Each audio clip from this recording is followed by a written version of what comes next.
And you're looking live at Poplar Bluff High School. It's the 37th annual Poplar Bluff Basketball Showdown. Hi, everybody. Tim Hager pitch hitting today for Frankie Castile here in the gymnasium. Our first game of the day is getting ready to get started. The Trinity Christian Lions out of Jackson, Tennessee, taking on the Maumelle Hornets. Glad to have you along today. It's kind of a soupy, dreary kind of Friday afternoon. You might as well be in a nice, warm gymnasium. If you're in the Poplar Bluff area, swing by the gym and enjoy some basketball. 4 games coming to you today, 4 games coming to you tomorrow. On the screen right now, you see Maumelle and you see Trinity Christian right now. Ken Hostler on the microphone today doing the player introductions. Maumelle, Arkansas, that's a school just northwest of Little Rock, about 207 miles from Poplar Bluff. They're a part of the Pulaski County School District. The school was established in 2011, 844 kids at the high school level, and they're coached by Michael Shook. Right now, they're introducing their starters. We have down right now for their starters, number 2, Derek Lewis, number 5, Cedric Jones, number 13, Jacob Henry, number 24, Marcolon Rochelle. They're in black uniforms trimmed in red. The Hornets of Maumelle, Arkansas. For you Raider fans, you might remember Bram Harris a couple of years back. He was from Maumelle, Arkansas as well. He went on to play at the University of Arkansas Pine Bluff, if memory serves. Trinity Christian Academy getting ready to be introduced right now. They're out of Jackson, Tennessee, about a 137-mile track from Poplar Bluff to Jackson, Tennessee. That school opened in 1986. They started off as a K-7 school with just 50 students. They're coached by Dexter Williams. They've had 3 district championships in their short time there. Trinity Christian Academy. So it's the Lions and the Hornets. Once again, they're getting ready to tip it off. Fun time for basketball. Frankie has checked in with us from Twin Rivers. Said big crowd there, good games going on there. And Bloomfield tournament's going on. Just heard Donovan won a big game in overtime. Had a chance to attend that tournament for a little bit. Watched Van Buren defeat Donovan in overtime yesterday. Big crowds for day one there at Bloomfield. I know some folks like to go over to the Show Me Center and watch the Christmas tournament over there. So it's a good time if you like the round ball. Trinity takes it up and takes it in. That's a quick 2 points by Braden Waller. Number 0, number 1, Caleb Williams. 3, Gabriel Lee. 5, Drake Craddock. And number 14, Zach Niven. Ball goes out of bounds. We'll give it right back to the Trinity Christian Lions. Big shout out to the folks in Jackson, Tennessee and Maumelle, Arkansas tuning in right now, watching their respective area teams play. Glad to have you along. Stay with us all day long. 4 games today. Nice layup off the glass. Count it for 2. They went to the well one more time. If it worked once, it'll work twice. Took it strong to the basket. That time drew the foul, and we'll shoot the and one. Quick 4-0 lead for Trinity Christian. The free throw is good. 5-0. Hawaii 5-0 is our score. 5-zip. Lions with the lead. A little double team action, going to pay some dividends. That ball's up and it's down. Count it right there. Double team, the ball handler got the steal, took it straight to the basket. You see the replay right now. Goes up, rolls around and falls down. 7-zip is our score, and we'll shoot another and one. The Hornets have been blitzed by the Lions so far. Free throw is good. Trinity Christian coach Dexter Williams couldn't have drawn it up any better. 8-0 here in the early going.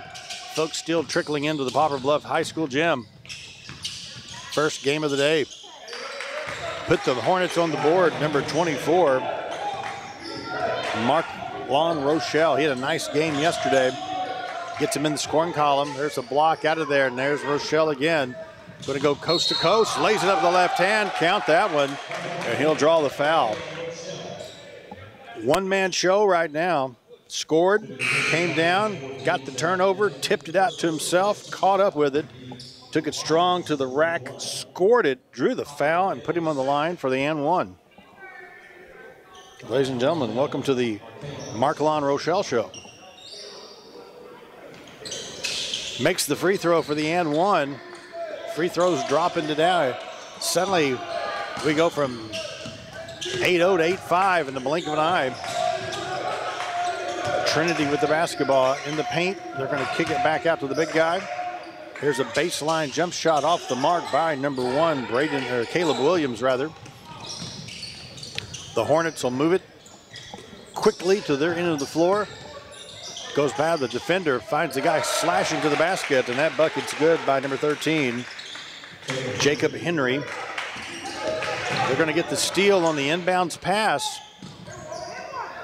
Miss the shot, go right back up with it and score. Trinity went to inbounds the basketball, and they double teamed the guy receiving the ball. Had nobody to pass it to. Sometimes when you're playing the game of basketball, you just kind of get in a groove running down the other way. The inbound guy needed a little bit of help. Nobody was around. Hornets can get that one to go down. They take a 9-8 lead. Substitution time for both teams. Number 33, Reese Sharon down the ball game for Maumelle. He lit it up down in some corner threes yesterday off the bench, giving them a big lift offensively. Here's a long distance jump shot. Rattles off the rim, no good. Rebound by Maumelle. Sharon, this in the game, got the rebound. Back to him. Take it to the basket. Three-point attempt is in and out, no good. Rebound by Trinity Christian. Bring it across the timeline, kick it back out. Here to stop and shoot the jumper, it's short. Maumelle rebounds, long distance pass, leads to a slam dunk with authority. Markelon Rochelle with a bucket, 11-8's the score. But suddenly we are tied. The corner three is good. 11 apiece. Ball goes out of bounds. Oops. Foul's going to be called on the Lions. Zach Niven, Trinity Christian line, 6'7" junior, guarding Markelon Rochelle, 6'5" senior. That's a good matchup. We'll watch that matchup during this ball game. Weak side rebound off the miss. Oops, ball goes out of bounds. Last touched by Trinity Christian.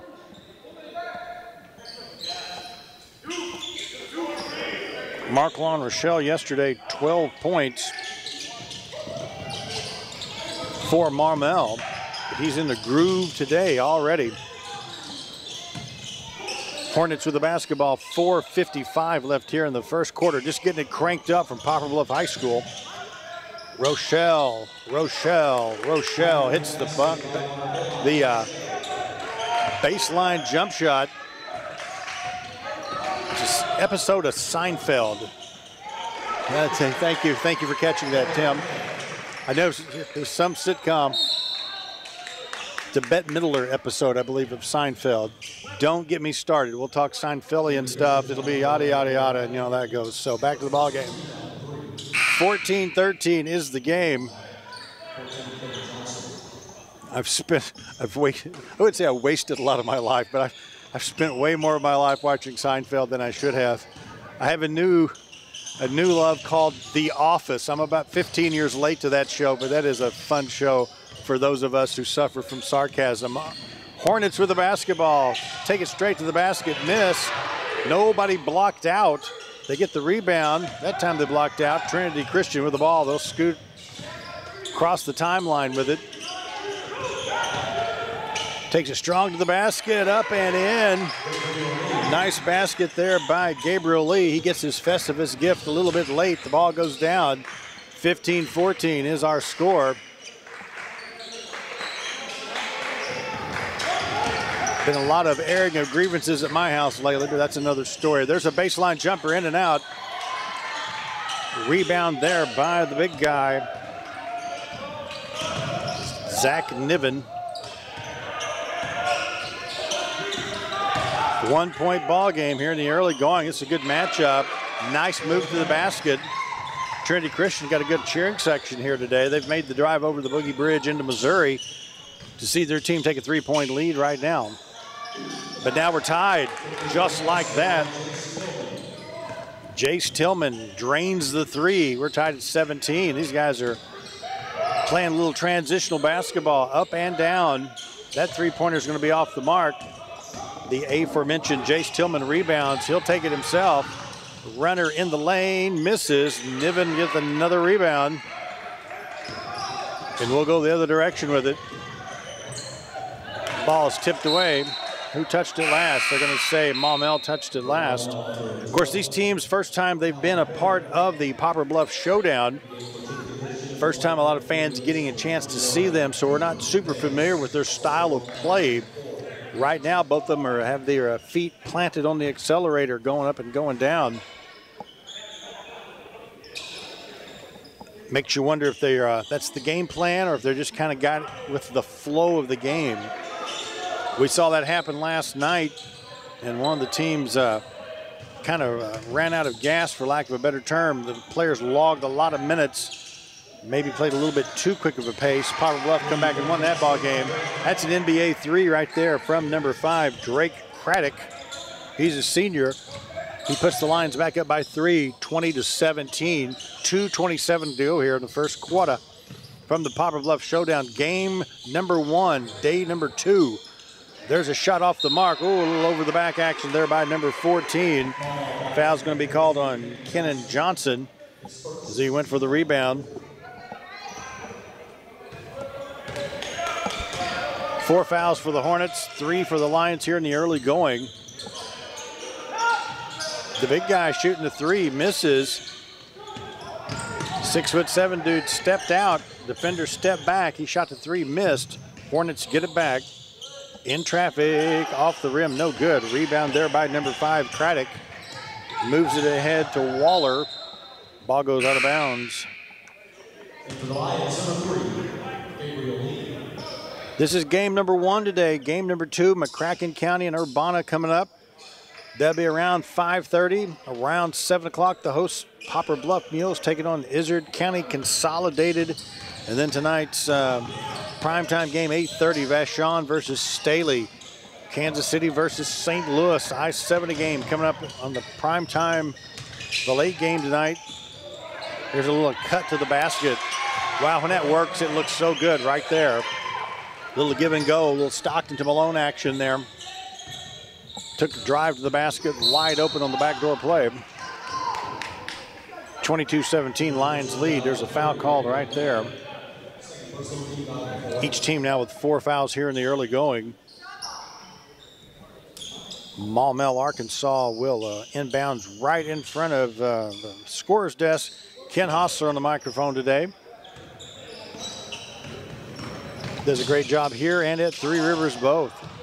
Turnover, ball is loose. Maumelle ends up with the loose ball. They'll turn it back the other direction. Going to cut to the basket, lay it up and lay it in. You can see as that play developed, there was an opening right in the lane. Took it strong to the basket, make it 22-19. Going to be a push away from the basket. Non-shooting situation, I do believe. Foul's going to be called on number 22, Jackson Hampton. So we're going to shoot some free throws now. That's the 5th foul. Each team with 5 fouls here. Check that. 5 fouls for the Hornets, 4 for the Lions. That puts the Lions at the line where the first free throw is up, and it is good. They lead at 23-19. 1:05 to go here in the first quarter.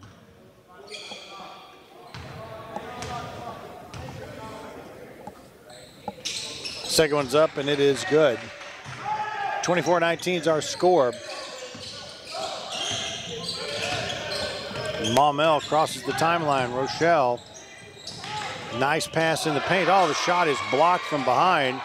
Hornets keep it alive, stays with it, he stays with it, and he gets it to go. Marklon Rochelle showing a little second effort. Got it, made the nice pass, got the rebound, went up, got blocked, got it, stayed with it, laid it up, laid it in, got the bucket, drew the foul. We'll shoot the N1 with 52.3 seconds left. Rochelle is set, makes the bucket. We've had several and ones here in the first quarter. Guys taking it strong to the basket. 2-point ball game. Trinity Christian clings to the 2-point lead. They have the ball right now. It's Helton with the basketball. Now to Craddock. Back to Lewis. Out to Williams for three. Misses. The rebound scooped up by Kennan Johnson for Maumelle, Arkansas. They've been playing at a frantic pace. I don't see them waiting for playing it for the last shot. 18 on the clock. Rochelle from the corner misses. Ball skips out of there, scooped up by referee Pat Sarda, and we're going that way. 10.5 seconds left. This might be the last possession. Coming at you live today on Facebook Live and YouTube. Glad you're consuming the product. There's a miss at 3 seconds. Going to throw it down, and that's going to end the first quarter of basketball action. Our score, 24-22, Trinity Christian Lions over the Maumelle Hornets. Back in about 30 seconds, folks. Thanks for hanging out with us today. It's the Poplar Bluff Showdown.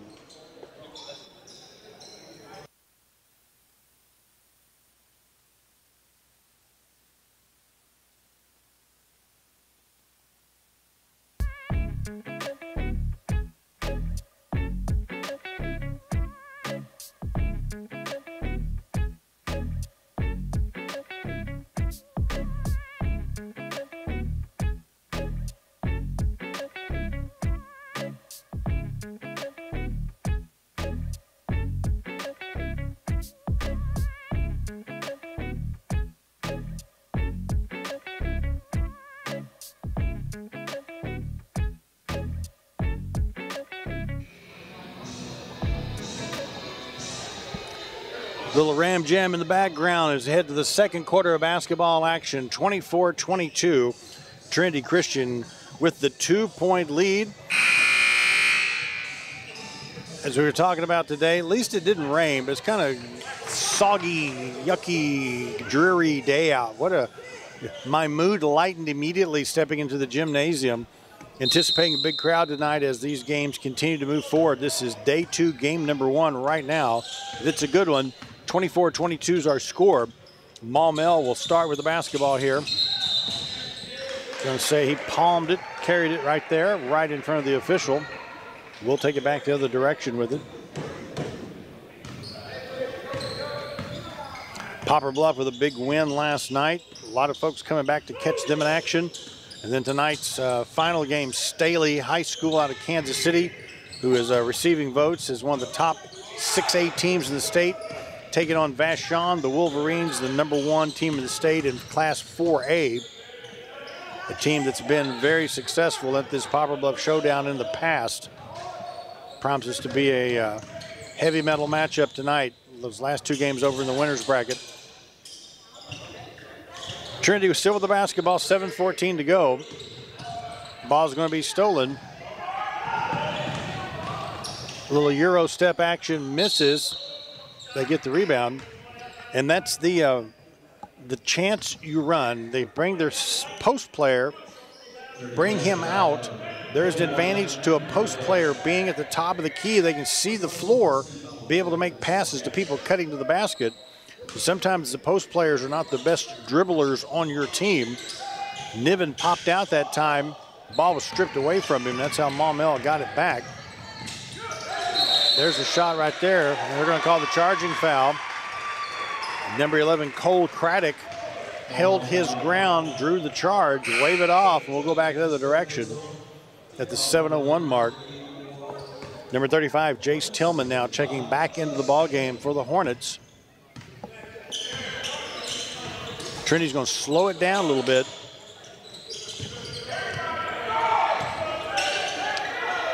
Both teams high octane in the first quarter. There's a nice little give and go there. Got him the ball in a good spot. Cut to the basket for 2, make it 26-22.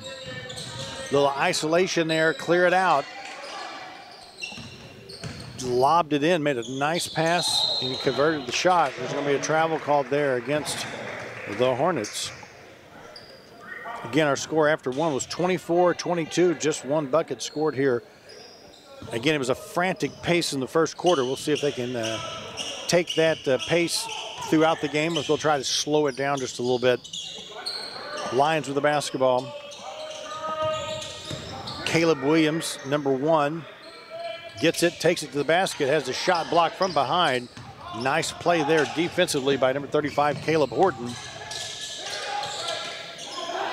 You're going to kick it out for the 3. Misses.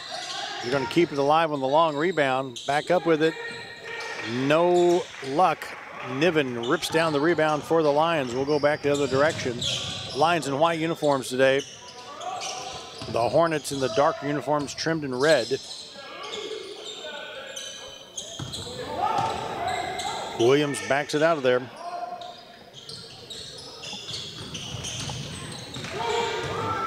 Ball is stripped, and we're going to go back the other direction with it. Nice bounce pass. A little contact, no foul called as Rochelle takes it around, curls under, uses the backboard for his friend, off the glass for 2. And we have a 2-point ball game, 26-24. Cross-court pass intercepted. Hornets can tie it or take the lead on this possession. Cross-court pass. Rochelle dribbles, draws the double team, kicks it back out. Here's the 3, off the rim. Maumelle player attempted to save it there. Good hustle by Derek Lewis, but the ball goes out of bounds. Drake Craddock back in for Trinity Christian Lions.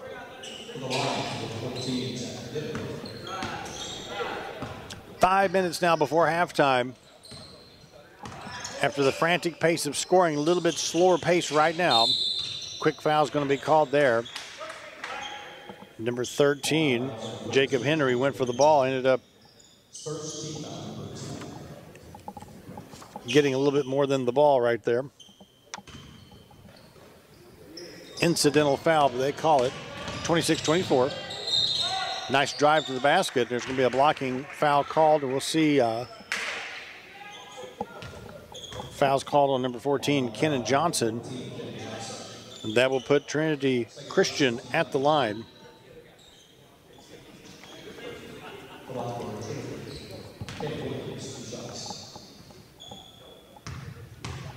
Shooter is set, he is ready, and the ball is up. It's up and it's good. Caleb Williams with the bucket. He'll get a chance to shoot one more.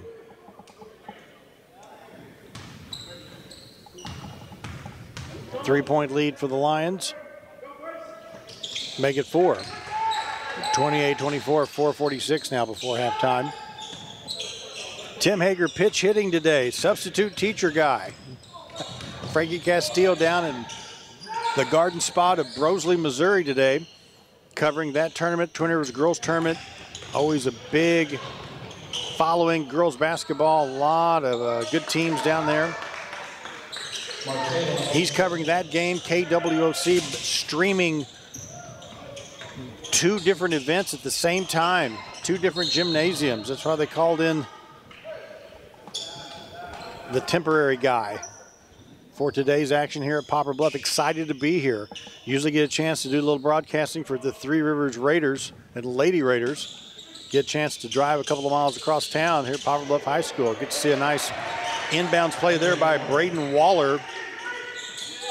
Ran around the screen, got the ball, laid it up, and laid it in.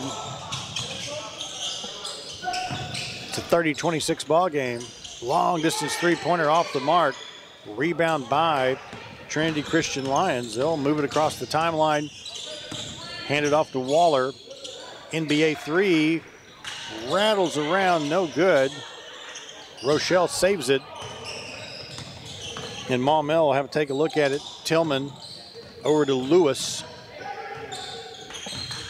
Lewis with the spin move, dribbles in to Rochelle. Gets the shot blocked by Niven, but stays with it and goes up for 2. And that's what the moniker was for Rochelle. Man, he just stays with it and stays with it and stays with it in the paint. Got to be impressed with that second and third effort. Niven, the 6'7" guy, hits one about the free throw line extended for 2, 32-28. pardon the grammar, ain't nobody blocking that shot. 6'7" kid shooting that ball high above his head there, and he hits the basket. Nice pump fake there by number 35, Jace Tillman. Pump faked his defender and me out of our shoes. There is a nice runner right there.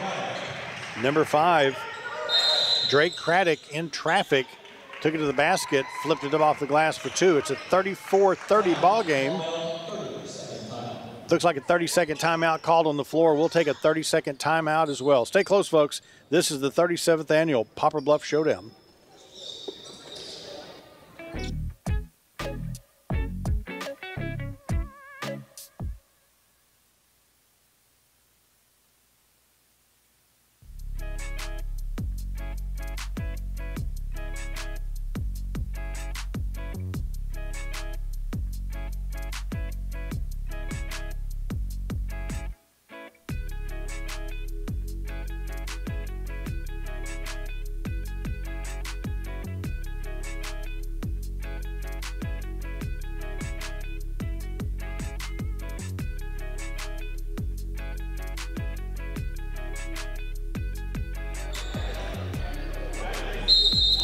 Back in the gymnasium, it's a 34-30 ball game. Shout out to the Poplar Bluff R1 School District for making this video available to you. We do appreciate their efforts, not just bringing you the mules, but all the tournament action here at the 37th annual Showdown. For us old guys, I can remember coming to the very first one when we were on a different campus. Anthony Peeler was the big-time player from Kansas City Payaso High School, being recruited by Norm Stewart, the then Missouri coach, who came to the game. It was a big deal for all of us dudes sitting in the audience, man. Norm Stewart sitting there eating a hot dog watching Anthony Peeler play. Peeler went on to play at Mizzou, had a great collegiate career. We'll see another Mizzou collegiate player, Jimmy McKinney, coaching Vashon a little bit later tonight. Maumelle with the basketball, 2:25 now before halftime. Day 2, game 1 here at the Showdown. Nice, close, good matchup between the Lions and the Hornets right now. It's Rochelle, kicks it, baseline, jumpers off the mark. Rebound goes to the Lions. In that rebound situation, number 0, Braden Waller, boxed out about half the team for Maumelle. Good fundamental basketball underneath the rim. They're going to inbounds right in front of their bench. 2 minutes to go before halftime. Cooper Valley's number 21 with the basketball. Swinging around to number 1 with Caleb Williams. Crossover dribble. Baseline jump shot is off the mark. Weak side rebound there by number 35, Jace Tillman. Uh-oh. Caleb Williams stumbles into him. He'll be called for the foul. Fouls haven't played much of an issue here in the second quarter. In the first quarter, it seemed like we were shooting an and one every time I looked up. In the second quarter, 3 fouls for the Hornets, 3 fouls for the Lions. Maumelle with the basketball. They'll back it out and start it over again. Number 2, Derek Lewis with the basketball. Bounce pass to Rochelle. We'll grab a stat sheet when we come back after the halftime break. We'll go down some stats for you. There's a baseline jump shot, cuts it to a 1-point ball game. Ashton Shelton hits the 3. 34-33, 65 seconds left before halftime. And a dandy matchup to start today's action. There's a shot in traffic, it's off the mark. Maumelle gets it, 2-on-3 fast break, make it 3-on-3. Rochelle, cross-court pass, corner jumper, it's no good. A rebound by the Lions. They move it quickly ahead. Open 3, going to be a little bit short. Ball comes out of there. 35 seconds now before halftime. Maumelle can take the lead on this possession, but they won't. Oh, look out. Falling out of bounds, bounces the ball off the opponent. Number 1, Caleb Williams, was going out of bounds. had no choice but to push it off Cameron Alexander, number 4. 30 seconds on the dot left. Checking in for the Lions, number 5, Drake Craddock. So Caleb Williams looks to inbounds. Again, we'll see if they play for one, go for the final shot, and try to go to the locker room with at least a 1-point lead. Looks like they're going to grind it down. 15 seconds left. It's Williams. Back to Valleys. Uh-oh. Intercepted by Maumelle. They take it up and take it in and score. They take the lead. Going to have to hurry. Here's the buzzer beater, and it's no good. The Hornets got to feel pretty good about themselves being down by a couple of points. They get the final bucket and go up by 1. 35-34 as we go to the locker room here at halftime. Maumelle, Arkansas with the lead. Again, this is day number 2, game number 1 of the Poplar Bluff Showdown. Coming up next will be McCracken County out of Paducah, Kentucky, taking on Urbana, Illinois. That'll be followed around 7 o'clock. Izard County Consolidated taking on your host Poplar Bluff Mules. And then tonight's last game, Vashon Wolverines taking on the Staley High School Falcons. Great day of basketball here in Poplar Bluff, Missouri. If you're watching us on Facebook Live or YouTube, we're just fired up you're consuming the product today. This is Tim Hager in for Frankie Castile. I've got Tim Hicks on the camera today and Chance Castile doing everything else for me today. When you're an old guy, you need a teenager close so they can push all the buttons. All I do is talk and talk and talk and talk. So glad to have this supporting cast with me today. We're going to check out for a few seconds here at halftime. When we come back, we'll have the stat sheet and this exciting second half's coming up, folks. Don't go anywhere. This is the 37th annual Poplar Bluff Basketball Showdown.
And that is the buzzer to start the second half of action here. It is day number 2, game number 1 of the Poplar Bluff Showdown. Maumelle Hornets lead this one 35-34 on a last-second shot there to end the first half. For Maumelle, it's all been Marc-Lon Rochelle. 19 points in the first half. 19 of their 35 points, courtesy of number 24, Marc-Lon Rochelle. 6 rebounds also. I noticed we said his name a whole bunch there in the first half. 19 points to lead all scores. Leading scorers for Trinity Christian Academy, Braden Waller with 9 points. Gabe Lee with 8 points. Drake Craddock with 7 points. This was a 24-22 game at the end of the first quarter. Trinity had a 2-point lead.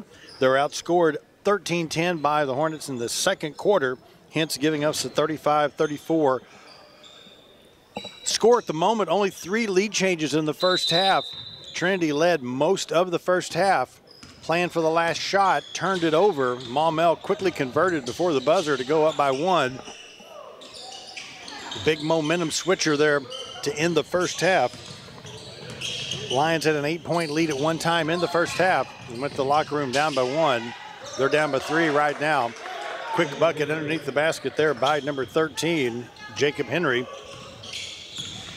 Dumped the ball to him in a good spot. He had posted up, got it, and scored. Trinity having trouble getting one to go down. Williams misses. We quickly go back the other direction. Spin move in the paint, and they're going to call the travel. Took one step too many on that spin move. Trinity caught a break right there because it was probably a foul on the shot, but he traveled before the body contact.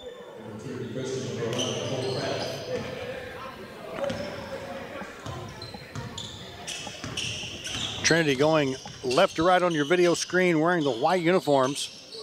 3-pointer, it is good. They needed that.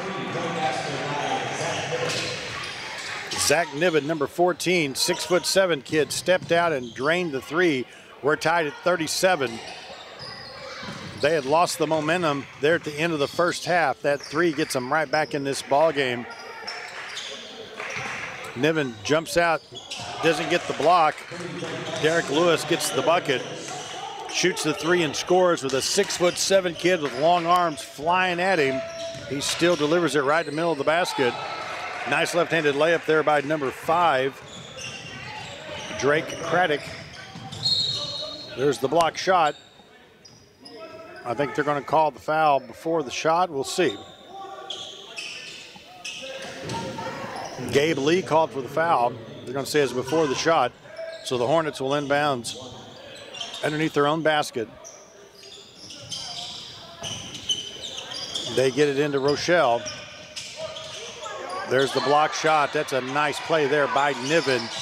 Reached over from behind, blocked it from behind. Good matchup right there. Number 24 and number 14. Marc-Lon Rochelle, Zach Niven. Big guys doing battle. Niven with it, guarded by Rochelle. Nice spin move there, count it. And he'll shoot the and 1. Braden Walker, number 0. 9 points in the first half for him. He will go to the line.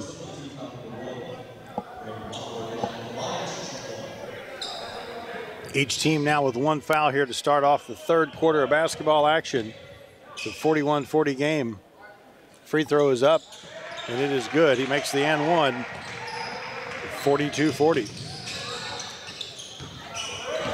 Line playing man-to-man defense. At some point, they may have to try to double team Rochelle. We'll see. Right now, it's just him and Niven.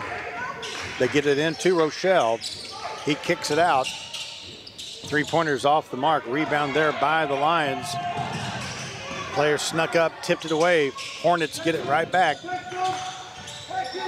Maumelle, Arkansas, kind of northwest of Little Rock. Quickly ahead for Trinity.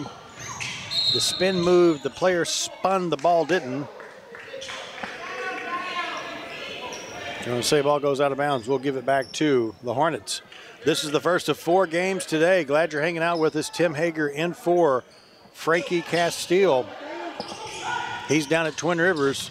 KWOC broadcasting 2 different ball games at the same time on Facebook Live and YouTube. Dank, dreary day outside. Come join us in the gym. It's warm, bright, and festive. Great place to be.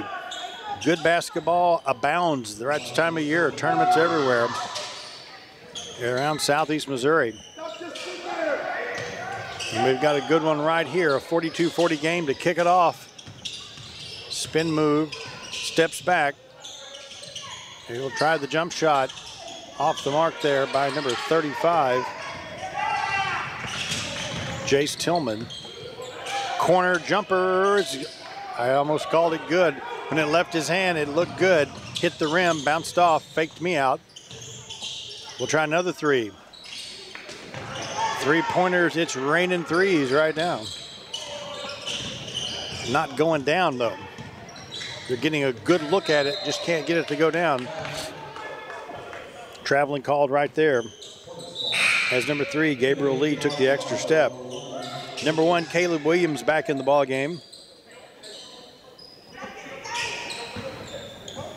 Williams had 2 points in the first half for the Lions. The ball goes out of bounds. We're going to give it back to Trinity. Nobody touched that one. So we'll inbounds right in front of the Trinity Christian bench. We do. They have the basketball, top of the key. Dribbles in, takes it strong with the left hand, count it. And we'll shoot the and one. Sounding like a broken record in spurts of this game. Taking it strong to the basket, drawing lots of fouls, shooting lots of free throws. The ball's going down for him. Nice, strong, aggressive play offensively. Lions back up by 4. Make it 5. 45-40 is our score.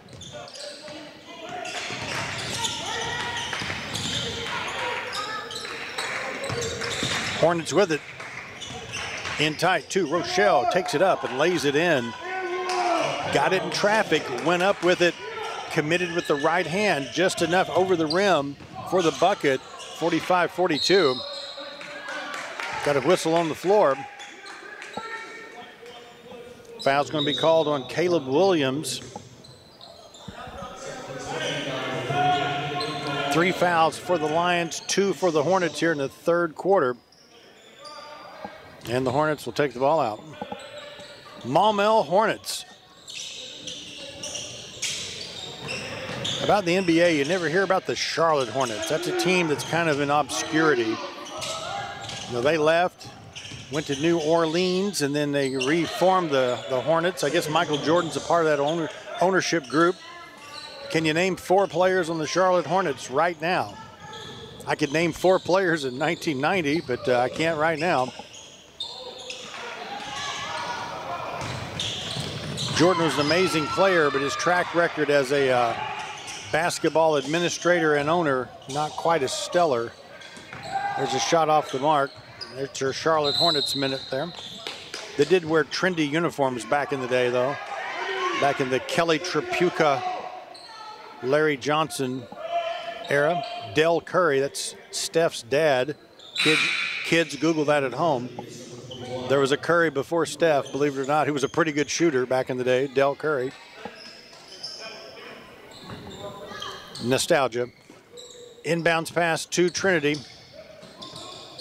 Found a bunch of my basketball cards in the closet this summer in a book and got caught up on some 1990-91 basketball names from the past.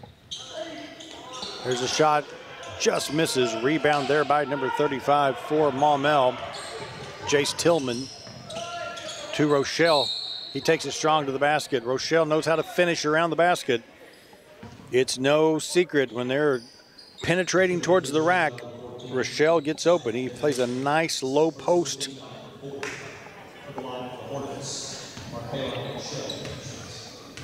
Rochelle listed as 6'5", long arms, long player. get it up. He knows how to grab it and finish it, and he makes that first free throw. We're tied at 45. Hornets can take the lead right here. They do. 46-45. Good ball game here. Good, evenly matched ball game. The bracket people that put this thing together have got some quality teams and good matchups.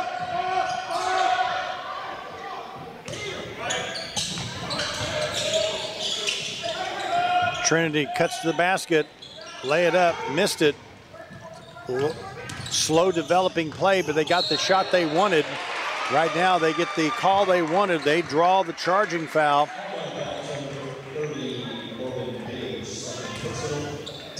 Maumelle called for the foul right there. No brainer, no doubter, even from this high up at our vantage point. The defensive player there, number 0, Braden Waller, had position. They'll get the ball back down by 1.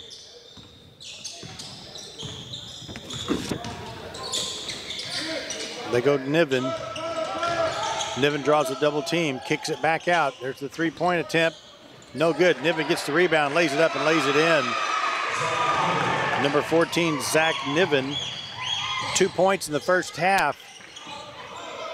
It looks like they're trying to get him a little bit more involved in the offense. That bucket makes it 47-46. Trinity's back up by 1. A little push off there, no call. In traffic, Tillman gets the bucket. Tillman's had a nice day too.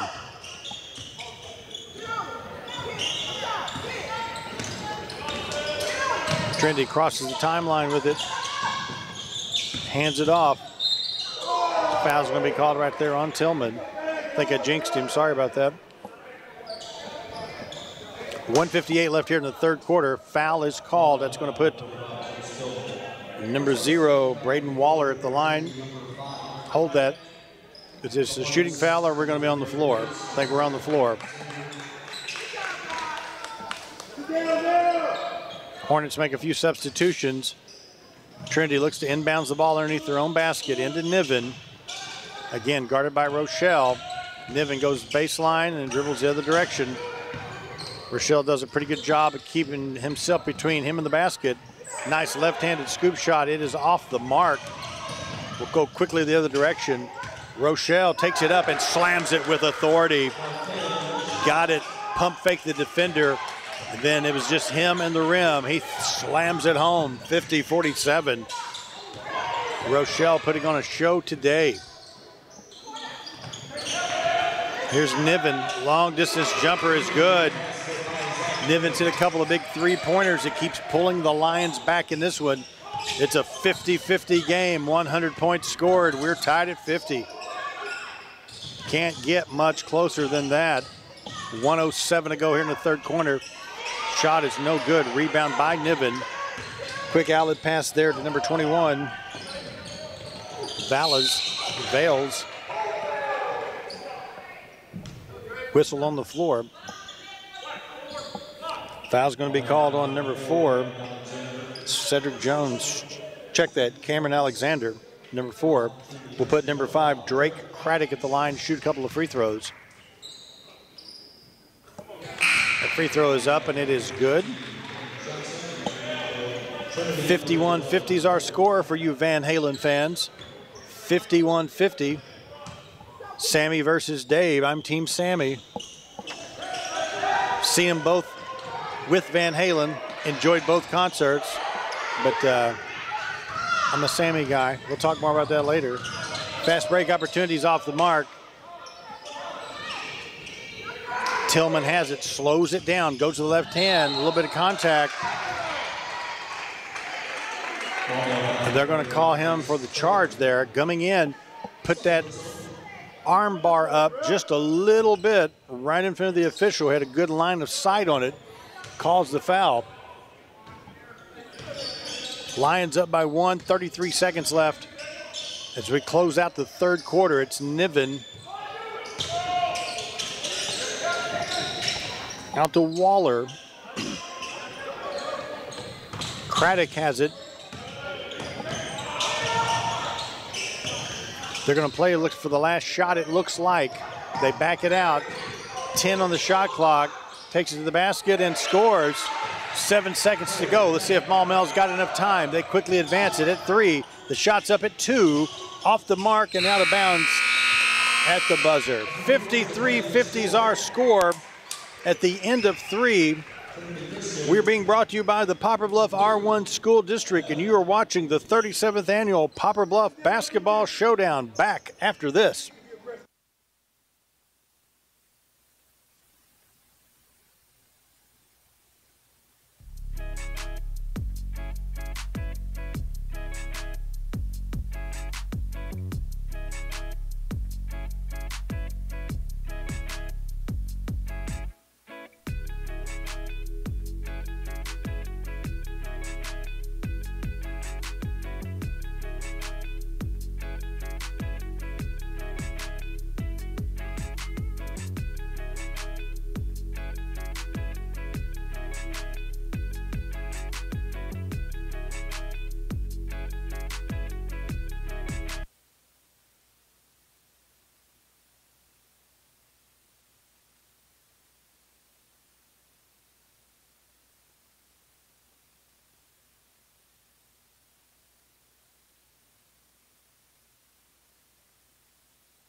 Back at the Poplar Bluff High School Gymnasium, 53-50 is our score. Trinity outscored the Maumelle Hornets 19-15 there in the third quarter to take a 3-point lead. It's Tim Hager in for Frankie Castile. Tim Hicks on the camera today. Chance Castile operating the board and collecting phone numbers from high school girls here in the gymnasium. He's not wearing headphones, he can't hear what I'm saying. Having some fun with the kid today. That 3-point bucket ties the game at 53 apiece. Tie ball game. Game 1, day 2 of the Poplar Bluff Showdown. Trinity seems like they've held the lead a majority of the game, but Maumelle keeps fighting back. The left-handed layup is no good. Fast break opportunity. Rochelle, they're going to get called for the charge. He took the Euro step +1. That extra step caused some contact, and he gets charged with the charge. You get your momentum going. It's hard to jump stop and shoot that jumper. Rochelle takes it strong to the basket. That time picks up the foul. Niven from the corner misses. Tillman with the rebound. Again, Tillman's had a good floor game today. It seems like he's gotten big rebounds, made good passes, been at the right place at the right time. He has it right now, thinks about it. Oops, it goes by the defender and lays it in. He hit the pump fake. Some of the Maumelle crowd here, when he hit the pump fake, they pump faked with him.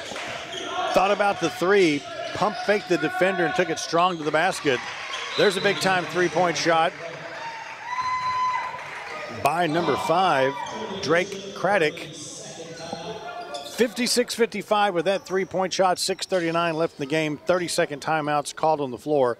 We'll take a 30-second timeout as well. Once again, you're watching the 37th Annual Poplar Bluff Showdown.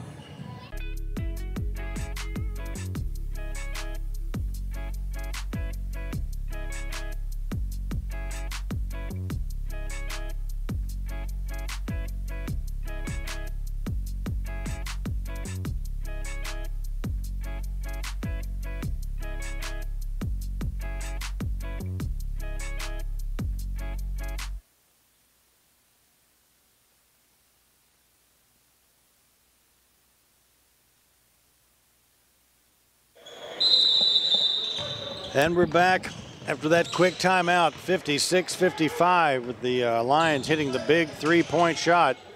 Cross-court pass. Pass is picked off by Trinity. They cling to the 1-point lead, 6:24 left in this one. Good opening game from the Poplar Bluff High School gym. Going to be a whistle there. Wave off the three-point shot. Foul's called on number 11, Cole Craddock. Wave off the made three. Foul before the shot. The Hornets will get it back. Down by 1. 4 new teams in this tournament this year. These are 2 of them. There is the foul right there as Tillman went for the block, went for the dunk rather. Trinity went up for the block. The 4 new teams this year: Trinity Christian out of Jackson, Tennessee, Maumelle High School, Northwest of Little Rock. They're both on the floor right now. Izard County Consolidated out of Brockwell, Arkansas, and then Staley High School in North Kansas City. 4 new teams to this tournament. People excited about the new teams. Staley is an up-and-comer, getting ready to be a big deal in Missouri 6A sports.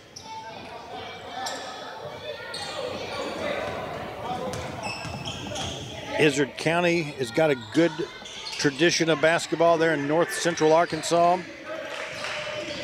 These 2 teams have had a lot of success as well. Get a chance to see what the how the other folks look, different parts of this part of the country. Little Rock, Kansas City, rural Arkansas, Jackson, Tennessee, St. Louis, Poplar Bluff. There's the missed shot. Rebound there by number 1, Caleb Williams.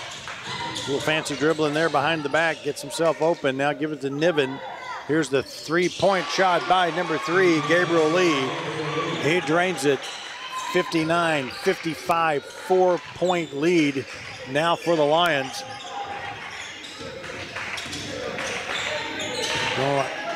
8-5 run right now to open up a 4-point lead. But Maumelle comes right back. Well, they have done that all game long. Just when you think you can put some space between them, someone hits the big three. That corner three makes it 59-58. Both teams playing with a lot of moxie right now. Whistle on the floor. Foul's going to be called on Trinity away from the basketball. Gabriel Lee called for another quick foul. So it's a 1-point ball game. 5:04 left in this one. Got the feeling this is going to be a nail biter. Barn burner. Slobber knocker. Pick your own adjective. 3-point attempt for the lead is up and it's in. And the Hornets back on top, 61-59. Hornets take the lead. They have clawed back in this one. This is a 2-point lead for them. They just won't quit. Trinity will try to take the lead on this shot. In and out. Good effort there by number 3, Gabriel Lee.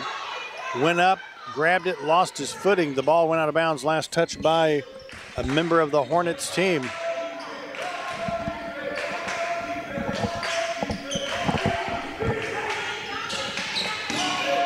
Inbounds into Williams, drives to the basket.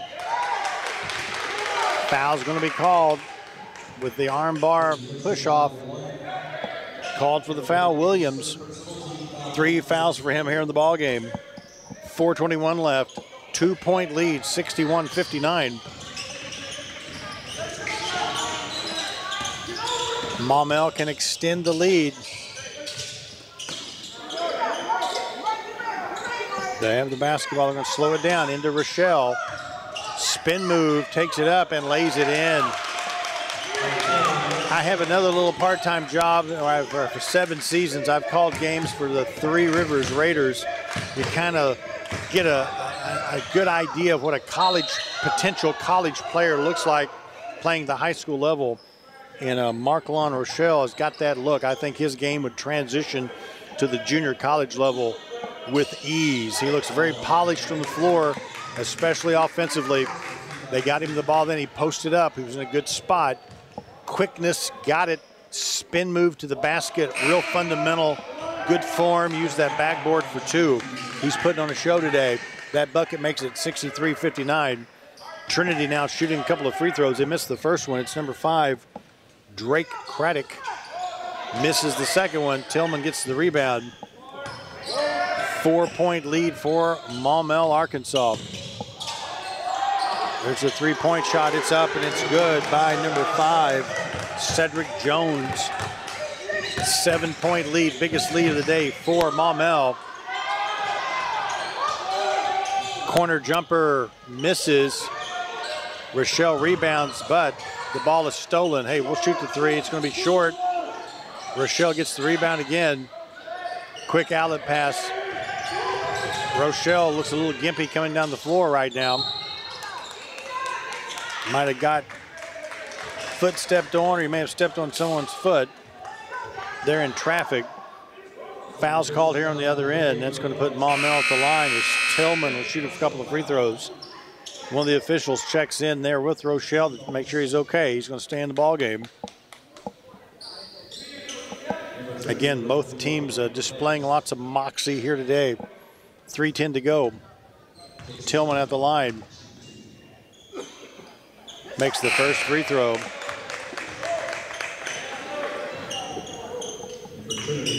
Now Rochelle's listed at 6'5". You put him at the 3 spot at the junior college level. I think he could take that ball to the basket. A lot of transition up and down play. The shot clock has a little bit of an effect on that, and I think he would be a good prospect. Quick foul there called on Tillman as he went for the steal. 68-59, suddenly Maumelle with a 9-point lead. They were down by as many as 8 points in the first half. And they have just climbed back in this one here in the fourth quarter. Trinity needs a bucket on this possession. Ball handler looking for some help. Trinity calls a quick timeout. Ball handler's in a little bit of trouble. Quick timeout there. Looks like it's a 30-second timeout. We will take a 30-second timeout. This is being brought to you by the Poplar Bluff R1 School District. This is the 37th annual Poplar Bluff Showdown.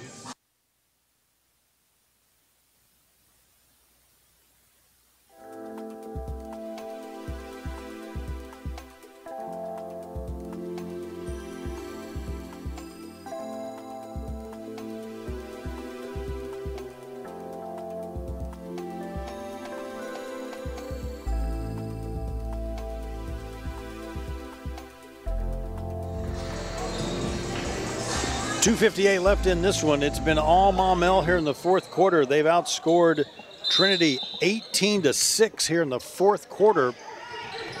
Trinity has the basketball, and as cliche as it is, they need a bucket on this possession.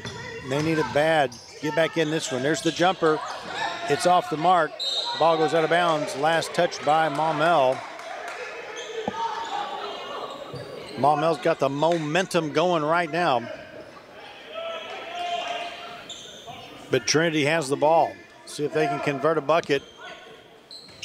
Get back into this one. Pass intended for Niven, knocked out of bounds.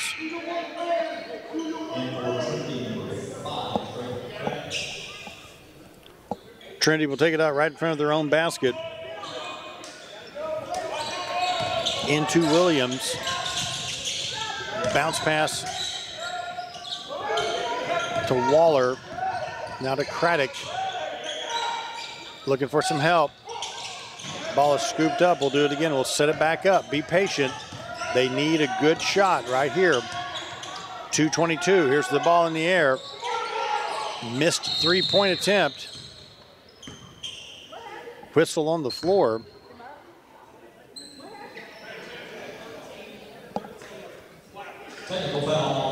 Technical fouls being called on Maumelle, Arkansas. Number 13, he's owning it. He said, hey, I did it. Must have said something right there. No pushback from the coach. Niven hits the free throw. Again, looked like he must have said something. There was no contact, pushing, shoving, anything like that. Second free throw is in and out. Technical foul called on Jacob Henry. Tells the coach and tells the team, hey, that one's on me. So they get the point. Make it 68-60. One of the free throws was good. Then they get the ball back. 2:11 left in this one. Niven. They stick it out there to number 5, Craddock. To 11, the other Craddock. Niven's shot is blocked partially. Maumelle gets it. They go the other direction. Shot is off the mark. And there's going to be a missed shot, but a foul's going to be called. 1:46 left to go in this one.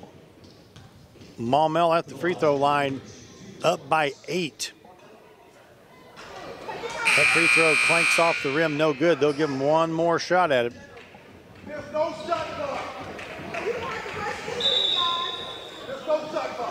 And interesting, just picked this up from one of the audience members sitting here from Maumelle. In Arkansas, they do play with the shot clock. In Missouri, they do not play with the shot clock. So that may have changed their strategy a little bit. They threw up a couple of errant shots. That makes a lot of sense there, but they're used to playing with. In Missouri, you can, if both teams agree to it, you can use it as an option now. But that is good insight there by a member of the audience right here in front of us. That made bucket by Trinity, and they needed that bucket. Makes it 68-62, 96 seconds left in this one. Timeouts called on the floor. We'll take a 30-second timeout as well. Back in 30 seconds, folks, from the Poplar Bluff Showdown right here on KWOC, YouTube, and Facebook Live.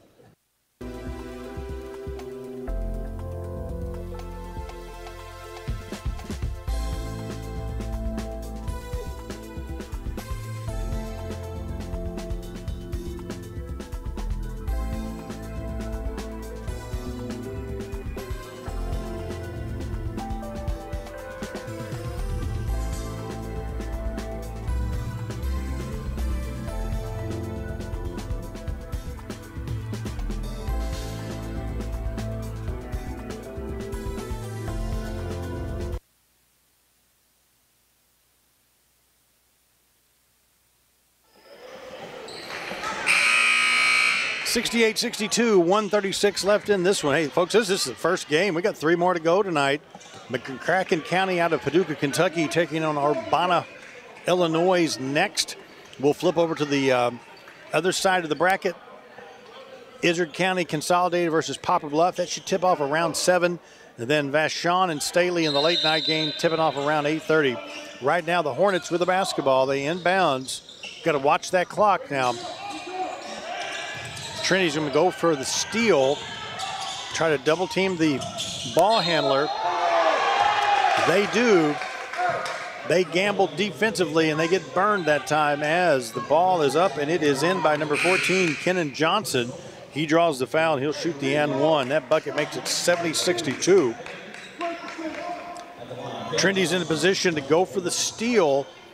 But when you do that and you're double teaming, somebody on another team is open. You just got to find them. And they found him right underneath the basket. He made the bucket, missed the free throw. His 2-pointer does make it an 8-point ball game. Trinity will have to get a good shot. There it is, and it is up and it's in right there. That's exactly what they wanted.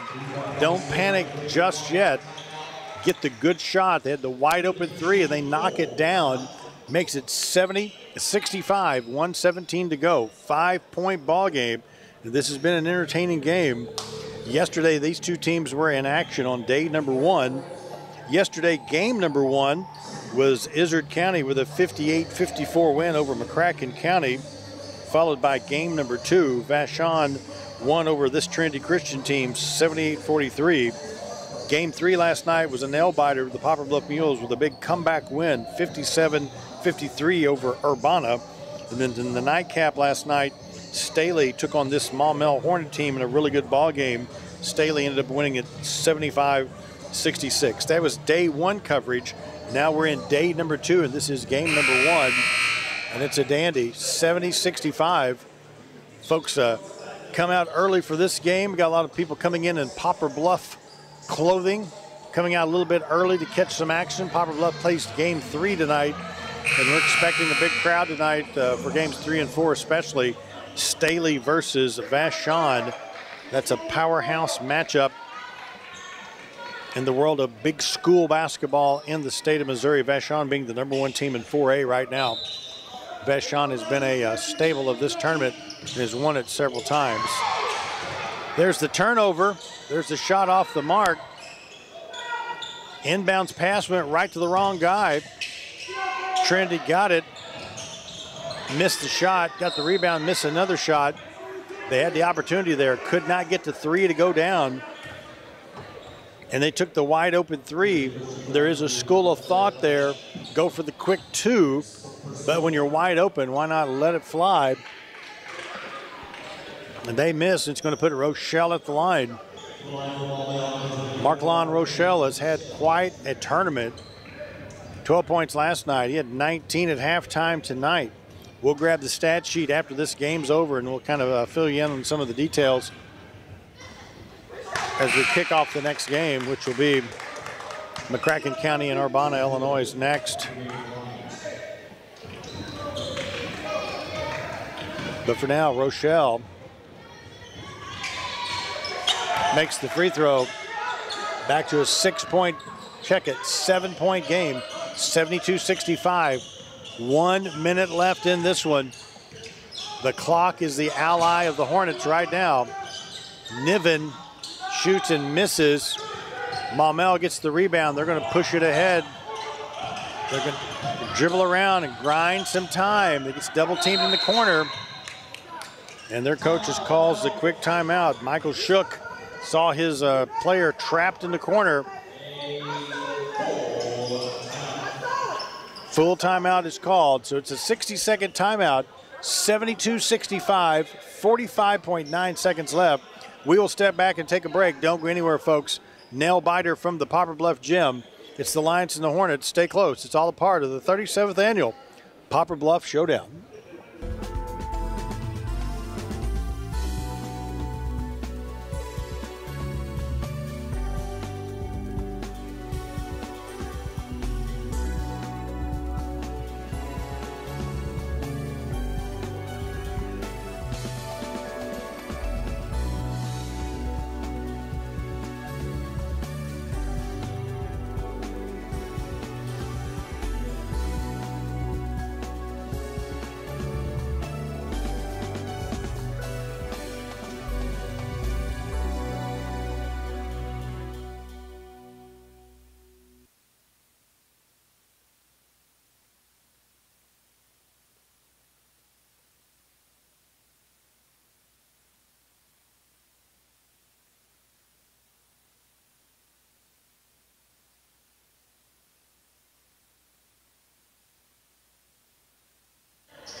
.9 seconds left. Maumelle, Arkansas looks to inbounds. They do. They're going to dribble around for a while, try to grind the clock down. Splits the defenders right there. Three folks chasing him. And they get the Trinity's forced to foul to stop the clock.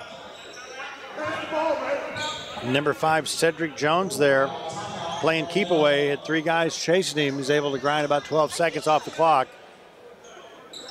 37.1 seconds left here in the ball game. 75-62. Another timeout is called there on the floor. And once again, we will step away. Looks like a 30-second timeout. Back in 30 seconds right here at the Poplar Bluff Showdown.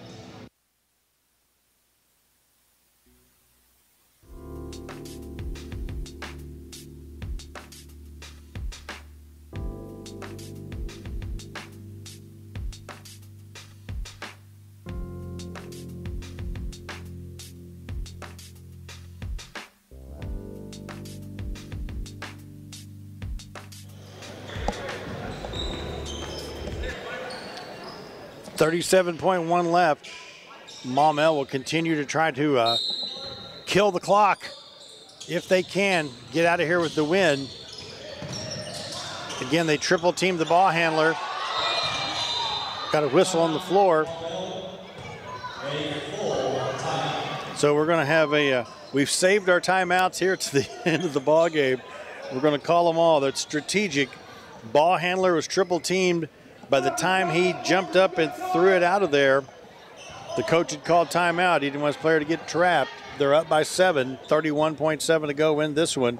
This looks like a full timeout, so I think we will take a full timeout. We'll take advantage of the situation here.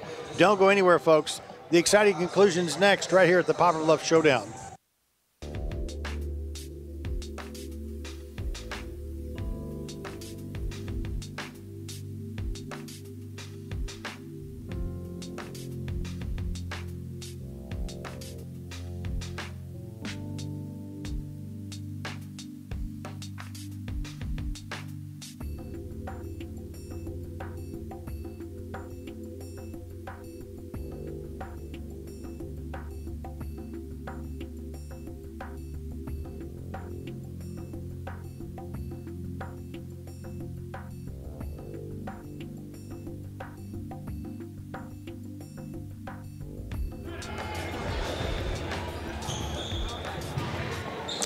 Trinity led this ball game 53-50 at halftime.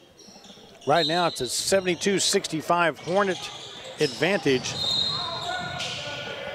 There'll be the foul right there. That 18-6 run by Maumelle, which propelled him into this lead. Didn't lose any time on the score clock as number 11 fouls out of the ball game, Cole Craddock. It's going to put the Hornets at the line right now. This frantic pace of play is slowed way down here at the end of the ball game. Is there going one possession at a time, using those timeouts? Free throws up and it's good. 73-65. And we'll shoot one more. Derek Lewis at the line for the Hornets, makes them both. 74-65. Trinity 9 points down now. 30 seconds to go. Ball handler draws the double team, looking for the open man, does not find him. Ball is intercepted by the Hornets. They're going to get across the timeline at 18. Going to play keep away for a little bit. 14 left on the clock. Going to step back, dribble it out of there. Draws the double team. Tillman with it at 6. Tillman at 4. And the Hornets are going to grind this one down. And that's the ball game, folks. 74-65. Hornets over the Lions in a very good first game of this tournament. 74-65, Maumelle with the win. Let's take a look. Maumelle will play tomorrow in the Consolation Championship at 12:30. Trinity will play at 11 a.m. tomorrow. So for those of you watching that follow the Hornets or follow the Lions, circle that on your calendars tomorrow. Trinity Christian will play at 11 a.m. They'll play the loser of the next game. Maumelle will play the winner of the next game between McCracken and Urbana. So that finishes up game number 1, and it was a good one.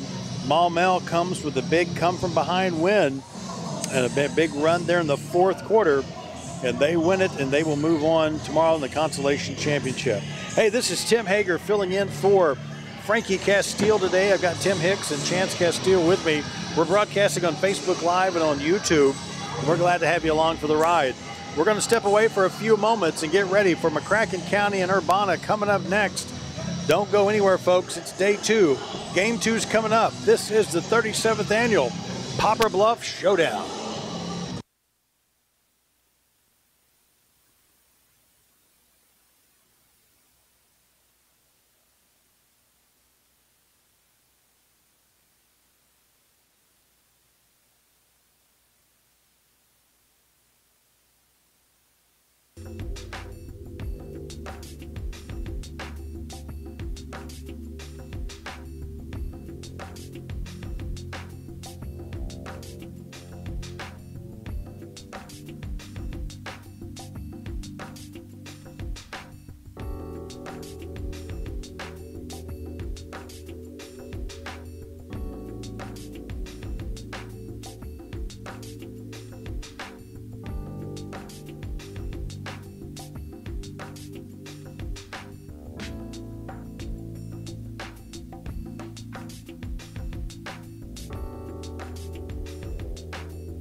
third year, McCracken County is coached by Dustin Roberts. Let's meet for starters. 5'11" sophomore, number 4, Jay Martin.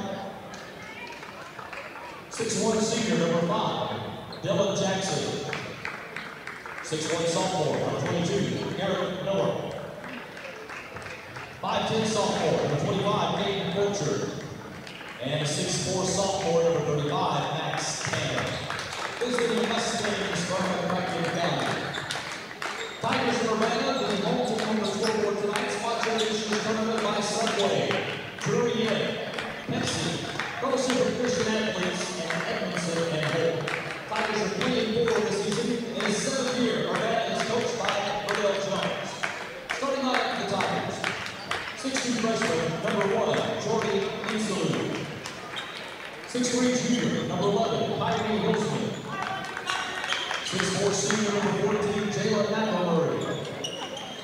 6'5" junior, number 23, Jesse Kwamba. And 6'3" junior, number 24, Jay Menendo. Home team, the Tigers from Urbana. And you're looking live at the Poplar Bluff High School. Day 2, game 2 of the Poplar Bluff Showdown. This one is be a good one too. Urbana, Illinois versus McCracken County, Kentucky. Starting lineups right now for McCracken County. Jay Martin, number 4. Number 5, Dylan Jackson. Number 22, Garrett Miller. Number 25, Caden Fulcher. Number 35, Max Tanner. McCracken County will be in the dark uniforms going left to right on your video screen. The Urbana Tigers, number 1, Jordy Nesselou. Number 11, Kylie Hilsman. Number 14, Jalen McElmurray. Number 23, Jesse Moampa. Number 24, Jaden Arendo. Urbana in the white uniforms, trimmed in orange with tigers on them. You think you're looking at Cape Central? You think you're looking at Clearwater, but you're looking at Urbana, Illinois. There's the first shot of the ball game. It's up, it's in by number 5. Dylan Jackson drains the 3. The Mustangs take the early lead.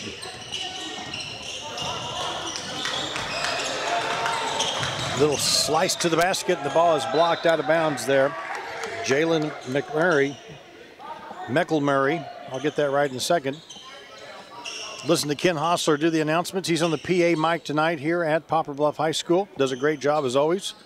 Get a chance to work with him and the crew at Three Rivers College, bringing you Raider basketball as well. Tigers inbounds. Mwamba with the ball right now. MFWAMBA. Mwamba. Hands it off to McElmurray. Swing it around once again, playing pitch and catch. Oops. Took the extra step. Dragged the pivot foot. We all know how painful that could be. 59 seconds into the ball game. 3-zip our score. First game was a good one tonight. Maumelle, Arkansas wins 74-65 over Trinity Christian. Really good ball game. Looks like another good matchup right here in the Consolation semifinals. 2 more games after this one tonight. Ball is stripped away there by number 1. He bounces off the defender. They're going to call the walk instead. That's Jordy Nesselou, who is a freshman, 6'2" guard, a freshman, starting on the varsity. Dribbled down that time, bounced off the defender. They said it was a travel before it was a foul. Give the ball back to the Mustangs. North Pemiscot High School, they're the Mustangs. There's a long distance shot by number 5. Once again, Dylan Jackson. Our score is Dylan Jackson 6. The Tigers 0 right now. He's drained a couple of threes from the top of the key to put McCracken County up to an early lead. McCracken County, it's a consolidated school district of schools right around Paducah. Heath, Lone Oak, and Reedland. Consolidated schools in the 2013 is when they opened that school. If you drive down Poplar Bluff to Paducah, it's about 112 miles. You'll run through that school district before you get to the town of Paducah. think that the school in the town's Paducah Tillman, if I remember correctly. But McCracken County, again, made up of the 3 towns, Heath, Lone Oak, and Reedland. Always enjoy going to Paducah, Kentucky. I like when you come into town, every fast food restaurant you've ever imagined are lined up right there by the Kentucky Oaks Mall. Good place to eat and shop, and kind of a neat town. Been there with the Raiders when they played what used to be Paducah Community College. 5:24 left here in the first quarter. Urbana taking their time. That's the shot they wanted. Doesn't go down for them. Rebound there by number 35. Max Tanner. We're going to try another 3. Hey, if you're hot, you're hot. That one's off the mark. It's the first one he's missed tonight. He's got all 6 points. Is that charge? Yes, it is. You could read that one coming. He could see the player coming in there, number 11, Hillsman, who takes it strong to the basket. They've kind of scouted him out. Right there, the defender held his spot, drew the charge, and we'll go the other way with it. 3 minutes into this one from Poplar Bluff High School. McCracken County with it. They'll swing it around. There's the floater, and it's up and it's in. Jackson's having fun right now. 8-0. McCracken County with the early lead. Poplar Bluff Mules took on Urbana last night. In that ball game, the Mules was winners 57-53 in a very close game. Urbana led a lot of that game. Poplar Bluff used some depth and just kind of implemented the game plan. Had a big dunk by one of the Durden brothers. Kind of brought the crowd back to life. Got the momentum going. They were 0 for 6 in the 3-point range in the first half. Hit a couple threes, opened the game up, took it over, won it by 4. But Urbana looked pretty good last night on the floor.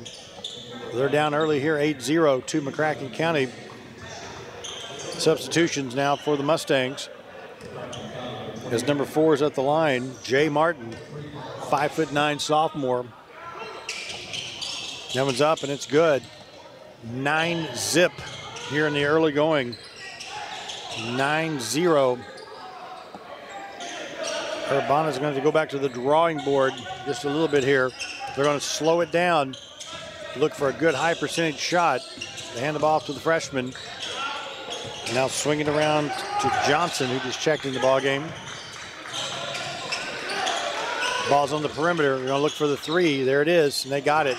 Put the Tigers on the scoreboard. Jesse Mawampa with a bucket. 9-3 is our score. There's a shot off the mark by the Mustangs. Tigers will get it. Across the timeline with it. Open 3. Ball flies. It's out and in and out. No good. Rebound there by the Stangs. Number 21, Aaron Adams, 6'6" freshman on the floor right now. A couple of freshmen getting significant minutes here in the early going. Big time tournament. Bright future for these guys. Here he is, 6'6" freshman, number 21 for the Mustangs. Now to the top of the key. A little give and go. Going to take it to the basket and draw the foul. They kept running that motion offense. Finally, the player got north and south and went straight to the basket, drew the foul. Slow developing play, but when it happened, the defender had no choice but to foul. That puts number 4, Jay Martin, back at the line. Makes the first one. 10-3 is the score. Day 2, game 2. Poplar Bluff Showdown. Glad to have you along for the ride tonight on Facebook Live and on YouTube. 11-3 with that made free throw. Back to an 8-point lead here in the early going for McCracken County. The shot by number 23 is no good. Rebound by the Mustangs. They go to the top of the key, dribble in, kick it out. Back on the wing. Back it out there, direct traffic and do it again. There's the open 3, it's up, it's good. Dylan Jackson hits another 3-pointer. 14 threes to score. It's the Dylan Jackson Show, everybody. He's knocking the bottom out of the bucket. Timeout's called by Urbana. We'll take our first timeout in this game as well. 14-3 is the score. You are watching the 37th annual Poplar Bluff Showdown.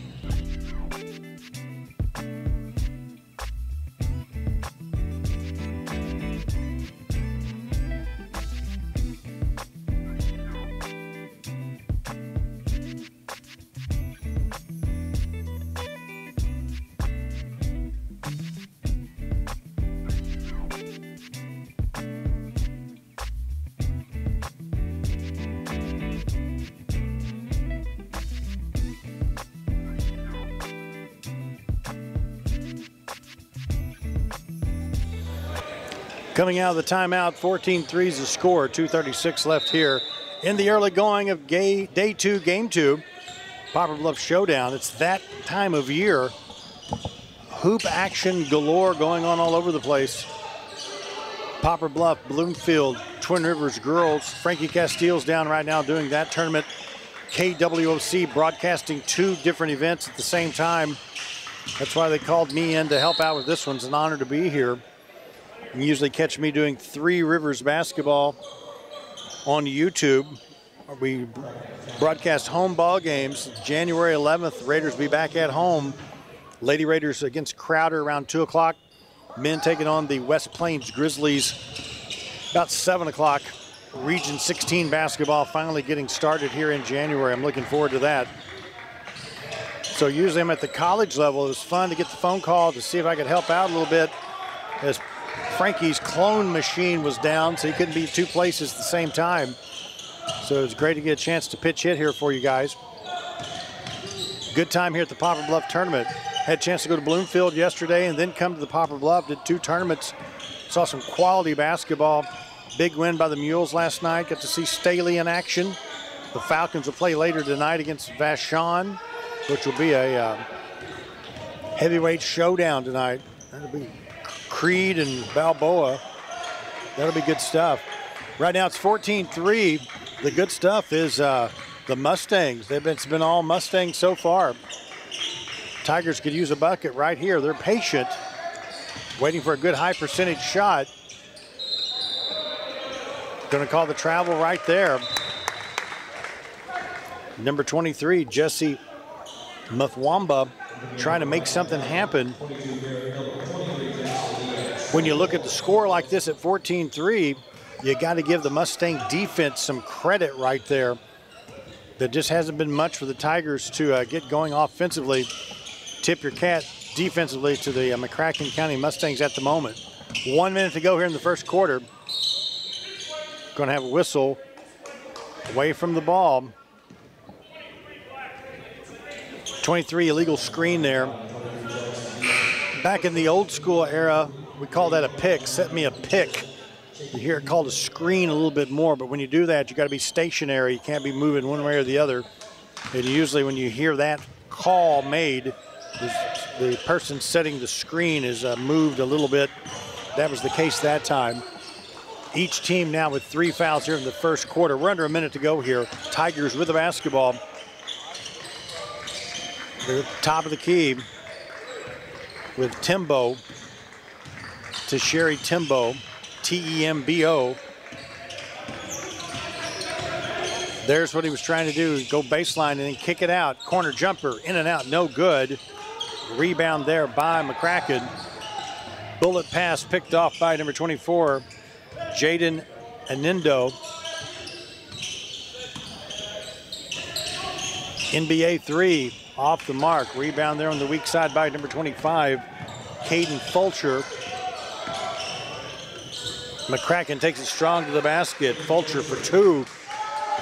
5'9" player took it straight to the basket, and that's going to do it for the first quarter. All Mustang first quarter. 16-3 is the score. McCracken County with the lead. Come back. Second quarter's coming up. It's the 37th annual Poplar Bluff Showdown.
Back to the Poplar Bluff High School Showdown. It's Urbana versus McCracken County High School out of Paducah.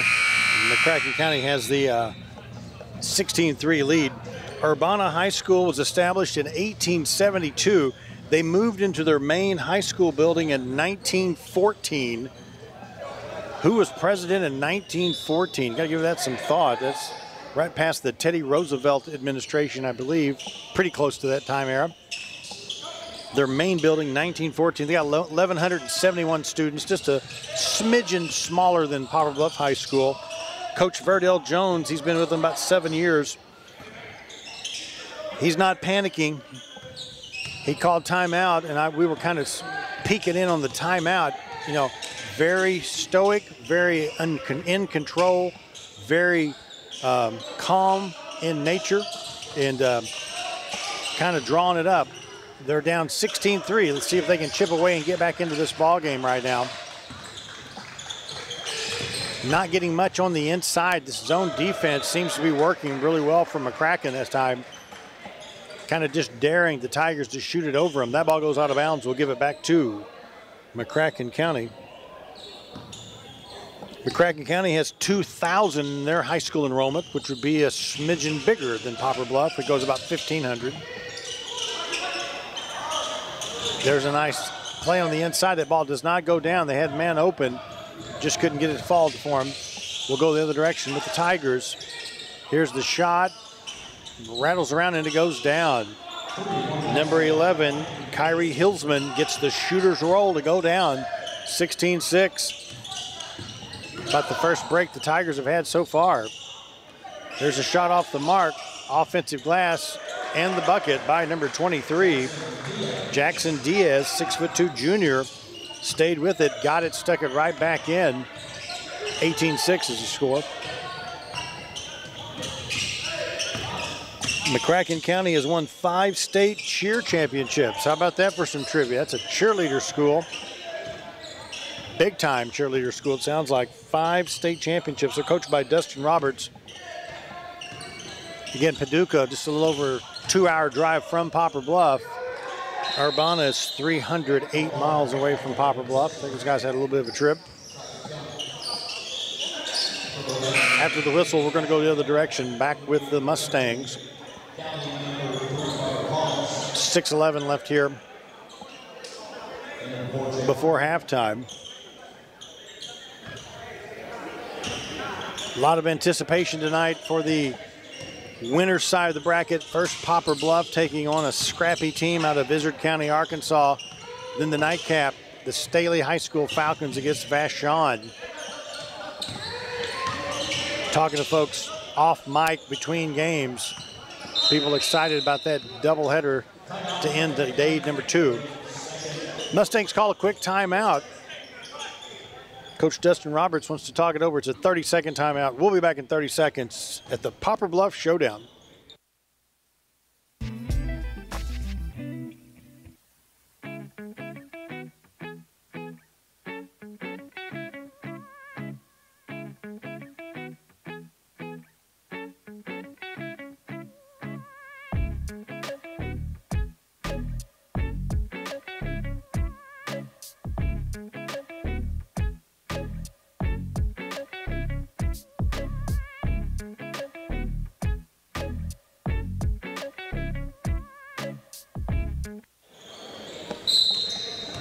Coming out of the timeout, Mustangs with the ball. They were playing the, whoa, there's a whistle right there. Quick whistle. Number 24, is that, yep, number 24, Jaden Anindo called for the quick foul there. During the commercial break, they play a lot of really good music here in the gym. Crowd's having a good time. It's playing a little Thin Lizzy, The Boys Are Back in Town. That's a good song. Thin Lizzy should be in the Rock and Roll Hall of Fame. Convince me otherwise. It's a travesty. 16-8. And we'll do it again. Ball knocked out of bounds. McCracken will get it back. Short story long. Crowd's having a good time. Lots of, I think the Palm Squad maybe is going to perform tonight, and a lot of good stuff. There's good stuff if you like a three-pointer. Jay Martin drops the 3.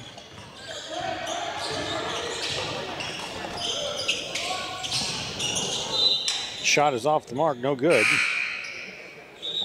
Into the Mustangs, number 5, Dylan Jackson. Taking the Tigers back over.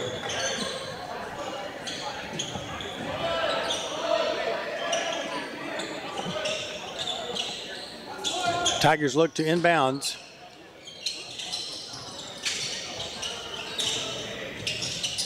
They need a bucket, down by 15, 21-6. There's a drive to the basket, it's up and it's in right there. Jesse Mwamba with the bucket. When it works, it works. They're struggling, suddenly gets it and just takes it straight to the basket and scores. Uses the backboard. They needed that bucket, 21-8 to score. There's a shot, line drive right at the basket, up and in at the 5-minute mark by the Mustangs, make it 23-8. Little line drive shot there. Tigers back down by 15 with the ball. It's Hillsman. Baseline corner jumper off the mark there by number 10, Elijah Bell. Pass intended for number 5. Dylan Jackson goes out of bounds.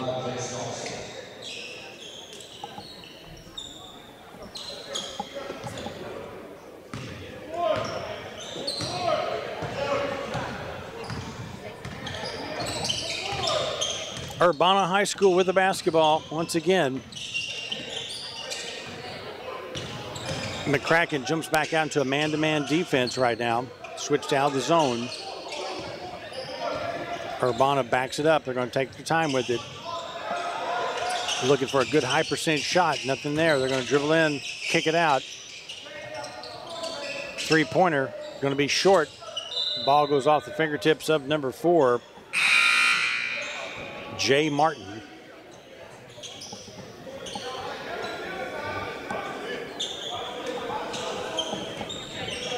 Tigers will inbounds. They've dressed out 8 players. McCracken looks to have about 11. Depth becomes an issue with these teams basically playing 3 days in a row. There's the three-point shot. It's off the mark. The rebound by the Mustangs. We'll go the other direction with it.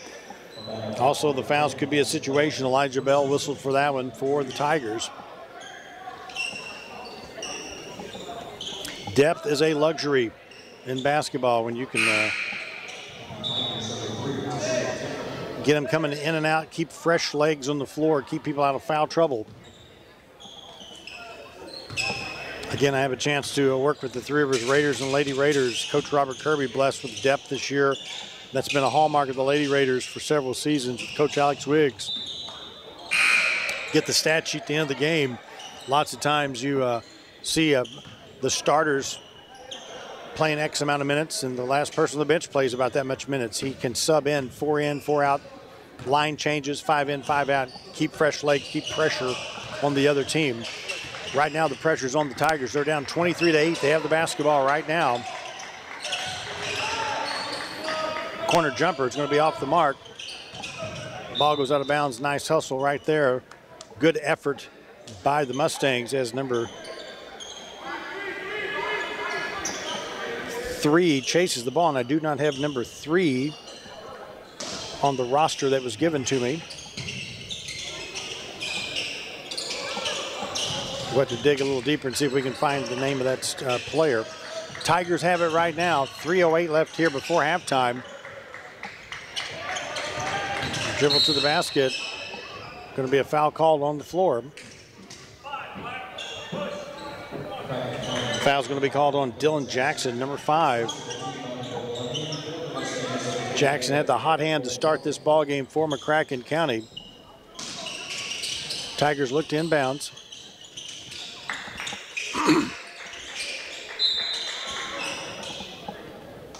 Another whistle on the floor there.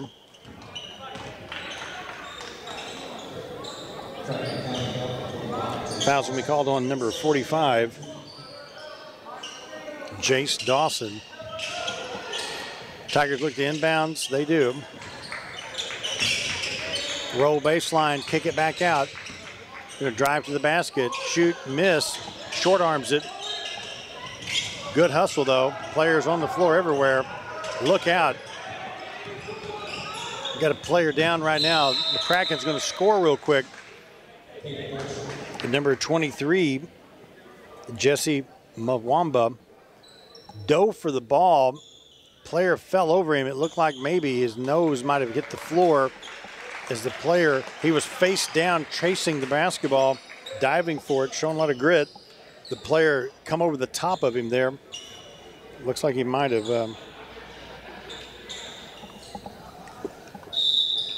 got his nose smashed on the floor, but he's up, showing a lot of grit, good sportsmanship. The Kraken player went over and checked on him. We're all good, showing a lot of, like I said, grit and moxie are good things displayed right now. 25-8, 2.5 to go now before halftime. Things have slowed down in this ball game. As Urbana's taking their time again, down by 17 points. They're looking for a good high percentage shot. At this juncture, they'd rather grind some time and get a good shot is try to throw up something quick. Mwamba with it, backs it up, shoots, misses, and the rebound goes to the Mustangs as number 45 rips down the rebound, Jace Dawson.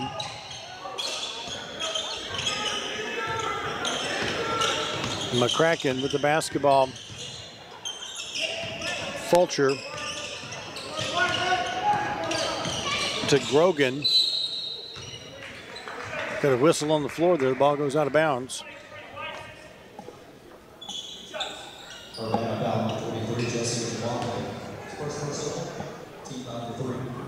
Fouls called on the Tigers. They have 3 fouls here in the second quarter, 2 for the Mustangs. That's going to put number 24 at the line, Owen Grogan. Makes the first free throw. 26-8 is the score.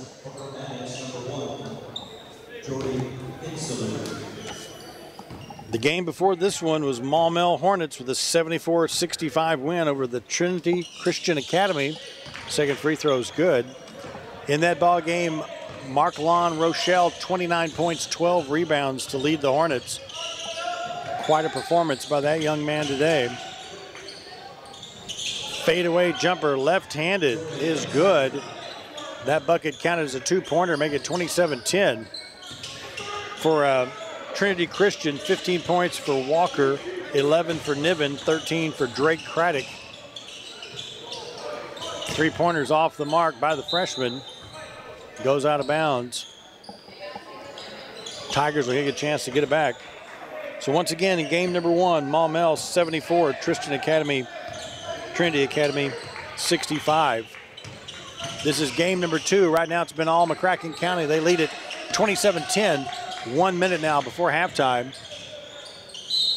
There's going to be a foul called right there.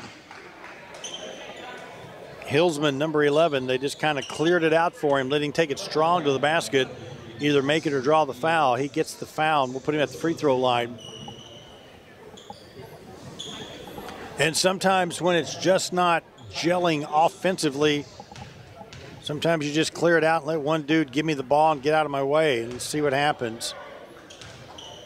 Tigers in that kind of situation right now. They missed the first free throw. They're down 27-10, make it 27-11. They get that one to go down. Under a minute to go. McCracken with the big lead. They can grind a little time off if they choose to, or take it straight to the basket. Pass was tipped. Nice scoop up there by 23, Jackson Diaz. Pass was intercepted, bounced. He picked it up and laid it right in. Right guy, right place, right time. 29-11, another whistle on the floor.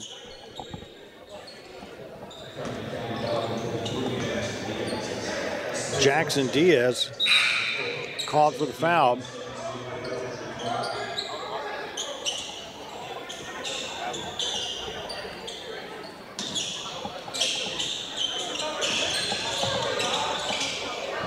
There's the miss.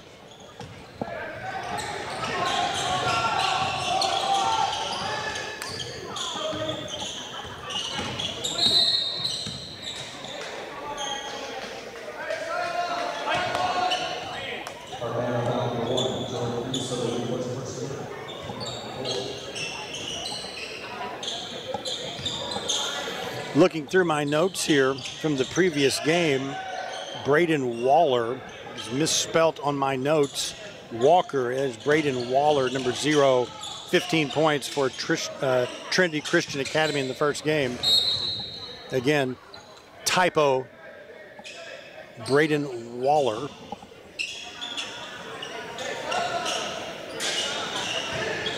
Back to this game, 29-11, 7.3 seconds left. See if McCracken can score one more time. Gonna have to hurry. Shots blocked. They had the open man in the corner. They couldn't get him the ball. So they tried to hoist the three, but to no avail. But it was all McCracken County Mustangs in the first half. They lead this one 29-11. It is halftime.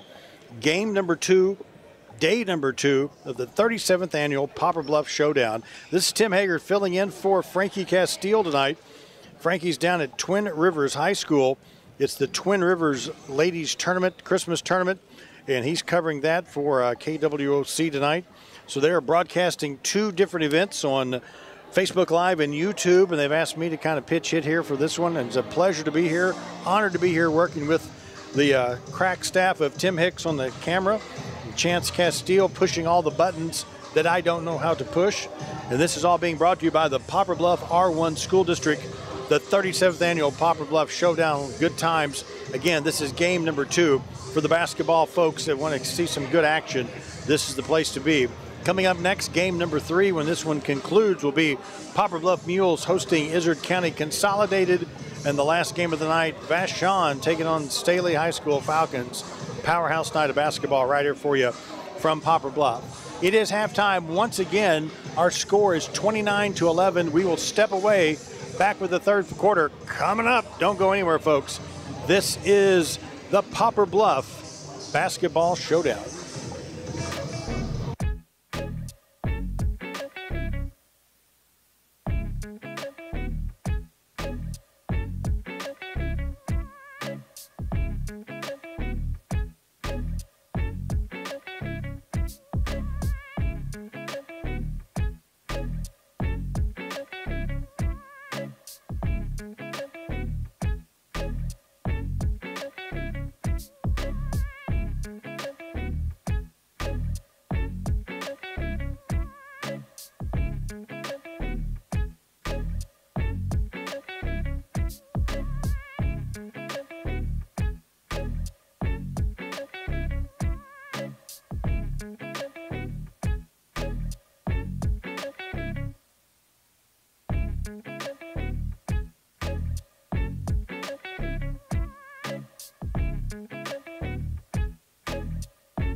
Back at Poplar Bluff High School, we're getting ready for the second half of basketball action. McCracken County hosting Urbana, Illinois, the Tigers.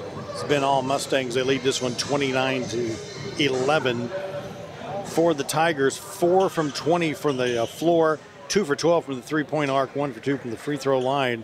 Jesse Mwamba had 5 points to lead them. Lights out shooting for McCracken County, 10 for 17 from the floor for 59%. 4 for 8 from the three-point arc, 5 for 6 from the free throw line. They were led in scoring by number 5, Dylan Jackson, with 13 points. Busted a couple of threes to get this game started. Also with 6 points, Jay Martin. Tigers will get a chance to get the ball first, down by 18 points. They were outscored 16-3 in the first quarter, 13-8 in the second quarter. Low-scoring affair. Game got off to a really quick start, but then really kind of slowed down to a defensive effort there by McCracken County. They just kind of shut down Urbana. Had a chance to watch them play Poplar Bluff last night, and McCracken's really turned up the heat defensively. McCracken played yesterday, losing their ball game to Poplar Bluff. Urbana lost to Poplar Bluff 57-53. McCracken lost to Izard County 58-54. 2 close games. We're in the semifinals of the Consolation bracket. After this game, Poplar Bluff Mules will be hosting Izard County. And then tonight's last game, Vashon taking on Staley High School out of Kansas City. Second free throw is up, and it is good. 29-13 is the ball game at the moment. So kind of halftime adjustments Coach Roberts made and Coach Jones made for the Mustangs and the Tigers. McCracken County with the basketball. Looking, give it there. Left-handed dribble, up. Kick it out in the corner. Thought about the three, he's gonna dribble in. Tripped up, lays it up with the left hand. It's off the mark. Ball goes out of bounds. Last touch by the Tigers.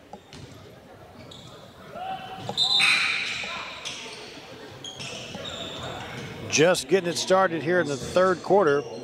Lots of the Poplar Bluff faithful streaming into the gymnasium here to watch the Mules in action next as the host school. 4 new teams to this tournament this year: Trinity Christian, Staley High School, Maumelle, Arkansas, and Izard County. The Mules take on the Izard County group. Izard County just south of West Plains, Missouri, kind of located in north central Arkansas. Arkansas had a lot of consolidated schools due to a lawsuit several years ago when schools sued the state over funding, and the schools won the lawsuit, and the state government had to pay more, so they had some strings attached. If you had a school district, I believe, with 350 or less, you had to consolidate with somebody. That's a nice shot there by Jay Martin. Counted 31-13. So a lot of smaller schools got swept up into bigger schools, like Biggers Reno, I think, became a part of the Corning, Arkansas school district. And a lot of consolidated Izard County, a couple of 3 or 4 little small communities, small schools consolidating into one at the high school level. Much like McCracken County. As we had mentioned earlier, that's 3 different communities consolidated into one school district. Heath, Lone Oak, and Reedland. Right now they have the big lead, 31-13. Tigers with the basketball right now. Mustangs still playing a man-to-man defense, and a very sticky one at that. They roll baseline, pick up the dribble, take a look.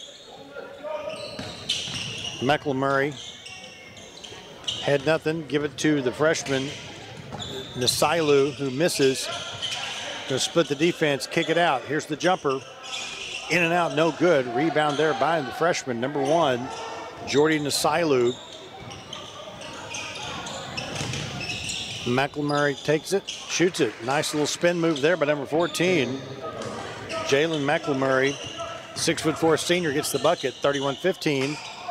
In and out, does not go down there by number 4, Jay Martin. Tigers will get it back. See if they can chip into this lead here in the third quarter. Right now they got a little time, but later on, we'll see. They got to make the move now. In and out, no good there by number 11, Hilsman. There's a goaltending and a bucket right there. Laid it up and in. Player's hand hit the backboard shucket. I think they would have called goaltending if the ball didn't go down, but it did. So we'll make it 33-15. 5 minutes left here in the third quarter from the Poplar Bluff Showdown on the campus of Poplar Bluff High School. 37th annual one. This tournament was won last year by New Madrid County Central. Vashon has been a multiple-time winner of this, as has the Poplar Bluff Mules. Here's a bounce pass in the paint. They'll kick it back out. Here's the jumper from the wing. It's up and it's good by number 24. Jaden Anindo with the bucket, 33-18. And even though it's early, the Tigers look to have a little bit better offensive flow than they did in the first half. And again, you got high school kids, a couple hundred miles from home, playing 3 days in a row over the holidays. There's a lot of variables involved there. Lots of reasons to give you an uneven performance for sure. There's a shot and a miss by the Tigers. Here comes the Mustangs. They'll push it ahead.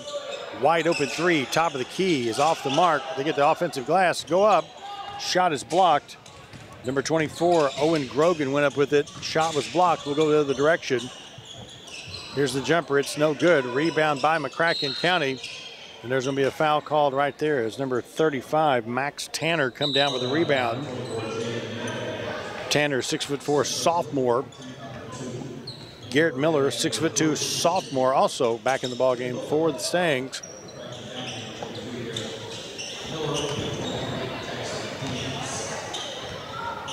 They have the basketball right now. They're going to slow it down just a little bit. Tigers jump out there on the ball handler, picks up the dribble. Now to the top of the key, a little pump fake, shoot the jump shot, misses.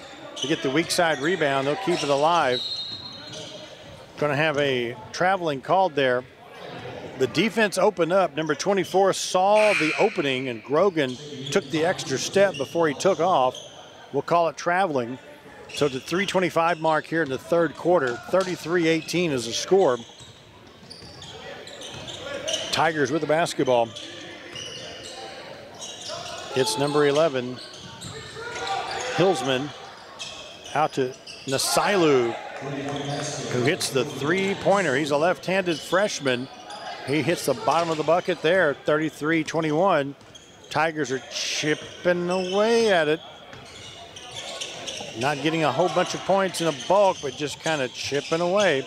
Again, look like they're in a little bit better offensive rhythm after making some halftime adjustments. They jump out on the ball right there. And timeout's going to be called by Garrett Miller. He got trapped out there, didn't get any help, was forced to call the quick timeout. It's a 30-second timeout. We'll take a 30-second timeout as well. Back with the more basketball action in a half minute. Stay close. It's the Poplar Bluff Showdown.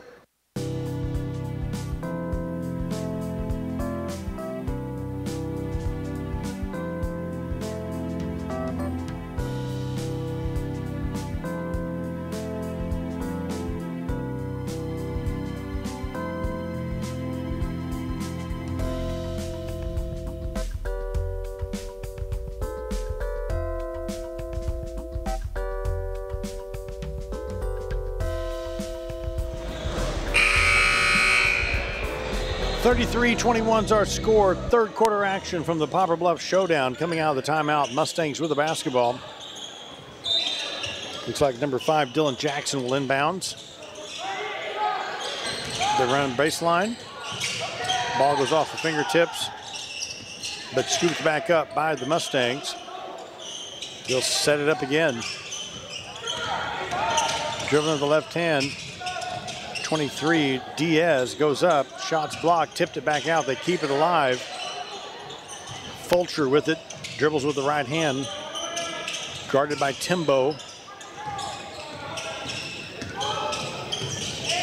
They go corner, Euro step, Ball is off the mark. Rebound by the Tigers. So McCracken County had a couple of good shots, a couple of good looks. Could not get the ball to go down at the 2-minute mark. Tigers can chip away a little bit more into this lead. Hillsman hands it off. Top of the key to Nasilu. Again, the freshman guard gives it up to number 10, Elijah Bell. Back to Hillsman. Picks up the dribble. Fade away jumper. It's going to be a little bit short. Rebound there by number 22. Garrett Miller. Little push off, no call. Takes it up and takes it in. Might have got by with one there. Kind of pushed off with the left hand. Went up with the right hand. Little floater is good. Hey, if you can get by with it, why? It ain't cheating if you don't get caught, I think is the old wrestling vernacular. Count the bucket either way, 35-21. 14-point lead for McCracken. Here's a three-point attempt. It's up, it's off the mark. Rebound there by number 5, Dylan Jackson. May have stepped out of bounds right there. We'll go back to the direction. Line change here, 5 more players in. Each team making changes here. 50 seconds left, less than a minute to go here in the third quarter. Coming up after this one, Poplar Bluff Mules and the Izard County Consolidated Group out of Brockwell, Arkansas is up next. But right now, we got a ball game. 35-21. Tigers looking to get back in it. Left-handed hook shot off the mark. A little spin move, took it up with the left hand. Couldn't get it to go. We'll go back to the direction. There's going to be a foul called. Not a lot of fouls called in this game, especially here in the second half. It's kind of been one of those up and down games where shooting a lot of jump shots, looking for three-pointers, looking for that good three-point shot. So fouls really haven't played too much of a role in this one as we wind down. 20 seconds left. Go with the left hand, back it out there, 15 seconds. Jay Martin with it. Martin at 10. Martin at 9. Martin dribbles at 6. It's Martin at 5. Picks up the dribble, hands it off. Here's the shot off the glass. No good, and that's it for the third quarter. After 3, our score, Mustangs 35, Tigers from Urbana, Illinois 21. Fourth quarter is coming up next, folks. Stick around. This is being brought to you by the Poplar Bluff R1 School District. Back in 60 seconds with more from the 37th annual Poplar Bluff Basketball Showdown.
Back at the Poplar Bluff Showdown, crowd enjoying a little Alan Parsons Project music here between quarters.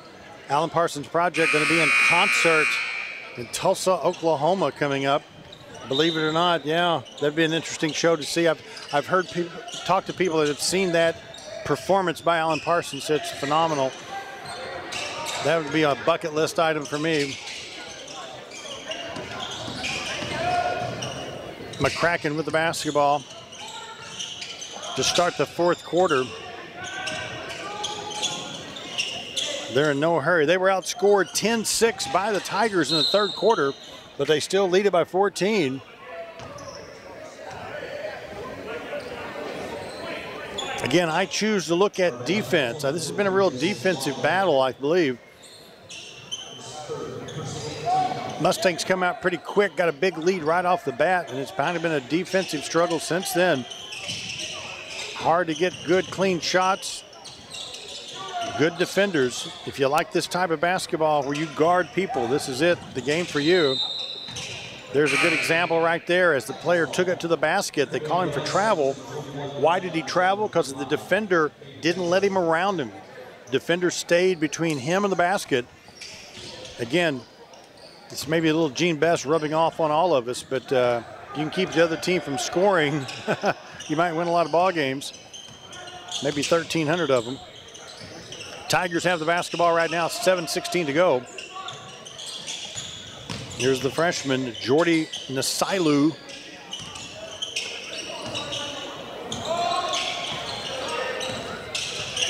Tigers content to wait for that high percentage shot. They keep looking and looking. McCracken County's also playing a pretty sticky brand of defense right now. A little jump stop, take it to the basket. They're going to call the foul on the floor, I believe.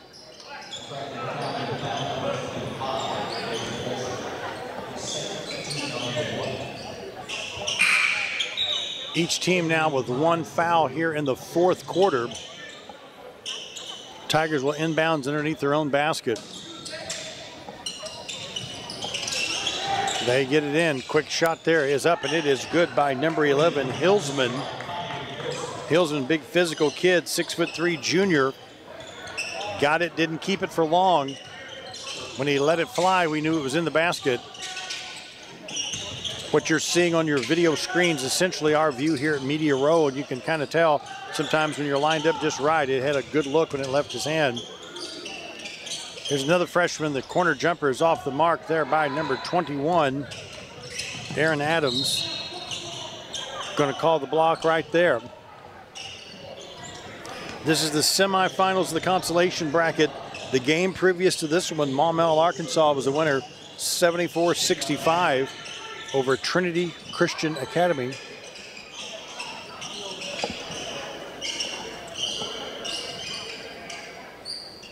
The referees talk it over for just a second. We are ready. Tigers to inbound underneath their own basket. Down by 11. Again, they're chipping away at it. They picked up a couple of points on them there in the third quarter. Let's see if they can get back in this and get it down to a little bit closer. Going to call the double dribble. They had the freshman open in the corner. They couldn't get him the ball. They could see him, but where the ball handler was at, he was kind of trapped underneath the basket. He tried the old sidearm pass, but ended up stepping out of bounds. 35-24, 6 minutes to go here from the Poplar Bluff Showdown. Mustangs have it. They've kind of got knocked out of their offensive flow as well here in the second half. Points have been hard to come by. There's one. Nice play there by number 25, Caden Fulcher. Went up with it. A little scoop shot off the glass for two. 37-24 is the score. Turn the corner. Shots off the mark there by number 23, Mwamba with the ball. Stops, shoots, rattles around. Freshman comes back up with it. Grabbed it in one motion, grabbed it from the defender and flipped it up. It would not go down, but he will go to the line to shoot a couple of free throws. 5:23 to go in this one.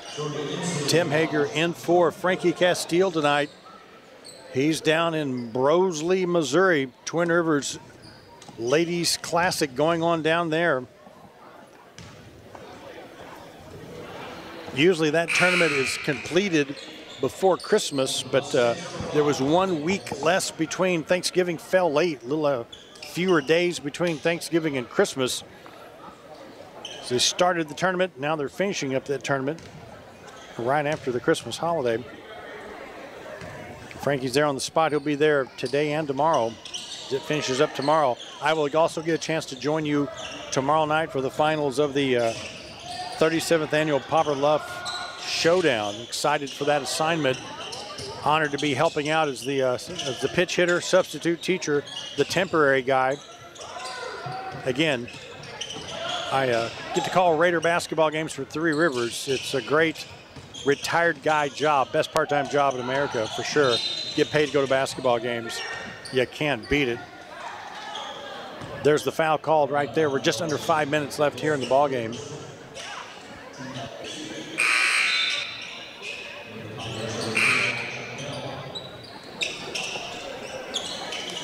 Substitution there, number 10 coming into the ball game, Elijah Bell for the Tigers. Mustangs look to inbounds, bounce pass right through the wickets. They track it down. It's Jay Martin with it. Shoots the runner, rattles around to no avail. Rebound by the Tigers. They'll move it ahead. Baseline jumper is up and it's good. Mafamba with the bucket. Good body control. Went up with it, kind of shot it with one hand. Flying out of bounds, flipped it up from the baseline for two. We have a 10-point ball game, 37-27. McCracken County with it right now. They're the Mustangs in the dark uniforms. 3-second violation right there. I believe number 21, Aaron Adams, got caught camping out there in the lane. So we'll go back the other direction with it. 4:14 left in this one. Again, Poplar Bluff Mules will be in action next against Izard County Consolidated. Count the bucket. We'll shoot the old-fashioned three-point play coming up, the and one. Mafamba gets it to go. Mwamba would get a chance to shoot the free throw in the and one. 6'3" junior. Chance to make this a three-point play in a 7-point game. It is up and it is in. We have a 7-point game at the 4:06 mark. Timeout called on the floor. The Tigers again are creeping back in this one. They've cut into that big lead. It's now a 7-point game. Looks like they've called a 1-minute timeout. We'll take a 1-minute timeout as well. This action is being brought to you by the Poplar Bluff R1 School District. This is the 37th annual Poplar Bluff Basketball Showdown.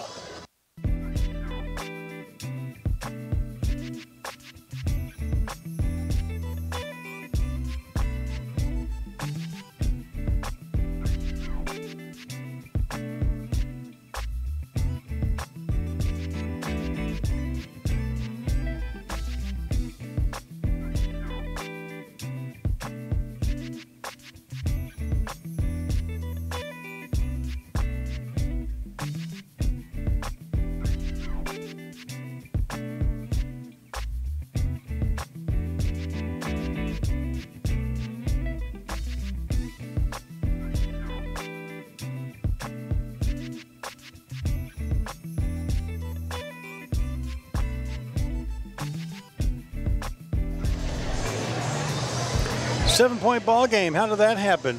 37-30. This other team has snuck back in this. Urbana down big. They were down 27-8 at one point in this ball game. 19-point lead is now a 7-point lead. They've done it slow and methodical. I mentioned their coach, Verdell Jones. Very calm, cool, collected coach. Didn't panic when they were down big. We watched him during the timeout, gave good instruction as McCracken gets the bucket, makes it a 9-point game, 39-30. But the clock will soon be a factor in this one. Down at 3 minutes, 40 seconds left here in the fourth quarter. Each possession pretty big right now. A little bit magnified as this game comes down towards the end. Here's the jumper. It's no good. Rebound by McCracken County. Tigers had a good look at it, couldn't get it to go down. Jay Martin with it for McCracken County. Has it on the baseline in the corner, dribbles in off the glass, doesn't get it to go. Ball's tipped around, comes down with Elijah Bell, scoops it up for the Tigers as we near the 3-minute mark left here in the contest.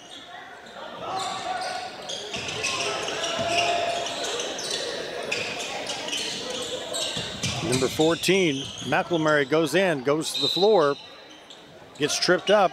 They say he was the last one to touch it. So McCracken catches a break and they'll get the ball back at the 2:48 mark. They have a 9-point lead in this one. They get out to the big lead. They've held the lead virtually the entire game, even though the Tigers have chipped away and got back in it. We thought for a few minutes it was going to be a blowout. Like I said, it was a 27-9, 27-8 game at one point. But the Tigers did not panic. Ended up being a really good ball game. With the 2:30 left in this one, 2.5 minutes. There's a little turnaround in traffic right there. Nice play by Dylan Jackson. Got it, took his time, put his head down, went between the defenders, and then just flipped up about a 4-footer for the bucket. Mustangs back up by 11. Foul's going to be called right there.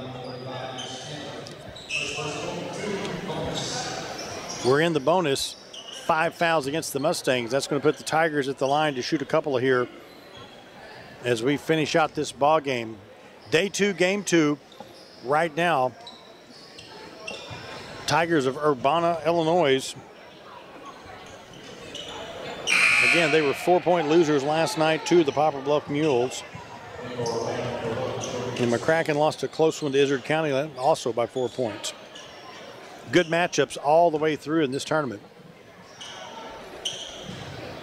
First free throw is off the mark. Here's the second one, and it's all right. It's good, 41-30.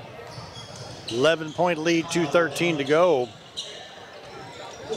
The full timeout's called on the floor, and we'll take a full timeout as well. Stick around, folks. The conclusion's coming up. Mustangs lead it by 10. Back in 60 seconds at the 37th annual Poplar Bluff Showdown.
Two minutes, 13 seconds left in this one. It's game 2, day 2, the Poplar Bluff tournament. Mustangs with the ball right now. Inbounds. Tigers switch it up on defense right now, going man-to-man. They're trying to trap. They do. They get the ball back out to a different ball handler. They open it back up. They drop back into the man-to-man. Thought about the three-pointer. Changed his mind. We'll dribble around. 2 minutes left now. Just under 2 minutes. McCracken is content to just grind time off this clock. 1:48 left to go. Tigers might be forced to foul pretty quick here to get that clock stopped. Clock definitely the ally right now. A little backdoor play. Gives it up. Had the man open for just a second. Couldn't get him the ball in time. But the upside for McCracken County is they ground about 30 seconds off the clock on this possession. And they'll continue to grind. 10 points ahead, 91 seconds left in the game. Non-shooting situation. They'll take the ball out underneath their own basket.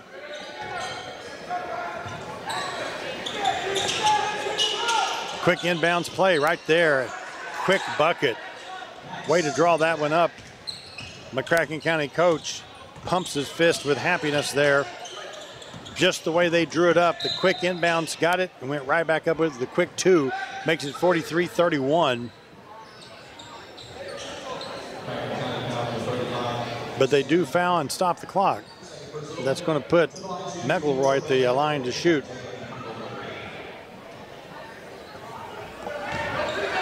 McElmurray will get one more. Jalen McElmurray, 6'4" senior for the Tigers.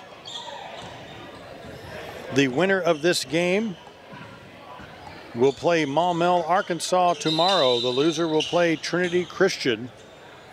Timeout is called on the floor. Looks like a 30-second timeout. We'll be back in 30 seconds with more basketball at the 37th annual Poplar Bluff Basketball Showdown.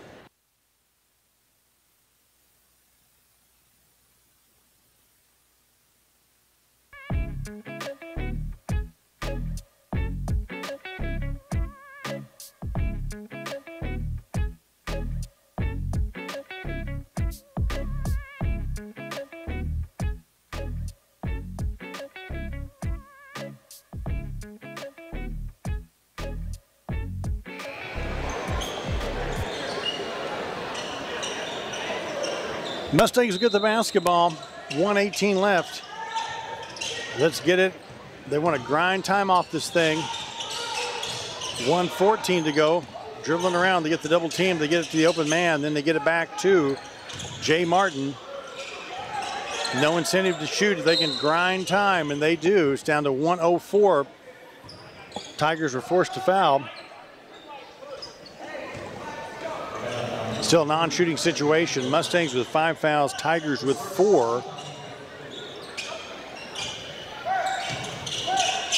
Mustangs look to inbounds. They do to Martin. He dribbles with the right hand, now the left hand. Bounce pass to number 25, Fulcher. The 22, Miller. He draws the double team, and he's going to get fouled. Now we'll start shooting some free throws. 43-33, 10-point lead, less than a minute to go with the Mustangs at the line.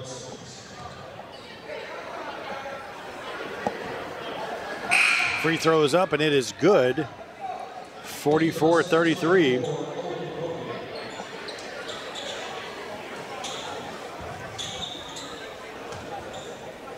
Took a look at my trendy Apple Watch, almost 7 o'clock.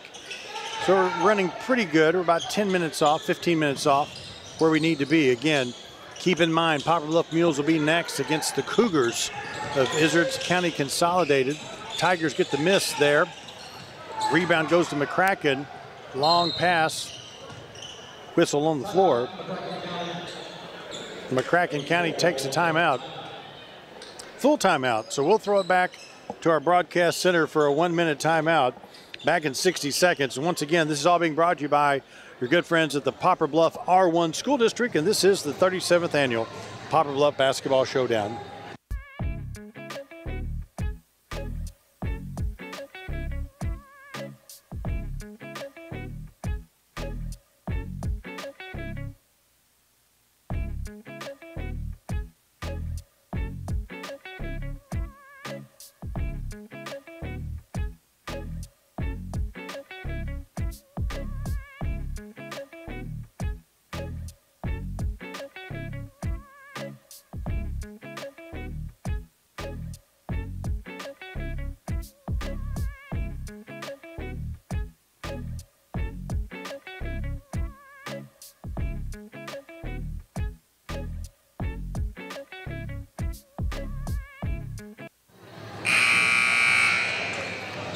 Crowd still filing in here, getting ready for the last 2 games of the night. Poplar Bluff hosting Izard County, and then Staley versus Vashon. Crowd's really picked up in the last few minutes.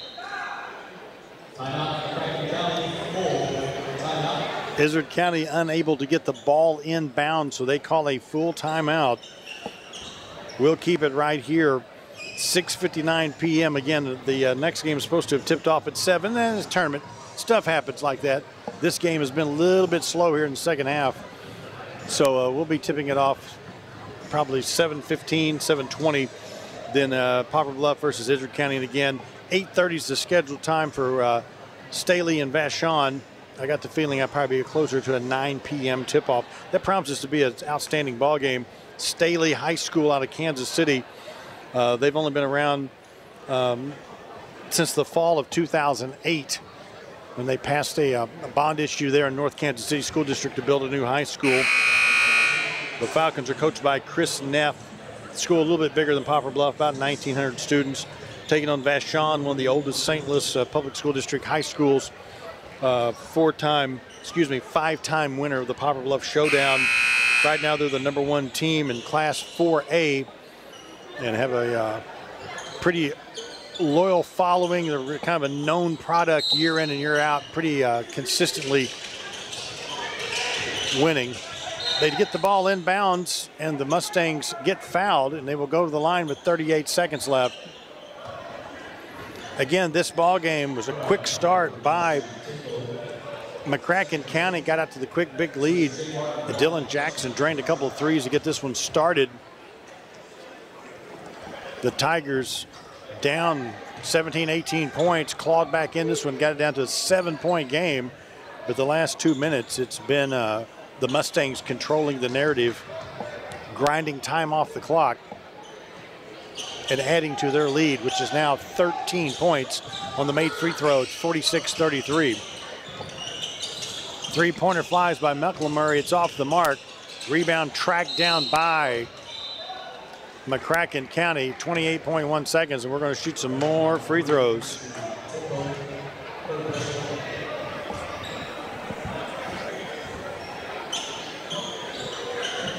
Going to the line for the Mustangs, Dylan Jackson, number 5.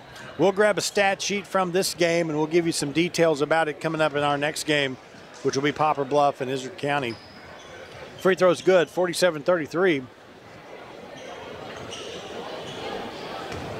Let's shoot one more free throw here.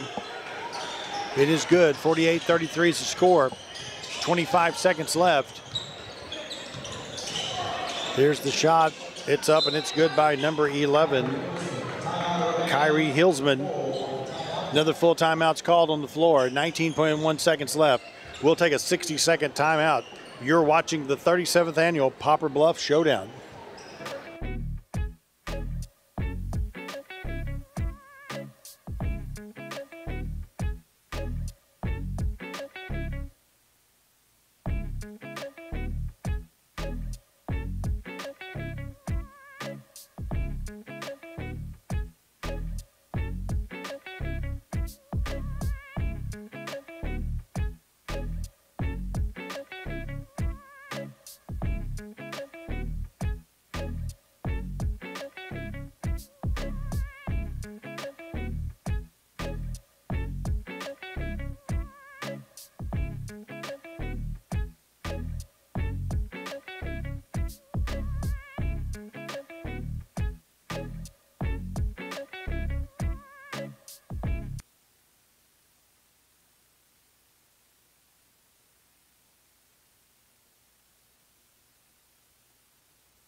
From Poplar Bluff High School, game number 2, day number 2 of the Poplar Bluff Showdown, just about over. 19.1 seconds left. 48-35 is our score. McCracken County Mustangs with the lead. They inbounds. We've had the fourth quarter come to a crawl almost. It's like a football game. Everybody had their timeouts. Everybody's getting their timeouts in. Procedurally, coaching strategy-wise, that's exactly what you need to do. But it does drag the end of the game out just a bit. That's 5 fouls there on number 23. Jesse Mwamba, big physical kid. He's played a good game, 6'3" junior.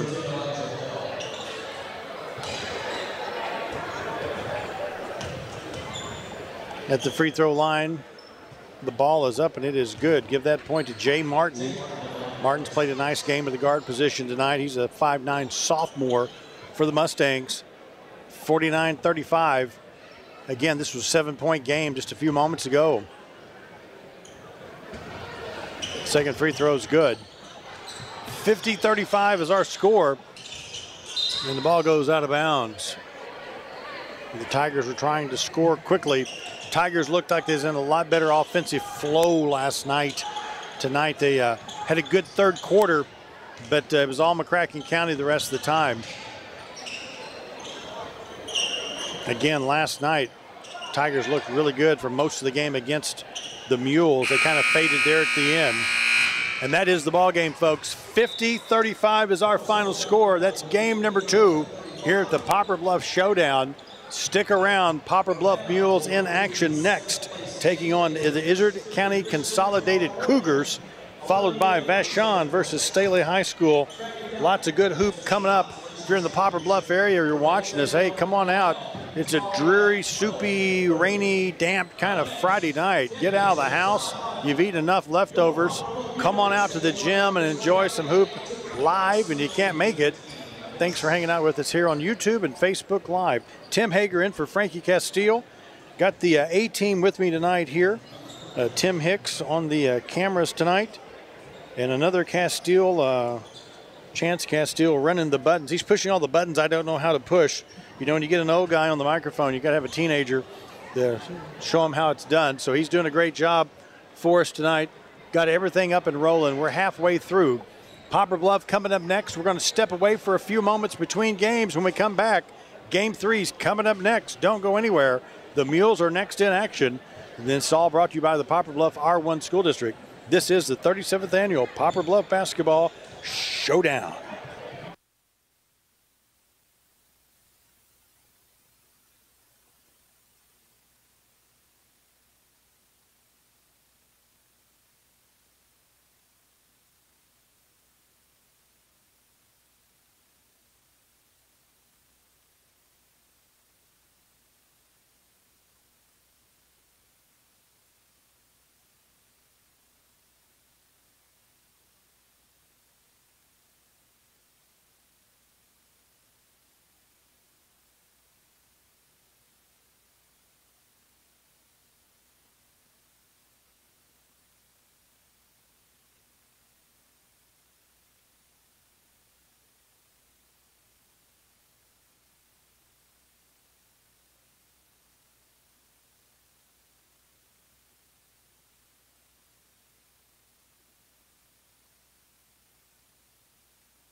Pizza Inn wants to know, what's your favorite slice? Is it our classic Supreme in all its warm, cheesy goodness? Or maybe it's the Meaty Max with its perfect combination of flavors and textures. And don't forget the fan favorite chocolate chip cookie dessert pizza, a mouth-watering masterpiece. Your Poplar Bluff Pizza Inn serves up all your favorites, so no matter what slice you crave, Pizza Inn will satisfy. Pizza Inn, where family and flavor meet. Baldwin Toyota presents the benefits of owning a Toyota. Fuel efficiency. Toyota pioneered hybrid technology combining gasoline and electric power for optimal fuel economy. Reliability. Toyota vehicles are known for their durability and longevity, reducing the risk of costly repairs. A strong resale value. Toyota owners are more likely to fetch a higher price compared to similar models from other brands. Experience these benefits and more firsthand at Baldwin Toyota. Barker's Towing and Auto Repair. As the name suggests, Barker's does more than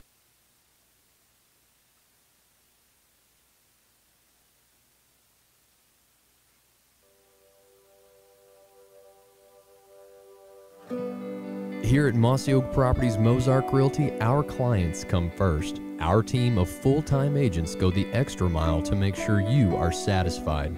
At a glance, we are outdoorsmen, but if you dig deeper, you will find real estate experts ready to help you write the next chapter of your life.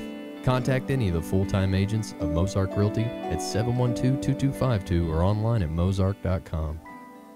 Barker's Towing and Auto Repair. As the name suggests, Barker's does more than just towing. Here at Barker's, we offer a complete line of automotive services, including tires, brakes, alignments, maintenance, and repair. And for our car enthusiasts, you'll enjoy our speed shop for quality performance parts. We are locally owned and look forward to earning your business. And for those times that you need a tow, Barker's Towing is available 24/7 for all of your towing and auto recovery needs. It's Barker's by request, 573-785-7811. Tired of wondering where your meat comes from? Country Road Market has the answer. We're bringing the farm straight to your table. From fresh cuts to custom processing, we do it all. Bring us your deer, hog, or cattle, and let our expert butchers work their magic. Skip the grocery store and support your local farmers. Country Road Market is located at 558 County Road 507, just off Highway KK in Wapapillo. We know that having a strong defense is key to winning any game, and that's why you need Edmondson & Holt, attorneys at law, by your side. Just like the Mules face challenges with grit and determination, Edmondson & Holt will handle your legal matters with that same drive and commitment. From complex cases to straightforward advice, Edmondson & Holt is the strong local defense you need. For a free consultation, call Edmondson & Holt at 573-785-0127. Attention farmers.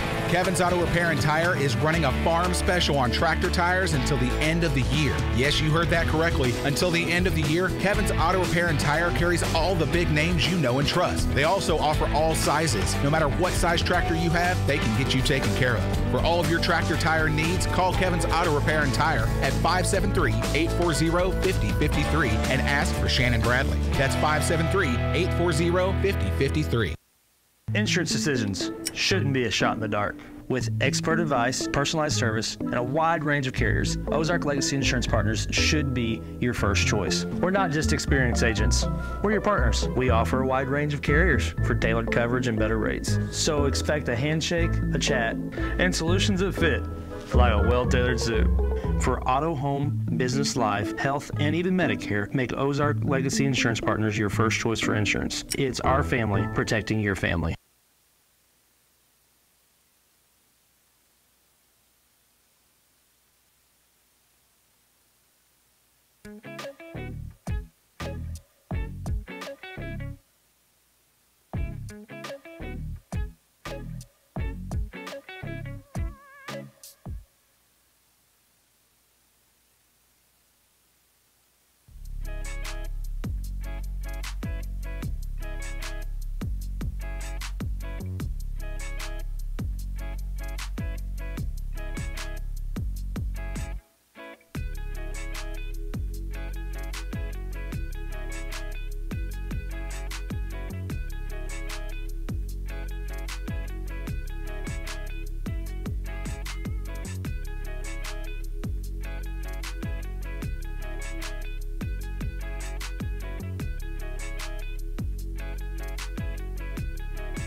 Poplar Bluff Monument Works is dedicated to care, compassion, and community. For more than 50 years and passed down through generations, Poplar Bluff Monument Works has been an important piece of our community, standing with us in our most difficult moments while we grieve the loss of a loved one.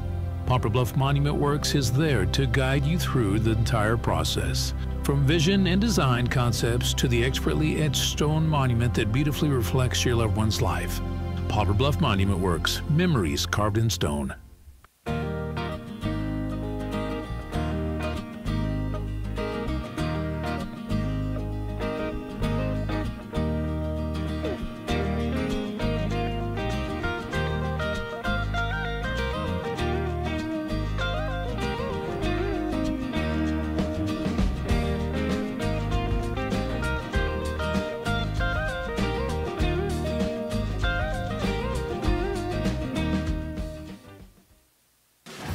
Russian Towing and Automotive is here to help.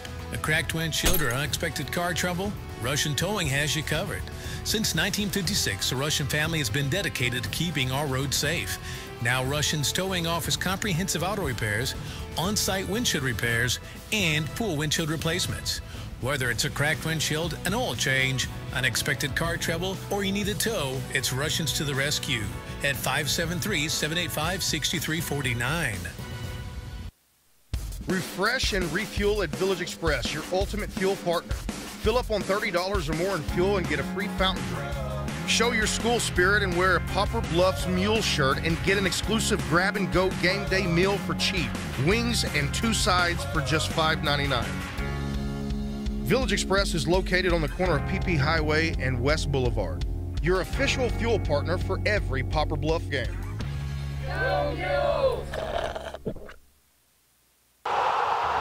Hey Mules fans, hungry for a deal? Head over to Subway in Poplar Bluff where you can buy 2, get 1 free on footlong subs all day long. Whether you're fueling up before the big game or celebrating a win, Subway has you covered. Don't forget to ask about our team deals and catering options. Perfect for any sports event or team gathering. Subway, food that fuels the mules. At Air Solutions, your home's comfort matters. And for many years, Air Solutions has been the area's trusted local name for heating and cooling. Their unmatched expertise keep your home running perfectly and comfortably year-round. Whether that's keeping you cool in summer, warm in winter, or the lights on during a power outage, Air Solutions' skilled professionals are ready to serve you. And they always respect your time and hard-earned money. For reliable and honest service, trust Air Solutions in Poplar Bluff, 573-840-0844.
And you're looking live at Poplar Bluff High School. This is the 37th annual Poplar Bluff Basketball Showdown. Ken Hostler on the mic right now introducing starting lineups. We'll step away, let him introduce those guys to you. We'll go over the starting lineups, the tip-off coming up next. Izard County Consolidated Cougars taking on the Poplar Bluff Mules. Hang around, folks. It's Game 3, Day 2 of the Poplar Bluff Showdown. Izard County is coached by Kyle McCracken. Now the starters for the Cougars. 6-foot senior, number 0, Cash Arnold. 5'7" sophomore, number 1, Kane Yancey. 6'4" senior, number 3, Gabe Spray. 6'1" senior, number 12, Casey Black. And 6'10" junior, number 41, Sebastian Robbins.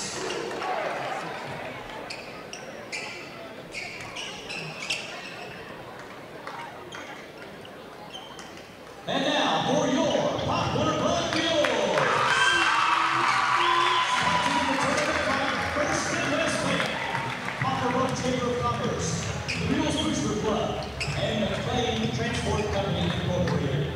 Mules are 5-3 in the season. In its 13th year, Poplar Bluff is coached by Will Trinity. Assistant coaches Aaron McCracken, Tyler McAvoy, and Preston Moore. Starters for your Mules, 6'5" sophomore, number 1, Maumelle.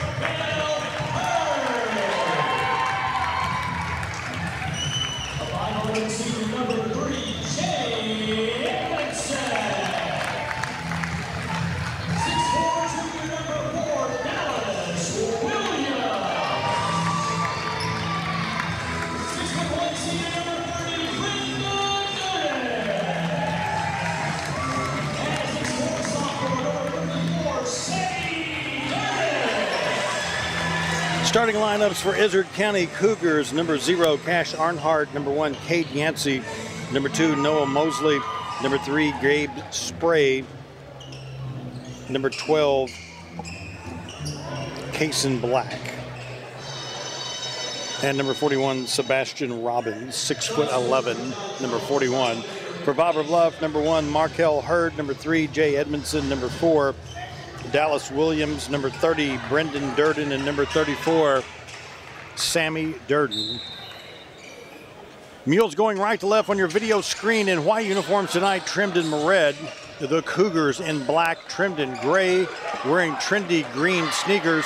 And away we go, Day 2, Game 3, Poplar Bluff Showdown. Big crowd filing in here for the Poplar Bluff Mules, followed by Staley and Vashon. Poplar Bluff gets the ball in the turnover. Ball's intercepted. Finally comes down in the hands of number 0, Cash Arnhart. For the Cougars tonight, 2 words, Gabe Spray. Scored 33 points last night. He's a 6'4" senior. Gabe Spray, number 3. We'll put the focus on him tonight, see what the Mules can do with him. Defensively, Cougars have the basketball right now. Both teams winners. We're in the winner side of the bracket right now. First shot of the ball game is up. It rattles around in and out. Rebound there by number 3, Jay Edmondson. Markel Hurd, number 1. Jay Edmondson, number 3. And the Mules are on the board. 3-0 on that quick bucket. We're 1 minute into this ball game. Again, Hurd, number 1. Edmondson, number 3. Dallas Williams, number 4. Number 30, Brendan Durden. Number 34, Sammy Durden. Shot is off the mark. 6'11". Sebastian Robbins got that rebound for Izard County. Little baseline, kick it back out. Little pump fake there. Corner, dribbles out. Student section having a good time already tonight for Poplar Bluff High School. There's the drive in, follow up, in and out, no good. The ball tips around. Izard County comes down with it, keeps it alive. 3-point bucket attempt is no good. Rebound there by number 1, Markel Hurd. 2 minutes into this ball game. Big crowd, great atmosphere for basketball. We had a close game. The last game was kind of a slow-moving game. Lots of timeouts called there at the end. There's another bucket by number 34, Sammy Durden. Count it. Mules off to a quick 5-0 lead. We'll shoot the and one. Last game kind of drug out a little bit. Defensive struggle. McCracken County come away with a 50-35 win. One of those games where they had to call tons of timeouts right at the very end. We tipped off about 30 minutes behind where we thought we would. But this crowd's ready to be pumped up with some adrenaline. Mules coming out to a quick 5-0 lead is doing just that. Cougars get it back down by 5. Looking for their first points in the ball game. Ball's tipped out of bounds. Last touch by Poplar Bluff.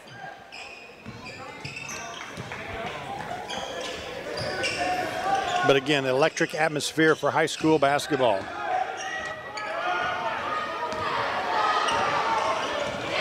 Izard County, case in black with the ball. Now to Gabe Spray. Spray goes up, misses that one.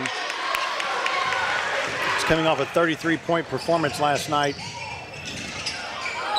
We're going to call the travel right there. Last night, Poplar Bluff was a winner, 57-53 over Urbana, Illinois.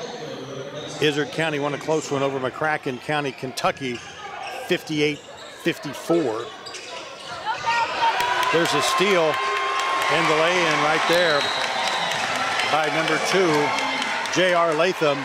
All Mules, 7-0 is our score. Timeout called by Izard County, and we will take our first timeout of this ball game.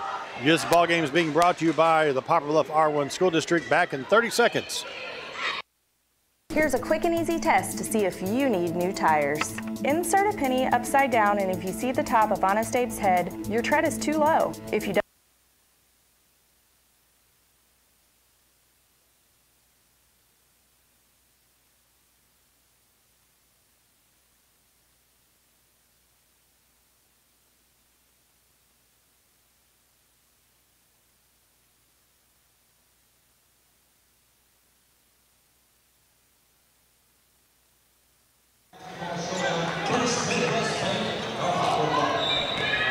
Coach Carl McCandis calls the quick timeout. Izard County down a quick 7-zip. They're having a little bit of trouble with the Poplar Bluff quickness right now. They'll kick it out to Spray. Baseline jump shot misses. Ball goes out of bounds. Last touch by Izard County. They can be a handful. You got a kid that scored 33 last night in Spray. Then a 6'11" kid there in the lane. Don't see a lot of 6'11" kids that are coordinated, able to block shots, play defense there. I like Robbins. That shot is up and it's good. When you can shoot the outside jump shot, though, that's all that matters. 9-0, Poplar Bluff with a quick lead. Cougars with it to the 6'11" kid. Now we scored. That's, 6'11" kids have an advantage in basketball. They're a lot closer to the rim than I am. Robbins takes it up and takes it in. Puts the Cougars on the board. It's 9-2. There's the miss. Rebound by Spray. Shout out to all the folks in North Central Arkansas watching this ball game, watching their Cougars right now. The high school campus is in Brockwell, Arkansas, 49 miles north of West Plains. If you need kind of a mental image of where the school's located, it's going to be a blocking foul there. Izard County wanted the charge on that one. It's going to be a block.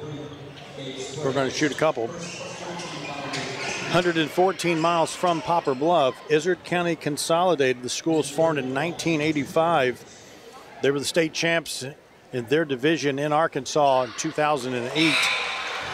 Much smaller school than Poplar Bluff. They've got 193 kids in high school. But they play a very competitive brand of basketball, have a good tradition of sports there at Izard County. Got to admire a smaller rural school coming into a big school situation, taking on schools like Poplar Bluff and Vashon and some of the larger schools. Urbana is a large school as well. McCracken County has 2,000 in their high school.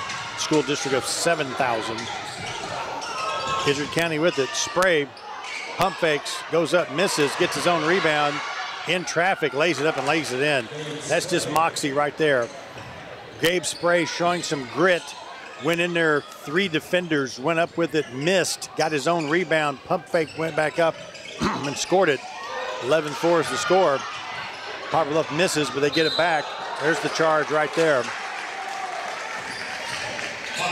Dallas Williams called for the charge. Lots of times when you throw that left arm up just a little bit, the defender oftentimes gets the charge call, and that's what happened right then. Ball's tipped out of bounds there. Good defense by J.R. Latham. Izard County looks to inbounds. Number 12, Kason Black, handling the point guard position, gets it across the timeline, being chased by Edmondson. He stops and shoots about just inside the free throw line. 11-6 is our score. About 5 minutes into the first quarter. Big crowd tonight at Poplar Bluff High School. A lot of chatter about this game, a lot of chatter about the Vashon Staley game after this one.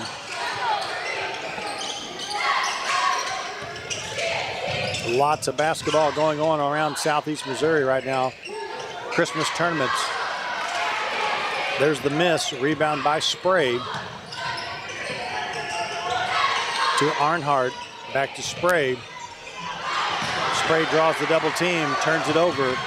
Scooped up there by number 20, Corbin Thomas. There's the miss. Poplar Bluff keeps it alive. Swing around to Edmondson. Jumps in there, passes it. Baseline, there's the miss and the follow-up by number 24, Justin Briscoe, just a sophomore. You know, them dim Briscoe boys, they got that ball, pump faked it, sticked it right back up and in, had position, screened out the defender. He'll shoot the and one.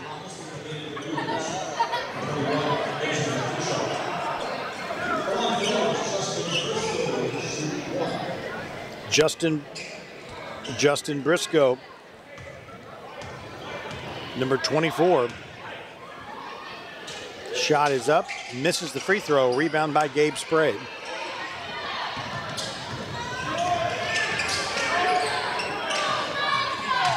Black, Kason Black with it. Bounce pass. Spray thought about it. Kind of took the extra step right there. Took the Euro step +1. Gets called for the travel. 13-6 Mules lead it here in the early going. First quarter action from the Poplar Bluff Showdown, 37th annual Showdown.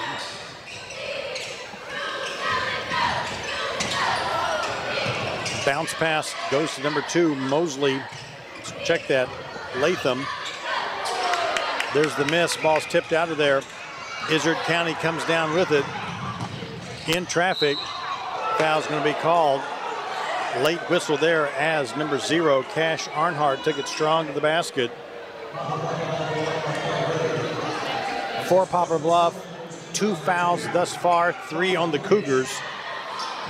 And that's gonna put Cash Arnhart at the line to shoot a free throw.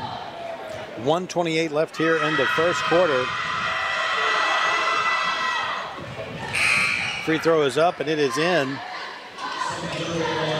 13-7 is the score. 1:28 left. First quarter action. Free throw is good. Made them both. 13-8 is the score.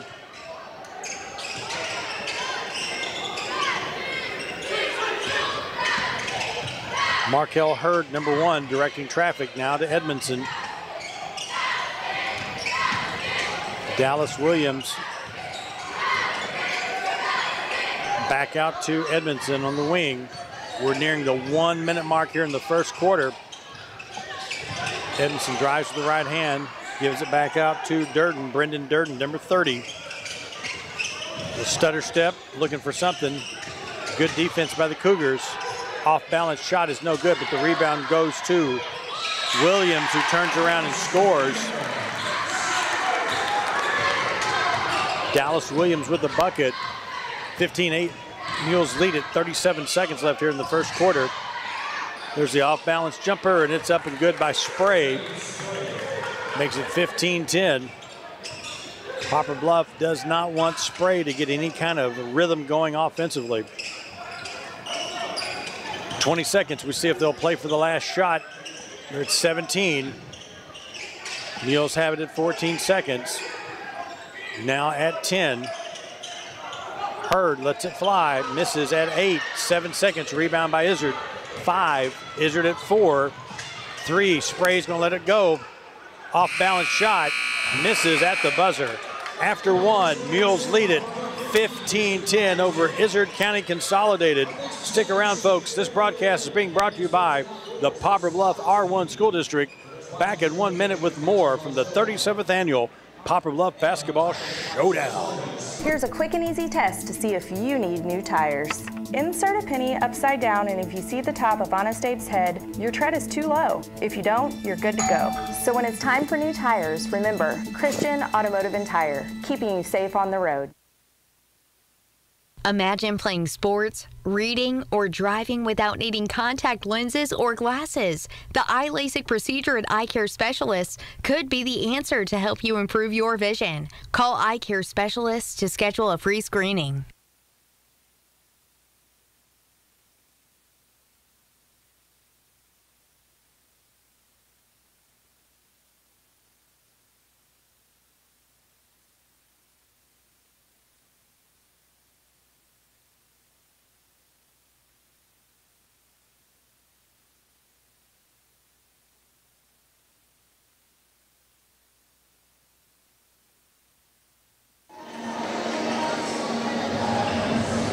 Poplar Bluff Mules lead at 15-10 after 1 period of basketball.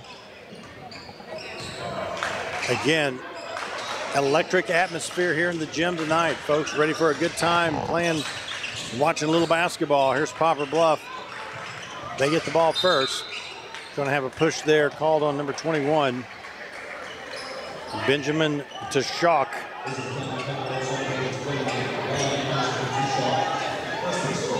Non-shooting situation. Poplar Bluff will inbounds. It's Edmondson. Lobs it out to Durden. Durden goes to the right hand. Stops. Here's the runner, and it's up and it's good by number 4, Dallas Williams. Shot the floater. It bounced around, but it goes down. 17-10 to score. Number 0, Arnhart. Back to Spray. Pump fake. Here's the jumper. It's good.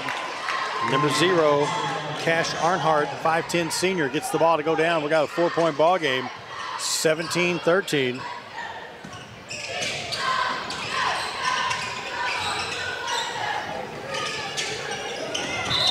They're going to call the travel right there. Took off a little bit early. That's number 30, Brendan Durden. Brendan Durden, a senior, 6'1" senior, number 30. Sammy Durden, a 6'4" sophomore, number 34. Both in the ball game right now for Poplar Bluff. Izard County Cougars have the basketball. Corner 3, it is good. That is number 1, Cade Yancey with the bucket. And we have a 1-point ball game, 17-16. 6-2 run by the Cougars here to start the second quarter. There's an interception by number 0, Arnhart. Spin move, lays it up, misses. Spray follows up, misses.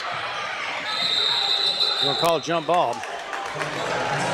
It was one of those shots when he spun around, you shoot it a little bit harder off the glass or a little bit softer right in the basket. You get caught in that in-between area.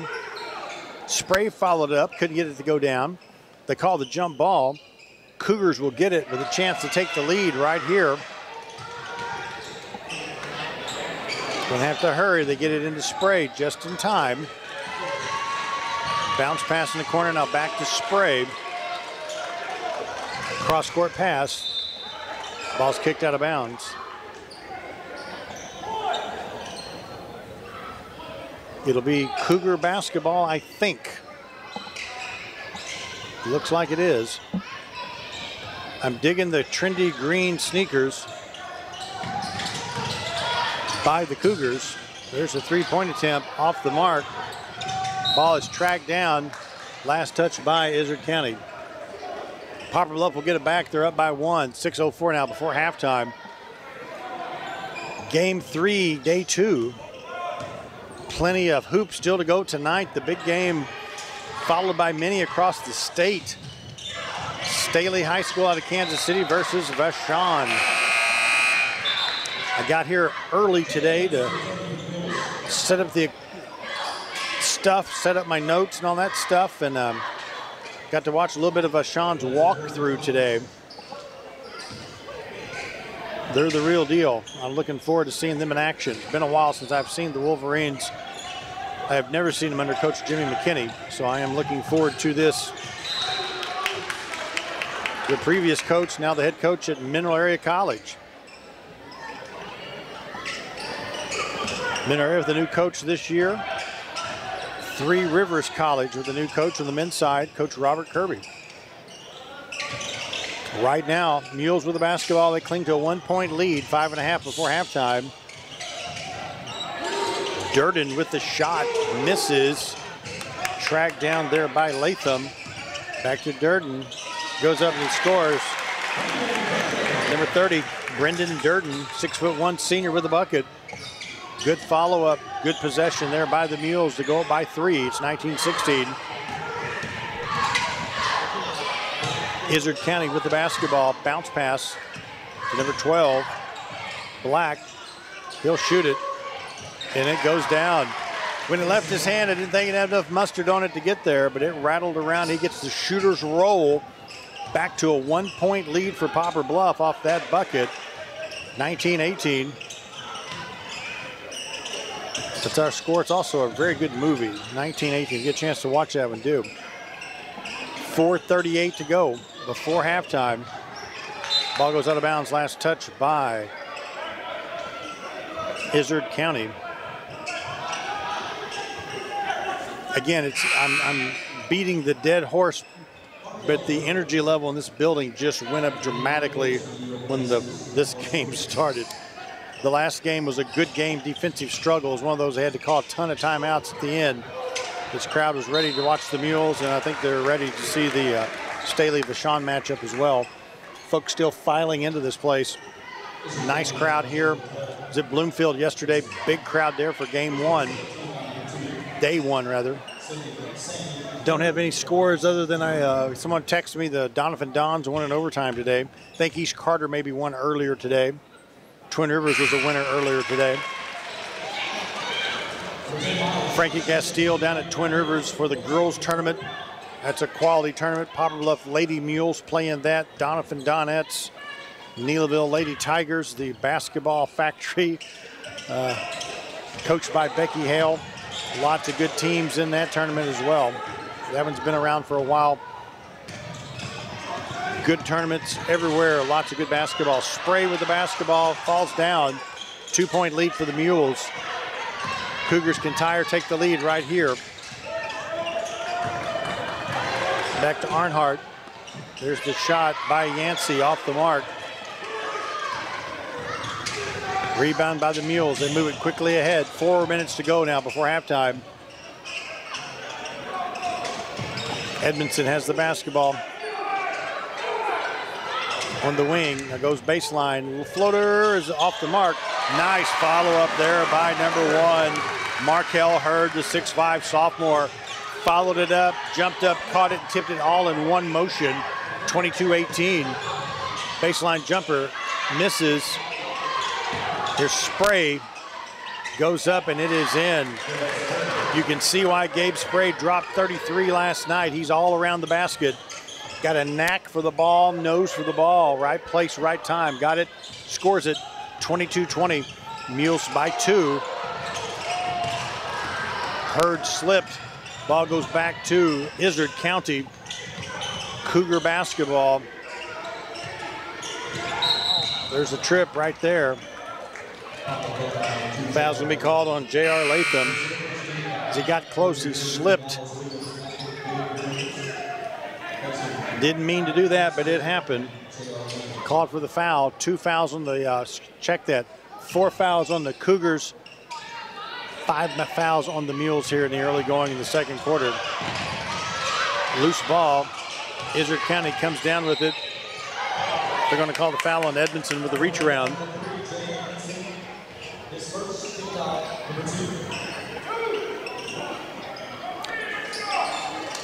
The Mules now with 5 fouls. Izard County to inbound. Spray into Yancey. They call traveling right there in front of the official. So the Cougars will give it back to Poplar Bluff.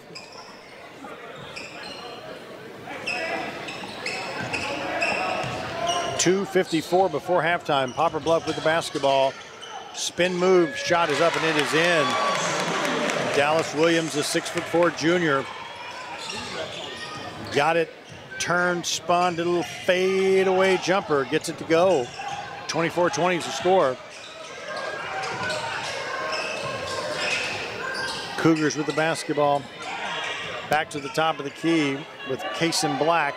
Slows it down, directs traffic, goes to the left hand. Little runner is up and it's good. Slowed everything down, cleared some space, went with the left hand, jump stop, goes up the top of his jump, flips up about a 7-footer for 2. Good fundamental basketball right there. 24-22. Mules by 2. Will shoot the 3. It's in. It's in. Number 4, Dallas Williams, when it left his fingertips, you knew that was money. 27-22. Again, being up here high on the media row, sometimes you get a good view of the shot, and you knew that one was going to go. And you knew that was a foul right there. Going to shoot a couple of free throws now. I think we're at the point in this quarter of shooting some free throws.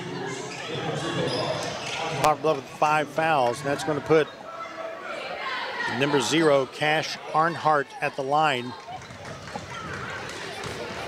Arnhart, a 5'10" senior, misses the first free throw. Poplar Bluff student body having some fun tonight. Some well-dressed folks with neckties, suit jackets, and pajama pants. Today's Trinity, you can see them on the camera there. They're having fun. Good, clean fun, I might add. Free throws up and it's good, 27-23. Showing a lot of school spirit there. That's refreshing to see when the student body comes out to support the team like that. 1:40 to go. Poplar Bluff has it, spin move. That shot is off the mark. Rebound there by number 12, Kason Black for the Cougars. Gabe Spray with the ball.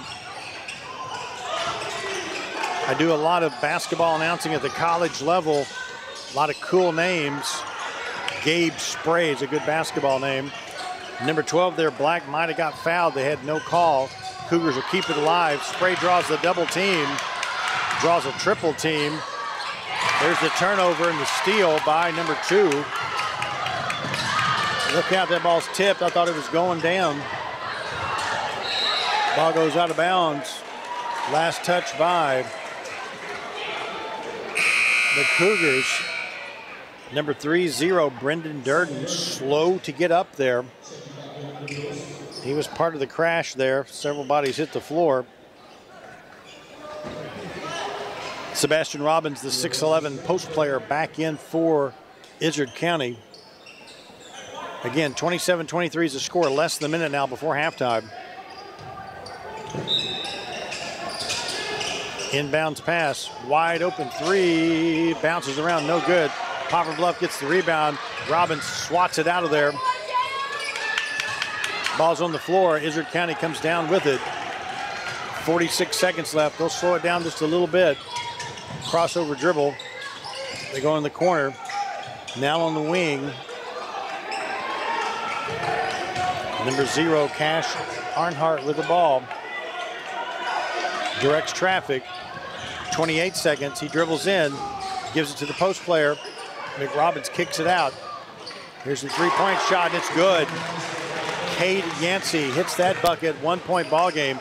Good possession that time for Izard County. Very patient, waited. Robbins passed up a shot to get somebody a better shot, and they drained the corner three.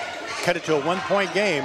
Poplar Bluff's going for the last possession. It's Edmondson at 3, Edmondson at 1. Got to let it fly. The shot's blocked, and that is it for the first half of basketball action. Exciting first half. Izard County hits the three-pointer to claw back within 1 point. 27-26, Poplar Bluff Mules lead it at halftime. This is game number 2. Check that. Day 2, game 3, Poplar Bluff Showdown. Mules and the Cougars. I'm Tim Hager, and it's been a fun day thus far. A lot of basketball still to go. Filling in for Frankie Castile, who's down at Twin Rivers. Folks driving around going to Bloomfield. Cape Tournament. Show Me Center. Big crowd here tonight. Basketball galore that time of year. So I'll quit talking and let you watch the TV right now. We'll take our halftime break. Thanks for hanging out with us. You're catching us on Facebook Live and on YouTube. This is all brought to you by the Poplar Bluff R1 School District. This is the 37th annual Poplar Bluff Showdown.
Maverick Glass offers repair of automotive, commercial, and residential glass, including mobile repair services. From a chipped windshield to a custom glass shower, remember Maverick Glass. Thank you for making Maverick Glass the area's leading glass company for more than 30 years.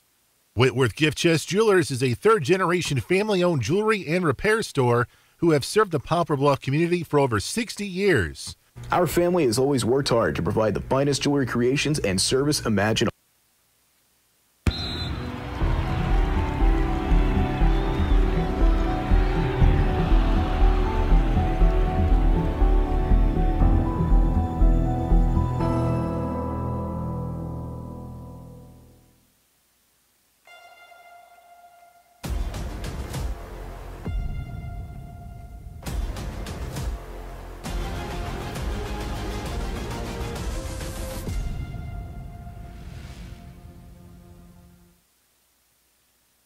Pizza Inn wants to know, what's your favorite slice? Is it our classic Supreme in all its warm, cheesy goodness? Or maybe it's the Meaty Max with its perfect combination of flavors and textures. And don't forget the fan favorite chocolate chip cookie dessert pizza, a mouth-watering masterpiece. Your Poplar Bluff Pizza Inn serves up all your favorites, so no matter what slice you crave, Pizza Inn will satisfy. Pizza Inn, where family and flavor meet. Baldwin Toyota presents the benefits of owning a Toyota. Fuel efficiency. Toyota pioneered hybrid technology combining gasoline and electric power for optimal fuel economy. Reliability. Toyota vehicles are known for their durability and longevity, reducing the risk of costly repairs. A strong resale value. Toyota owners are more likely to fetch a higher price compared to similar models from other brands. Experience these benefits and more firsthand at Baldwin Toyota. Barker's Towing and Auto Repair. As the name suggests, Barker's does more than just towing. Here at Barker's, we offer a complete line of automotive services, including tires, brakes, alignments, maintenance, and repair. And for our car enthusiasts, you'll enjoy our speed shop for quality performance parts. We are locally owned and look forward to earning your business. And for those times that you need a tow, Barker's Towing is available 24/7 for all of your towing and auto recovery needs. It's Barker's by request, 573-785-7811.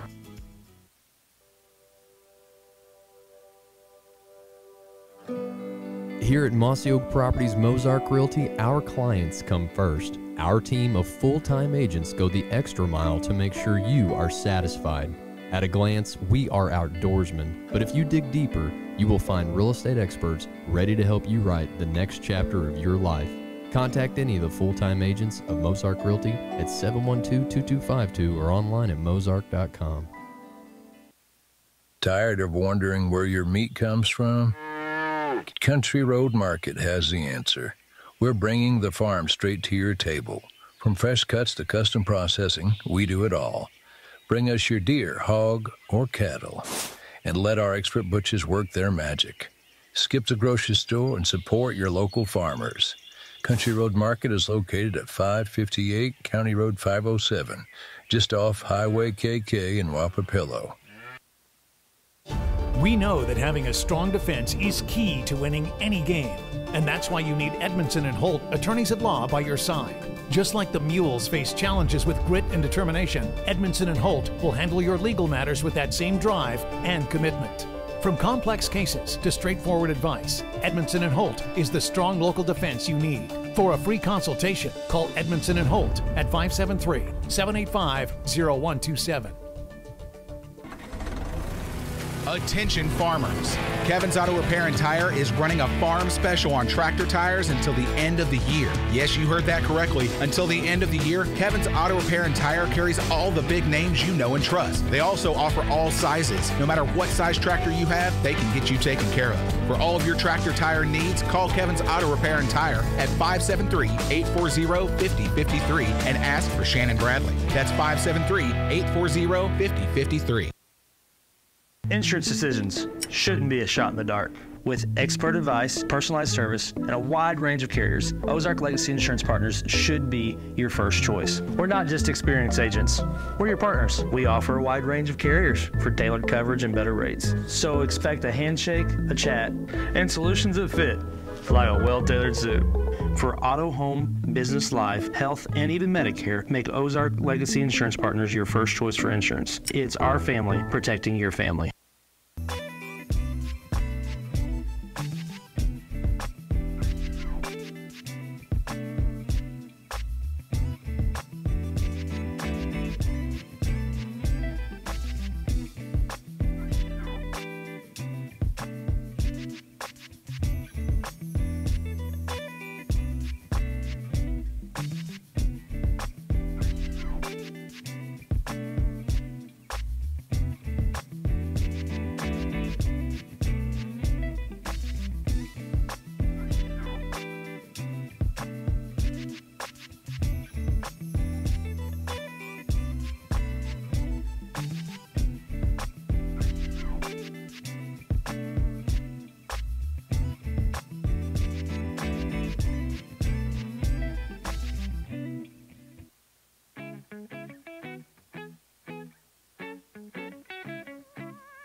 It is halftime from Poplar Bluff High School. A close game right now. Mules clinging to the 1-point lead, 27-26 over the Izard County Consolidated Cougars. Looking at the stat sheet for the Cougars, balanced scoring tonight. Cash Earnhardt, Cade Yancey, Gabe Spray, Casey Black, all with 6 points apiece. Sebastian Robbins, number 41, has 2 points, giving them 26 points for the ball game. Izard County 10 for 25 from the floor, 3 for 10 from the three-point arc, 3 for 4 from the free throw line. For Poplar Bluff, Markel Hurd, 4 points. Sammy Durden with 3 points. Jay Edmondson has played, has not scored. Brendan Durden, 4 points. And tonight's first half high point scorer, number 4, Dallas Williams, in double figures with 12 points. Poplar Bluff Mules 11 for 27 from the floor for 41%. 2 for 8 from the three-point arc. 3 for 6 from the free throw line. After one, it was 15-10, Poplar Bluff with the lead. They were outscored 16-12 by the Izard County Cougars in the second quarter, giving us a 27-26 game at halftime. Got a report that the Doniphan Donettes defeated the Lady Mules over the Twin Rivers tournament, 57-27. Someone come up and shared that with us here at halftime. Again, lots and lots of basketball going on tonight. When I arrive back at my home, I'll try to summarize some of those scores and have a little roundup for you tomorrow here during the ball game. Second half is underway. Poplar Bluff will get it first. They're up by 1. Neat halftime performance there by the Pom Squad and cheerleaders. Great atmosphere tonight here in the gymnasium. Big crowd on hand for Poplar Bluff and Izard County. And the next game, I think, will be a big crowd, too. Vashon and Staley. Mules get started in the scoring column there. Nice fadeaway jumper by Markel Hurd. Makes it 29-26. There's the lay-in by Spray. Got knocked to the floor. No call. Give him the bucket. 29-28. There's the miss. Robbins grabs the rebound.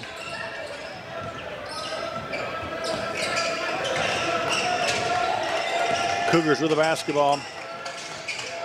Spray dribbles baseline, gives it up. Corner jumper off the mark. Ball's tapped around. Who's got it? Edmondson comes down with it. He'll move it quickly ahead. In traffic, lays it up, misses. Rebound, Izard County, and we'll go the other direction with it. Number 0, Arnhart. Open man in the corner. Here's Spray with the NBA 3. Misses. Ball rattles around dirt and comes down with a rebound for Poplar Bluff. Quickly ahead to Edmondson. Now to Durden. Going to call the blocking foul. They're going to say before the foul was before the shot. The Izard County player went for the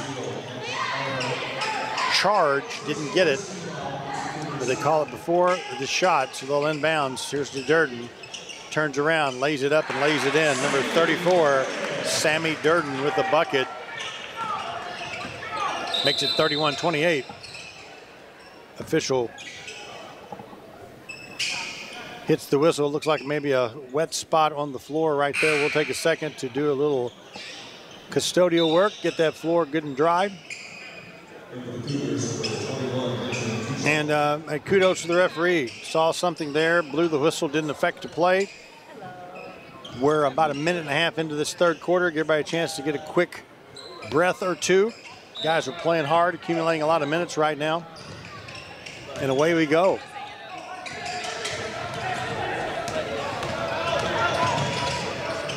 Izard County with the basketball. There's the pump fake. They go the corner.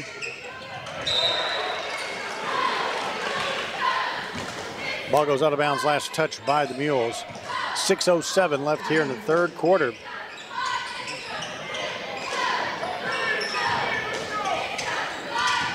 Cougars inbounds. It's number 12 with the basketball. Casey Black. Now to Arnhart, number 0, guarded by Edmondson. Goes to the right hand, turns the corner. Bounce pass intended to number 21. To Schock, didn't make it there. Quick timeout called by Coach Durden. 30-second timeout. We'll take a 30-second break 31-28 is our score. It's the 37th annual Poplar Bluff Basketball Showdown.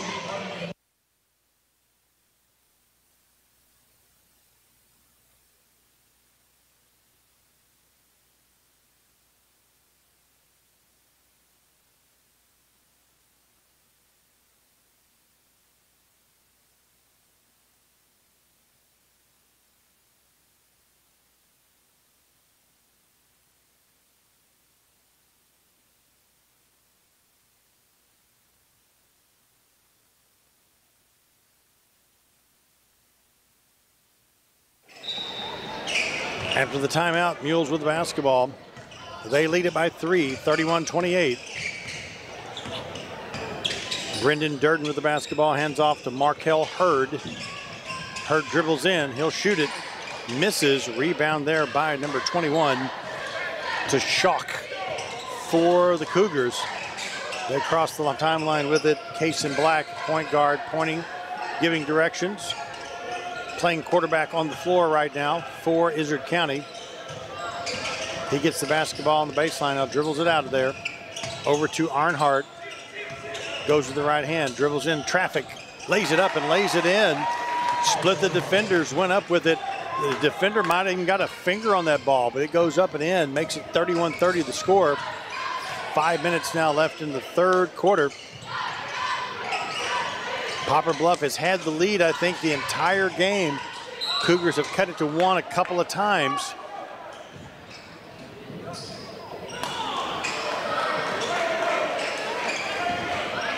Foul's going to be called on Izard County, I believe. Let's check. Cash Arnhart, 5'10 senior, called for the foul. 2 fouls on the Cougars here in the third quarter. Referee goes down and explains to the coach real quick and stopped and told the player what he was calling. We keep playing inbounds. Here's the corner jumper. It's no good. Rebound by Izard County. Off the miss by Hurd. Izard County can take the lead on this possession. It's Black. Guarded by Williams. Ball goes out of bounds.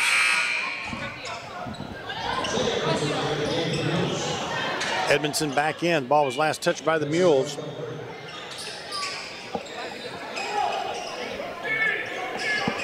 Black will inbounds to Arnhart. Dribbles with the left hand, top of the key, looks, guarded closely by Edmondson. Crossover dribble, stutter step. Wanted to kick it out to Black, number 12. They go to number 1. He misses the 3. It's Cade Yancey. Rebound there by number 30, Brendan Durden. Here's Edmondson, long distance 3. Misses, rebound by the Cougars. 1-on-3 fast break. But number 3, Gabe Spray, takes it right down the gut, if I may use graphic terms like that, right down the gut at the basket, draws the foul. Sometimes 1-on-3, just take it strong to the rack and see what happens. He draws the foul, he'll go to the free throw line. Spray makes the first free throw. 31-31 is our score.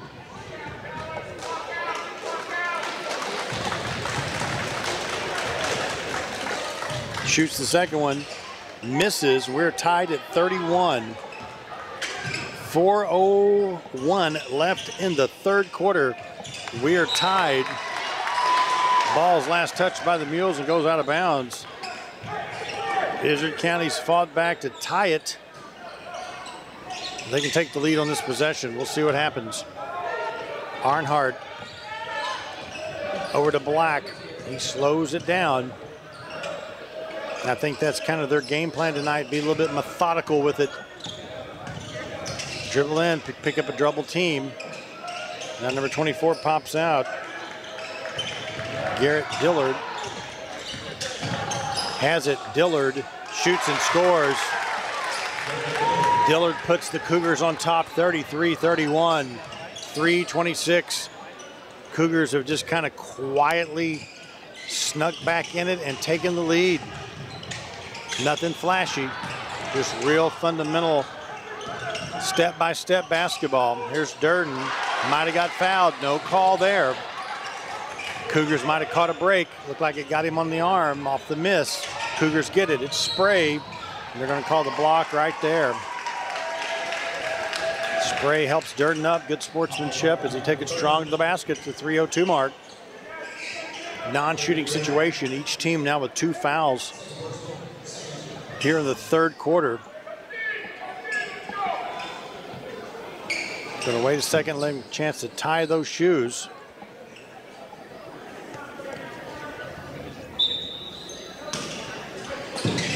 Dillard inbounds. Ball's tipped out of bounds.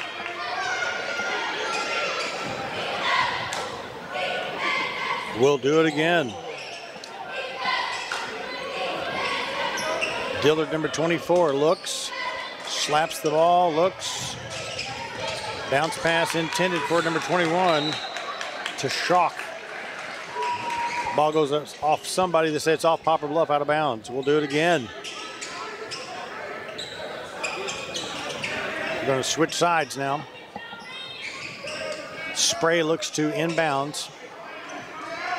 He does to number 12, Black. Now to Arnhart. No foul called there. Going to call jump ball. Poplar Bluff foul. Poplar Bluff crowd wanted a foul. There's a technical foul right there. Number 2, J.R. Latham voiced his opposition to the call. It all stemmed from the Poplar Bluff player was on top of the ball. The Izard County player reached around him and grabbed the ball and kind of lifted the ball up, lifting up the Three Rivers player, my bad, Poplar Bluff High School player. Missed free throw on the technical. They called jump ball. The Poplar Bluff crowd thought that was a foul by the way he was reaching around him. As they called the jump ball, the Poplar Bluff player voiced his displeasure with the call, and they called the technical on him. So they make the free throw, 1 of 2. It's now a 34-31 game. Poplar Bluff fan base didn't like the call and did not like the technical call as well. But we play on. Cougars get the ball after the made free throw, up by 3 with a chance to extend its lead right here. A little behind the dribble, behind the back dribble. Dillard with the runner, misses. Rebound, Cougars keep it alive. A little pump fake. There's the open man, there's the shot. Misses. Number 34, Durden rebounds for Poplar Bluff. Ball goes out of bounds. Last touch by the Mules. Tried to get a little fast break thing going. Did a little skip pass. It didn't come up. Skipped right out of bounds. Give it right back to Izard County. 2:19 left here in the third quarter. Poplar Bluff down by 3 all of a sudden. Big possession here. See if Izard County can add to the lead. Ball is tipped away and it goes out of bounds. Last touch by the Mules.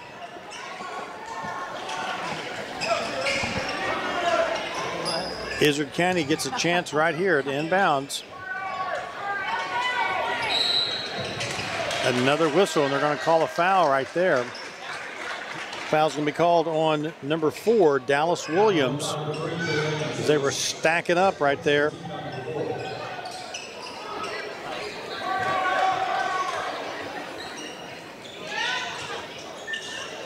We'll do it again, another wet spot. Taking care of that real quick. Spray looks to inbounds. We're stacked up. They get it in quickly. Lob pass into Spray. He'll stop, shoot, misses. Had a good look at it. The ball didn't go down for him. 2 minutes to go in the third quarter. Durden lets it fly. Misses, gets a rebound. Misses. I should be saying which Durden it is. Brendan Durden, number 30. Sammy Durden, number 34. For Poplar Bluff, for the Mules.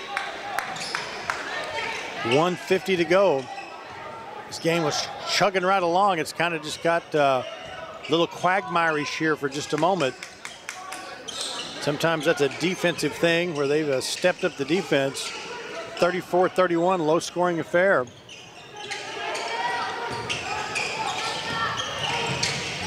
There's the shot, kind of a forced shot off the mark. Rebound by Izard County. 1:20 to go here in the third quarter. 3-point lead for the Cougars. Arnhart guarded by Edmondson. Back out to Black, top of the key. I talked about this being a low-scoring affair. This also could be the game plan for Izard County because they look to be in no hurry. They spread it out. There's a Euro step to the floor, and they're going to call the travel. They wanted to spread the floor that time as number 0, Arnhart, went to the basket. When he saw the lane open, took it strong to the basket, but it got tripped up. But he took the extra step before he hit the deck. So we're under a minute now, 3-point ball game, big possession for Poplar Bluff. Number 4, Williams thought about it. Now to number 30, Brendan Durden. 40 seconds left. Goes in traffic, shoots. Foul's going to be called on Izard County. Durden will shoot a couple of free throws, I believe. 4 fouls for the Mules, 3 on the Cougars here in the third quarter. I think they called the foul in the act of shooting. It looks like they did. So that's going to send number 30 to the line.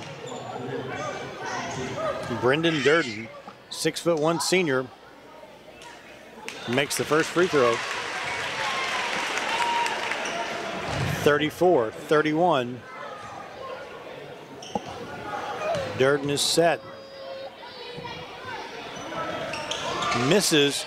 Rebound by Spray for the Cougars. 2-point ball game. 33 seconds. Now we'll see if the Cougars want to play for the last shot. Under 30 seconds. They've been grinding a lot of time off the clock with each possession. Timeout is called. Number 0, Cash Arnhart, kind of got stuck, had to pick up his dribble, looking for an outlet. Couldn't make that pass, so their coach calls a quick timeout. Looks like it's going to be a full timeout. We'll be back in 60 seconds. This is being brought to you by the Poplar Bluff R1 School District. This is the 37th annual Poplar Bluff Showdown.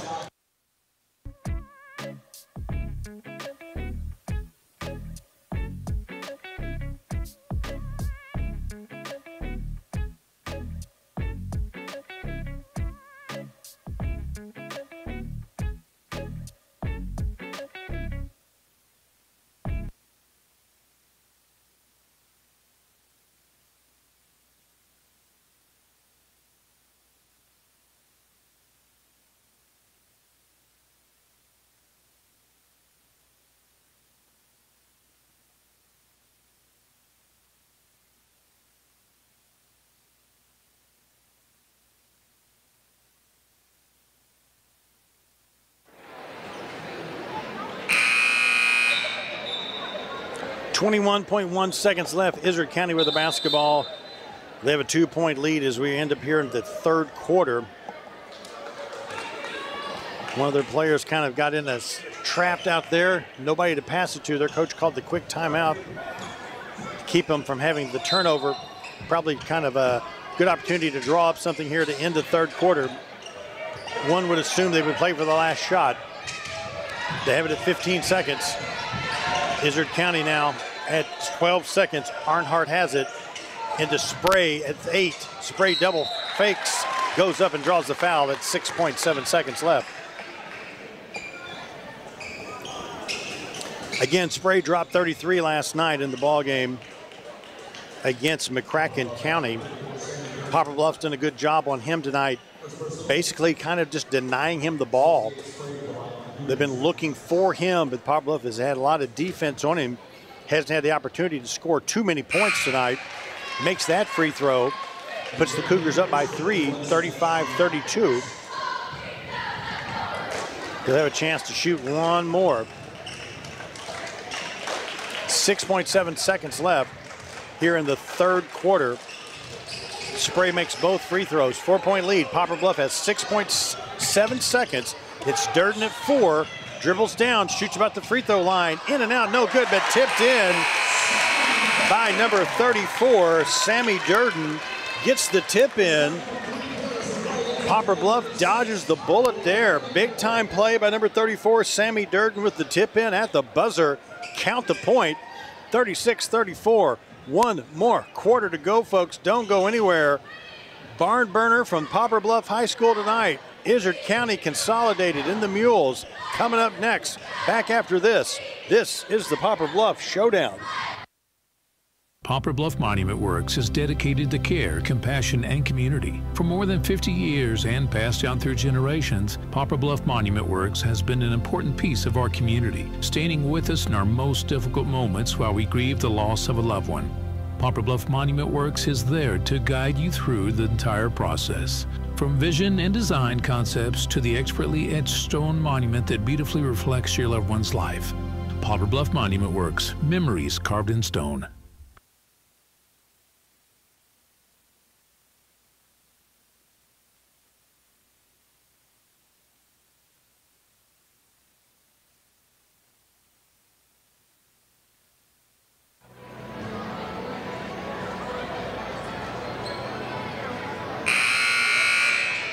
Izard County Consolidated outscores Poplar Bluff 10-7 in the third quarter. They take a 36-34 lead as we head to the fourth quarter of basketball action here at Poplar Bluff High School. Big crowd having a good time here in the old gymnasium on a dark, dank, soggy kind of Friday. Good to get out of the house. Tired of eating leftovers from Christmas. Already played with all my toys. Ready to get out of the house and see some basketball, and I think a lot of people feel the same way. Here's Izard County with the ball. They pass up a couple of three-point opportunities. Spray has it, baseline. His pass goes 2 rows deep. He says his arm was hit. Referee says no. When Spray went up and jumped, cross-court pass, put a little extra mustard on it. Said his arm was hit, and it could have been, but he does not get the call. So Poplar Bluff has the ball down 2. They can tie or take the lead right here.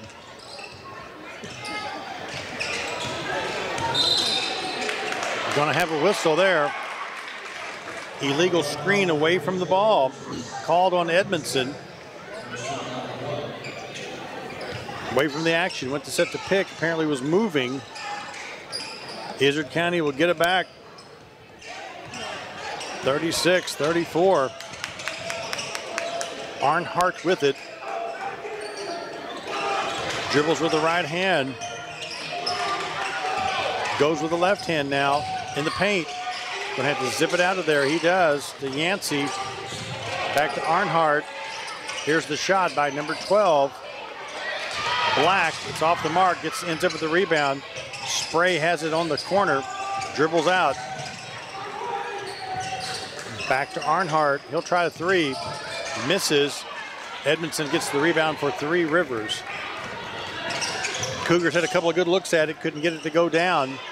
There is the 3-point bucket right there. Put Poplar Bluff back in the lead, 37-36. Dallas Williams hits the bottom of the bucket on that one from the corner. Just what Poplar Bluff needed to get back in the lead. Wide open 3, and he drained it. Foul call on the Mules as number 2, J.R. Latham back in, and number 34, Sammy Durden back in for Coach Will Durden's Poplar Bluff Mules. 6:37 left here in the ball game. Izard County with it. Sebastian Robbins, the 6'11 junior, back in the ball game. Here's number 1 with the shot. Cade Yancey drains the 3-pointer. Splash down to Yancey. Puts the Cougars back up by 2. 39-37. Here's Durden with the hook shot. Misses. Rebound there by Izard County Consolidated. Izard County Consolidated Cougars. That is a mouthful. They have the basketball. There's a little runner, and it's blocked. And it goes out of bounds. Last touch by Poplar Bluff. Number 24, Justin Briscoe, blocked that ball out of bounds. The referee signaled one way and then changed it the other.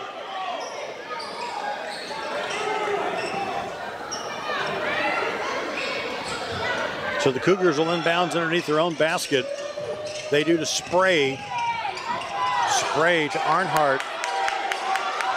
Guarded closely there by number 2, Latham.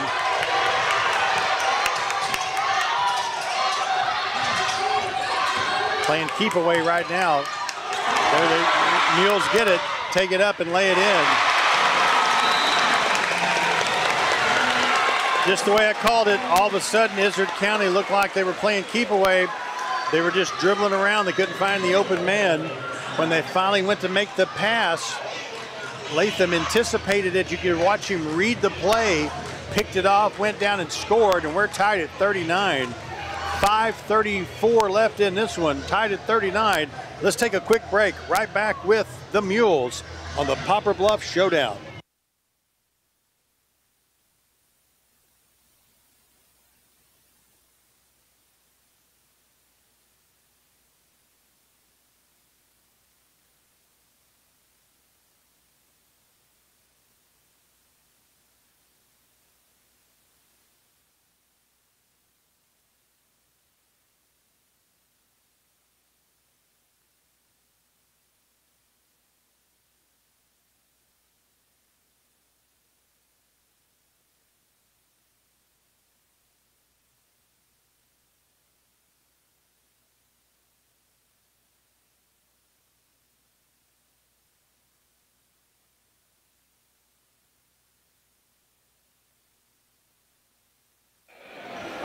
Nail biter from Poplar Bluff High School. 39-39, Izard County Cougars and the Mules hooking up in a tough contest right here. 5:29 left in the game. Poplar Bluff on defense. Cougars have the basketball. It's Arnhart, number 0, to Spray. Gabe Spray, number 3, gives it back to Arnhart. They got the spread offense going on. Ball's tipped out of bounds by Latham.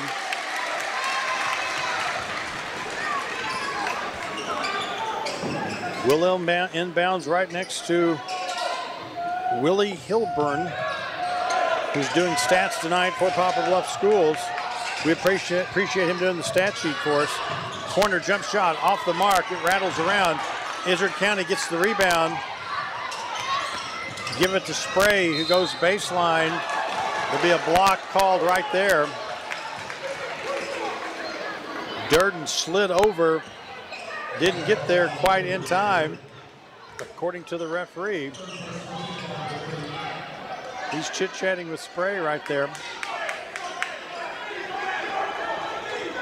Foul called on Brendan Durden, number 33 fouls on him in the ball game.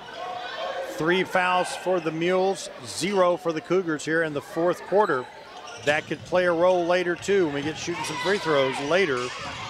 Right now, Gabe Spray with the ball in the wing, guarded by Durden. That's a good matchup. Backs it out of there, dribbles in. Izard County wanted a call right there, didn't get it. Spray dribbles it out of there, toes the line. They'll try the mid-range jumper, it doesn't go.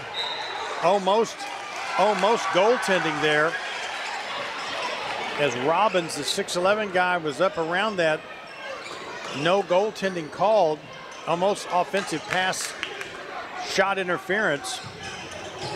Would have been goaltending from the same team. It would have been can't have your hands above the cylinder there. Moot point. There's the block shot right there. Poplar Bluff gets it back with a chance to take the lead. 4:17 to go in this one. Crowd having a good time right now. Student section is ready to explode with some applause if Poplar Bluff can take the lead right here. And they're anticipating. Durden now to Latham.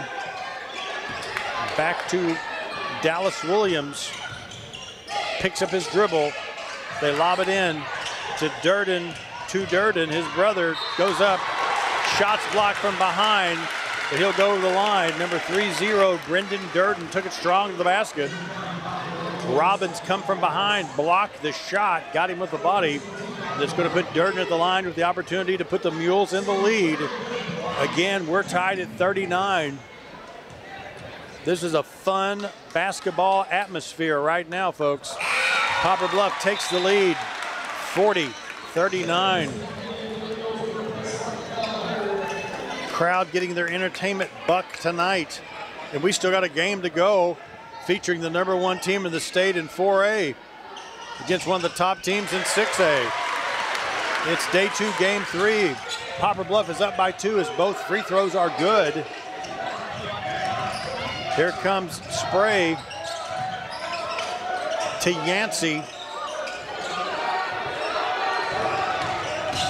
Arnhart dribbles in, takes it strong to the basket for 2. Slices through the defense, lays it up and lays it in. They spread the floor. He took the layup and ties it at 41. 3:19 to go. Poplar Bluff with the basketball. Quick foul there on Spray. He knew it. He went for the steal and didn't get it. 2 fouls on Gabe Spray. 3 fouls for the Mules, 2 fouls for the Cougars. It's a 41-41 ball game. If you're watching us on YouTube or Facebook Live, we're glad to have you along. Hanging out with us for some Friday night hoops. Part of the Poplar Bluff Showdown. Going to be another foul called right there.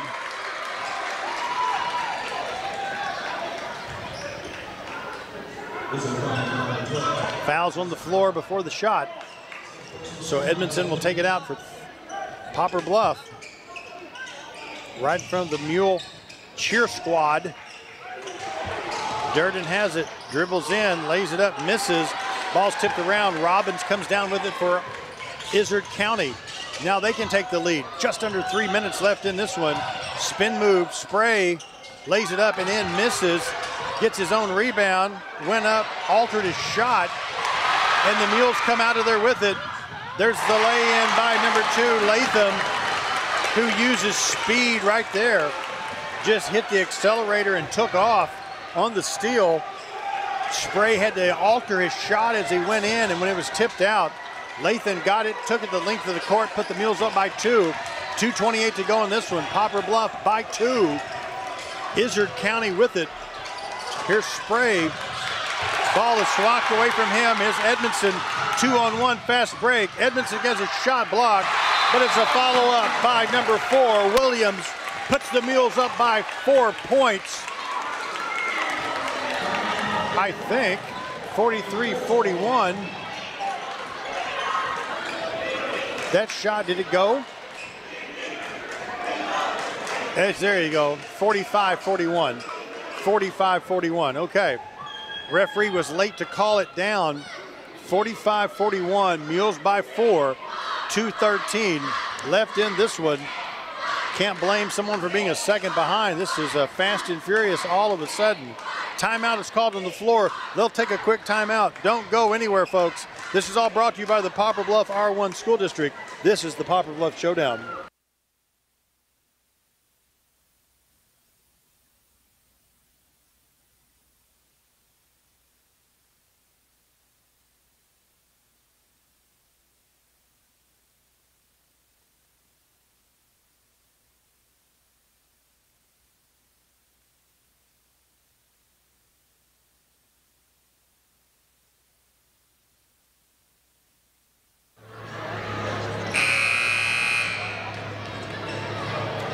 Game was tied at 41-41. Quick turn of events, couple of quick turnovers.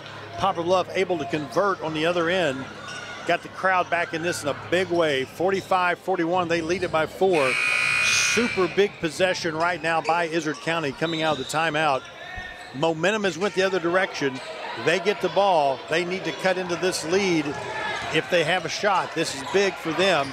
Mules on defense right now need a stop to continue to lead by 4. We're at the 2-minute mark right now, and the ball handler slips. Tough break there for Izard County as number 12. Case in Black, as he went to pivot, slipped. Mules get it back. Give their defense credit right there. They lead it by 4 with 1:59 to go. They make a bucket here. They could add a 6-7 point lead under 2 minutes to go in a low scoring game. That could be huge. They're taking their time with it right now. Brendan Durden dribbles, takes the corner, goes up, misses. Rebound there by number 12, Kason Black. Durden's shot almost went down. Here's Arnhart, takes it coast to coast, misses the layup.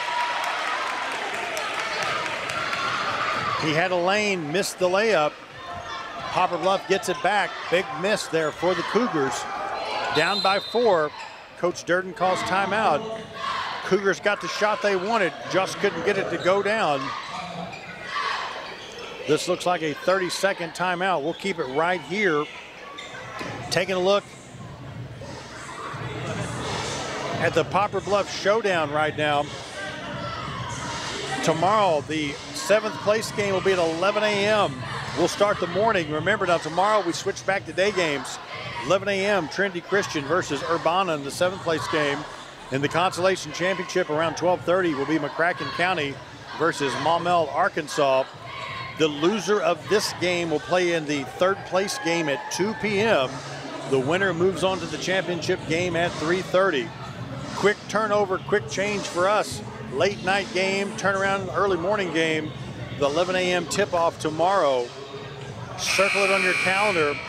Get out of the house, come watch some day basketball with us here at Poplar Bluff High School. It's the 2024 Poplar Bluff Showdown, 37th annual one. A lot of good games tomorrow. Still got a good game to go tonight. Right now, 1:16 left in this one. 45-41, Mules lead it, and they have the ball. They can put a little icing on it right here. Big possession for them. They score here. It's going to be tough for Izard County to get back in this one. Inbounds pass. Durden has it. He just hangs on to it, flips it back out. Sammy to Brendan. 1:08 to go. They call the quick hand foul right there. Izard County had to do that to stop the clock. 4 fouls for the Cougars, so they have a foul to give.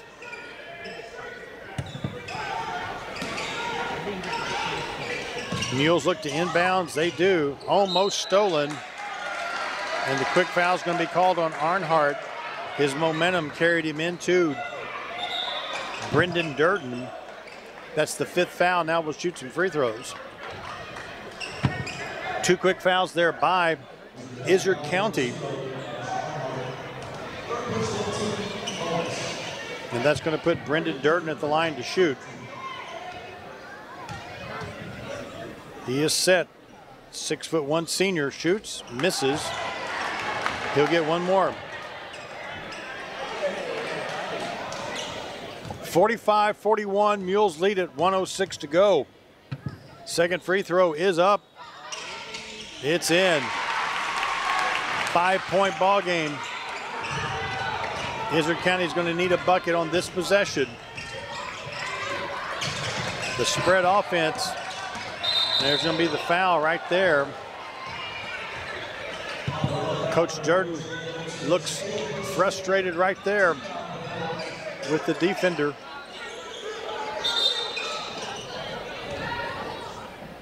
I believe Coach McCandless calls another timeout for Izard County. We'll take a timeout as well. 46-41 is our score. 56.4 seconds left in this one. Don't go anywhere. It's the 37th annual Poplar Bluff Showdown.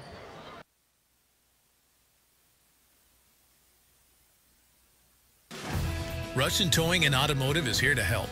A cracked windshield or unexpected car trouble? Russian Towing has you covered. Since 1956, the Russian family has been dedicated to keeping our roads safe. Now Russian's Towing offers comprehensive auto repairs, on-site windshield repairs, and full windshield replacements.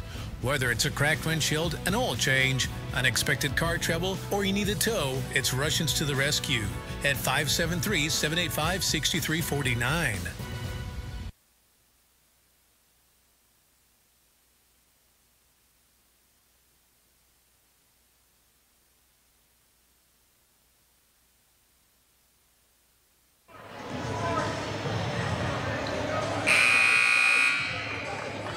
Coming out of the timeout, 46-41 is our score, less than a minute to go.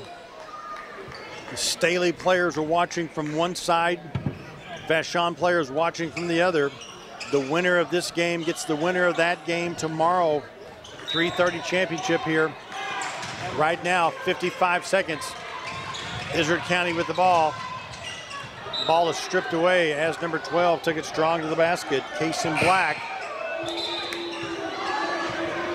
Number 4 comes back in for Poplar Bluff, Dallas Williams. Williams has played a good game tonight for Poplar Bluff. Both ends of the court. They lob it in to Black. Time is slipping away. Durden got the steal, and he's going to get called for the foul. There was the play there. He stepped in and got it. They said he got him with the body. And that's going to put Spray at the line to shoot a couple of free throws. 46-41 is our score. 44.5 seconds left in this one. Gabe Spray makes the free throw. 46-42. Spray will get one more. If he can make it, it gets it down to a 3-point ball game. He does. One possession game. Poplar Bluff with a long pass. They have the advantage. There's the quick shot off the mark. Durden gets the rebound. Durden saved their bacon right there. Brendan Durden off the quick miss there by number 4, Williams. Durden got the weak side rebound, kept it alive. Edmondson draws the foul. That's the game within the game right there. The quick shot, the miss. If Izard County gets it, they can go convert and tie the ball game. Durden gets the weak side rebound, kicks it out of there and keeps it alive. Edmondson misses the first free throw. 3-point game. Poplar Bluff needs this free throw to go down to make it a 2-possession game. 46-43. Edmondson will get one more free pitch at it. Converts the second one. You see some folks exhaling.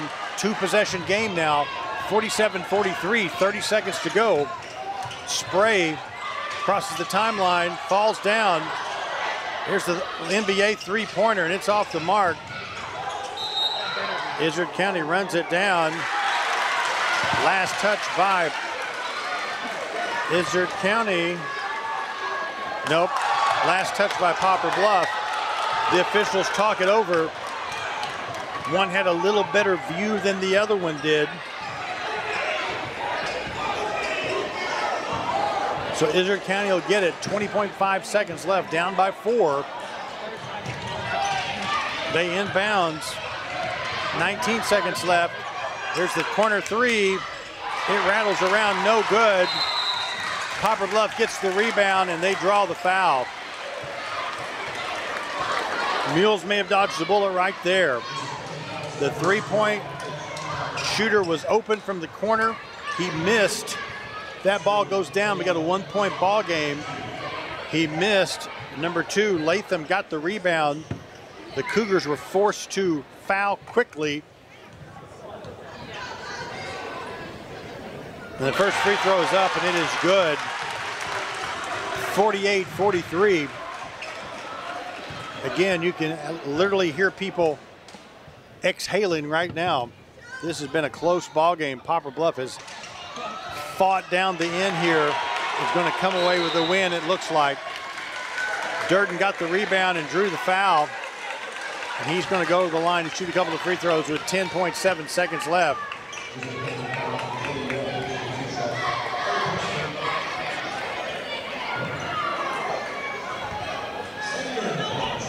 Poplar Bluff on a 14-7 run, down late. Make it 15-7 run to ice this ball game, 49-43. We use terms like grit and moxie a lot. Poplar Bluff Mules showed a lot of both tonight. Down 36-34 to start the fourth quarter. And they pretty much owned the fourth quarter in this one, but come from behind win. 8 seconds, Spray lets it go, misses. Poplar Bluff gets the rebound, they're gonna hang on to it. And that's the ball game. Poplar Bluff Mules with a gritty performance tonight over a scrappy team from Izard County, Arkansas. Those guys played hard tonight. Very talented team out of North Central Arkansas. Poplar Bluff gets the win, 50-43. So here's what we got. Poplar Bluff now moves on to the championship game tomorrow of the Poplar Bluff Showdown. Game will tip off around 3. They'll play the winner of Vashon and Staley. Izard County now will move to the 3rd place game, which will be around 2 o'clock. That will be the loser of Staley and Vashon. Once again, Poplar Bluff Mules win it 50-43. Tough game, entertaining game. Crowd had a great time during that game. Great atmosphere for high school basketball right there. Contrasting styles. Poplar Bluff got ahead. Izard County came back, took the lead. Poplar Bluff fought back at the end, had a good 4th quarter, and they iced the victory 50-43. Okay, here's what we're going to do. We're going to step away for a few moments, and we're going to bring you the 4th game. This is day 2, game 4 coming up. Staley Falcons versus the Vashon Wolverines. Big time basketball right here at the Poplar Bluff Showdown. You stay close. We'll be back in a few moments as we take a break between games. Back with the game number 4 coming up, and it's going to be a barn burner. My name's Tim Hager, filling in for Frankie Castile tonight. He's down at Twin Rivers with the ladies tournament going on, and KWOC's broadcasting 2 different events, streaming 2 different events. I've got folks with me on Facebook Live and on YouTube. Glad you're hanging out with us tonight. Tim Hicks on the camera, Chance Castile on the computer tonight. And I'm just an old guy who just keeps talking and talking and talking, but a lot of fun to get to come over and pitch hit, help out the game. Frankie couldn't be 2 places at one time, so they gave me the old phone call. I'm like, it would be an honor to hang out with you guys for this tournament. So we're having a great time. One more time, Poplar Bluff wins it. Game 4 is coming up next. Don't you go anywhere, folks. This is all brought to you by your friends at the Poplar Bluff R1 School District. Back in a few moments with game 4 coming up. This is the 37th annual Poplar Bluff Basketball Showdown.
at the Poplar Bluff High School Gymnasium for day number 2, game number 4 of the Poplar Bluff Showdown, and this promises to be a heavyweight battle right here. You remember Ali Frazier, you remember Holyfield and Tyson, you remember Creed and Balboa. These are 2 heavyweights in Missouri high school basketball. Vashon versus Staley High School. The eyes of Missouri hoopsters, basketball junkies from all across the state are watching this one tonight. 2 of the main teams in the state in bigger schools. Staley High School out of Kansas City, Vashon out of St. Louis. Vashon, the number 1 team in 4A right now. Staley High School receiving votes in the top 10 in 6A level. This is it, folks. Heavyweight battle. Poplar Bluff just come away with a big win, 50-43 over Izard County. Most of the crowd is stuck around for this one. Promises to be a prime-time battle right here. I've run out of adjectives, so we'll move on. Staley Falcons, this is their first appearance in the tournament. They're one of the 4 first-time teams in this tournament. They are the Falcons, coached by Chris Neff for Staley High School out of North Kansas City. Tonight, their starters will be number 2, Jacoby Hicks, number 3, Avian Webb, number 21, Travion Moore, number 22, Kennison Stone, and number 35, Xavier Wilson. They will be in the green uniforms tonight. Last night, they defeated Maumelle, Arkansas, 75-66. For Vashon, this is their 11th appearance in this tournament. They've won it 5 different times. They're coached by Jimmy McKinney. His son, Jimmy McKinney III, number 0, a 6'2" starter, sophomore. Also starting for Vashon, number 1, Trey Williams, number 5, Doria McCaskill, number 23, Terrion Garrett. McKinney, Williams, McCaskill, and Garrett.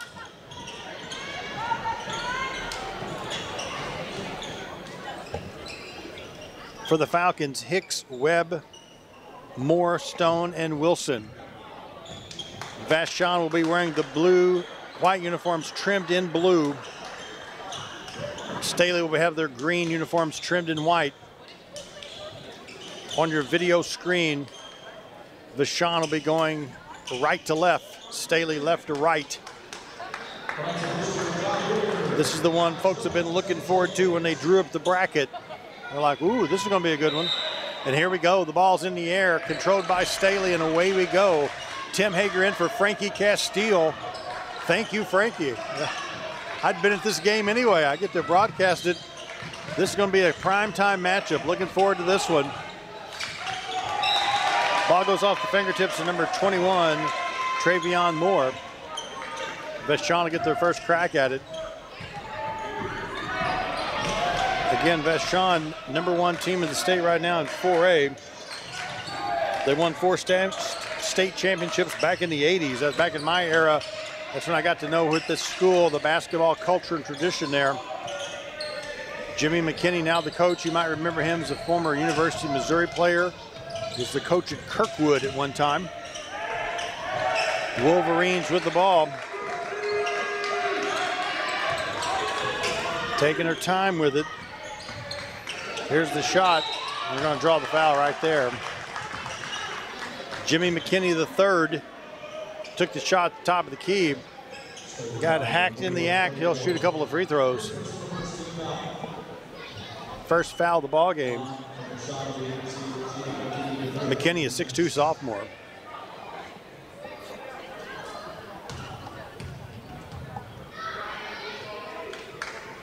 First free throw is up, and it is good. Wolverines take a quick 1-0 lead.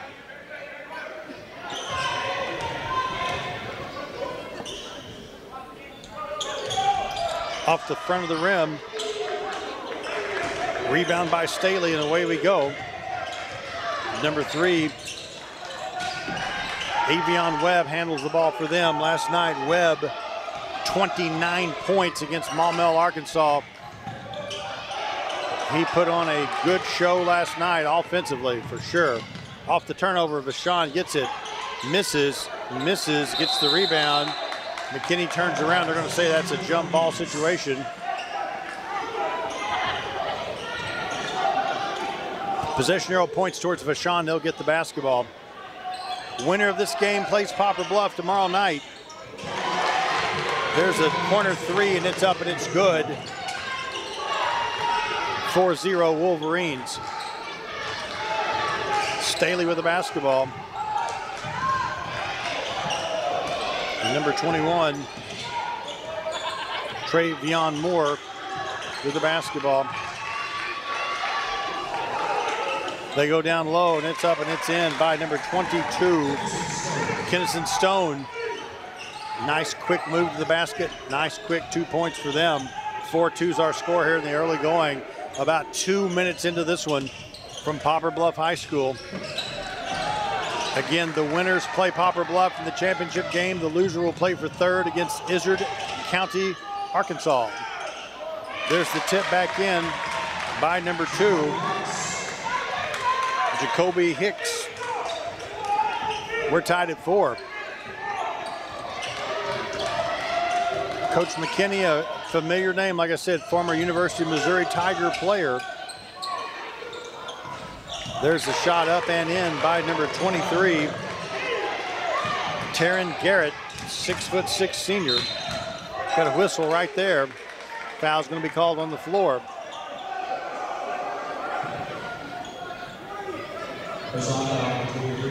Staley will inbounds. Each team now with 1 foul here in the early going. Staley looks, lobs it in. And in the corner, quick zip there to number 2. And it's up and in. Jacoby Hicks with the bucket. We're tied at 6. 6 apiece, 5:12 left here in the first quarter. Just getting it cranked up as part of the Poplar Bluff Showdown. Final game of the night. We have a quick turnaround. We'll be back at 11 a.m. in the morning for the final round. Here's a long distance three, in and out, no good. Rebound there by number 35, Xavier Wilson. Dribbles down with it. Corner jumper, bounces around, no good. Got a whistle on the floor.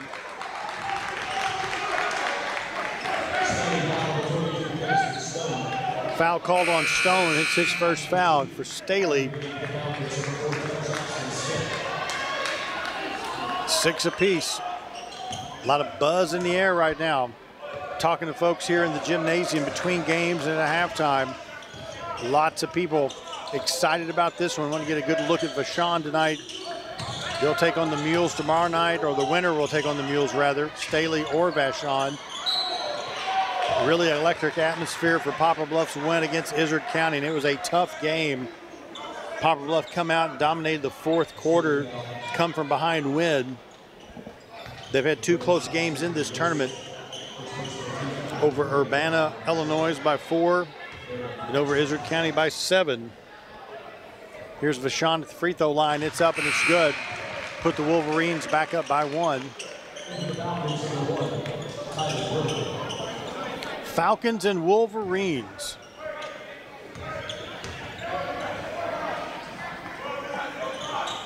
Second one's up and it is good. 8-6, Vashon with the lead.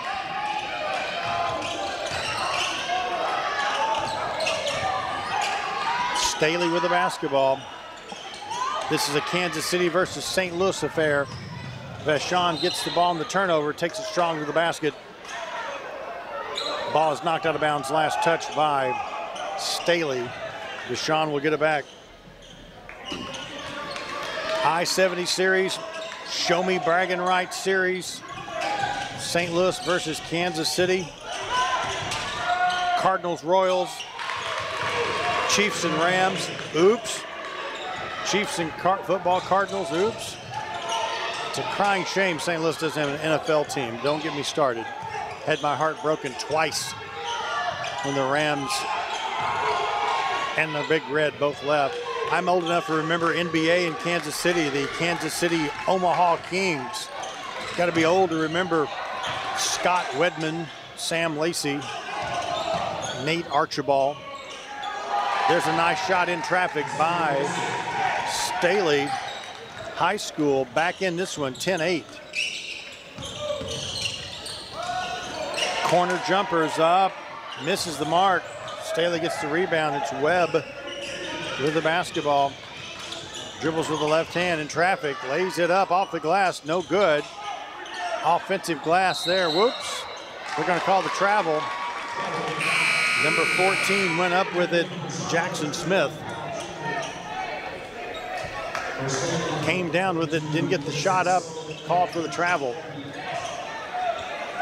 For you kids at home that have access to the thing called the internet, look up Nate Archibald, Tiny Archibald sometime. We want to talk about some stats now. Point guard who scored and dished out assists, Nate Archibald. He just doesn't get mentioned enough as far as like tremendous basketball players from the past. Here's Vashon with it, back to the game. Off the back of the rim, no good. Rebound there by Staley. They can take the lead on this possession. They're down 10-8 right now. 2:49 to go here in the first quarter. Pass tipped around there. Ball goes out of bounds. Last touch by Vashon is number 14. Jackson Smith had it, surrounded by 3 Wolverines. Number 3, Webb back in, as is number 35, Xavier Wilson. Number 2, Jacoby Hicks looks to inbounds. Takes a look. Quickly inbounds. Back to the top of the key, they'll set it up again. 2:34 left here in the first quarter. 10-8 ball game. Vashon over Staley. Here's Webb. Ball's tipped out of there. Here comes Vashon running the other direction. McKinney for 3. The sophomore drains the long distance 3. Puts Vashon up 13-8. Quick timeout's called on the floor, and we'll take a quick timeout as well. Vashon leads it here in the early going, 13-8. This is all part of the 37th annual Poplar Bluff Showdown.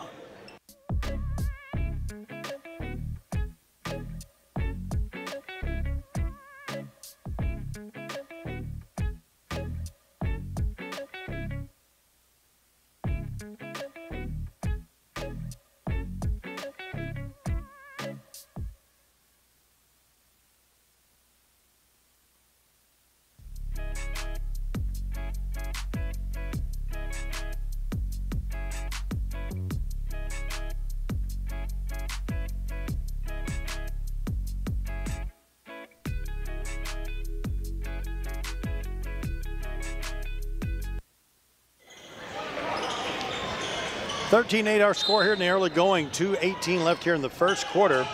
Vashon with a 5-point advantage. A little trapping defense now on the ball handler. Staley gets it back as Vashon drops back into a man-to-man. Stone to Webb, who hits the NBA 3. Wow, that was downtown Poplar Bluff, man. That was Maud Street, downtown Poplar Bluff, 13-11. Vashon answers right back with Jimmy McKinney, the third. The third just hit the 3. Dueling trays right there. Make it 16-11. Staley calls the quick timeout. It's a 30-second timeout. We'll keep it right here. We'll see how many points McKinney had last night. He had 14 points. Avion Webb for Staley had 29 points. These guys are trading NBA 3s out there. If you're looking at the floor, you can see the spiking line there for volleyball. And Webb was literally standing right there. Hit the long distance 3, then McKinney answered right back. 16-11. Staley, Coach Chris Neff called the quick timeout. It was mentioned Vashon has had a lot of success in this tournament. They won the Poplar Bluff Showdown in 1996, 1999, 2000, 2001, and then again in 2005. Winner of this game plays Poplar Bluff tomorrow night for the championship of this tournament. Loser plays Izard County in the 3rd place game tomorrow afternoon. Games will tip off here at 11 a.m. Trinity Christian and Urbana at 11, McCracken and Maumelle at 12:30. Izard County against the loser of this one at 2. Poplar Bluff versus the winner of this one at 3:30. Promises to be an exciting day of hoopology. Staley with the basketball. It's Wilson. Xavier Wilson, 6'7" senior, takes a run at it. Tries to muscle in, and he does. Nice wraparound shot there off the glass for 2. Wilson pulls it within 3. 16-13 is our score. 1:18 to go. A little backdoor play didn't work, but Vashon gets it. Whoa, look out. Going to be the block there. Number 2 hits the floor hard. That is Leon Powell. Vashon High School, part of the St. Louis Public School District. They have 568 students at the high school. School opened in 1927. Been around for a while there in St. Louis. Again, multiple state championships. Coach McKinney is a Vashon grad, played at Mizzou. He's part of a state champ team in 2001 and 2002. And again, they've won this showdown 5 different times. A name synonymous with good basketball at the high school level. Staley's a newcomer.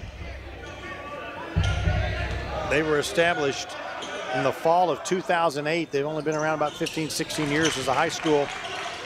Passed a bond issue there in North Kansas City School District to build an extra high school because it's having so much growth. And that became Staley High School. They're emerging as a powerhouse. They have 1,900 students. They're about 100 students per grade, bigger than Poplar Bluff. Lots of folks living in that North Kansas City area. Under a minute to go. Webb flipped it up for the alley-oop. Too much alley, not enough oop. Ball goes out of bounds. And we know how painful that can be if you don't have enough oop. I've always had plenty of alley, just not enough oop. It's easy for a 5'8" guy to say, no one's ever alley-ooped me the ball. My best basketball position was the 4th seat down. And it's really, when you're a bench warmer, it's a really good seat, though. You can really see a lot on the floor. 33 seconds left. The shot's up. It rattles around. No good. Rebound there by Staley. They'll cross the timeline with it. Number 21, Travion Moore, guarded by Leon Powell. Almost a walk there. A little backdoor play. Whoa, look out. They're going to call him the foul there. Referee about got clipped. He's able to sidestep the action and call the foul. 14 seconds left. Talking about Vashon, a lot of famous folks went through there. I was looking at notable alumni from Vashon High School. A couple of boxing champions, Leon Spinks and Michael Spinks. Both went to high school at Vashon. When I was 12, 13 years old, Leon Spinks shocked the world and defeated Muhammad Ali. Years later, Michael Spinks, light heavyweight champ, then heavyweight champ, and then he fought a guy named Mike Tyson, and 90-something seconds later, I don't think I ever saw Michael Spinks again. He was a dandy light heavyweight champ for sure, but Tyson put an end to it. Staley gets the big 3-point bucket at the buzzer, makes it a 17-16 game. Number 2, Jacoby Hicks drains the 3-pointer, and we got a ball game. 17-16, Wolverines by 1. We'll see if that's a momentum switcher. We'll take a break right now as we head towards the second quarter. Vashon leads it by 1, and you're watching the 37th annual Poplar Bluff Showdown.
Both coaches with the marker boards out, markers flying, doing some X's and O's right now from our vantage point. We can see in both timeouts there.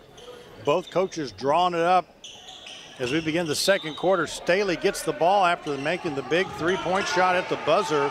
They can take the lead right here and turn this game around a little bit. Hicks hit the three-pointer with about a second left, making it a 17-16 ball game.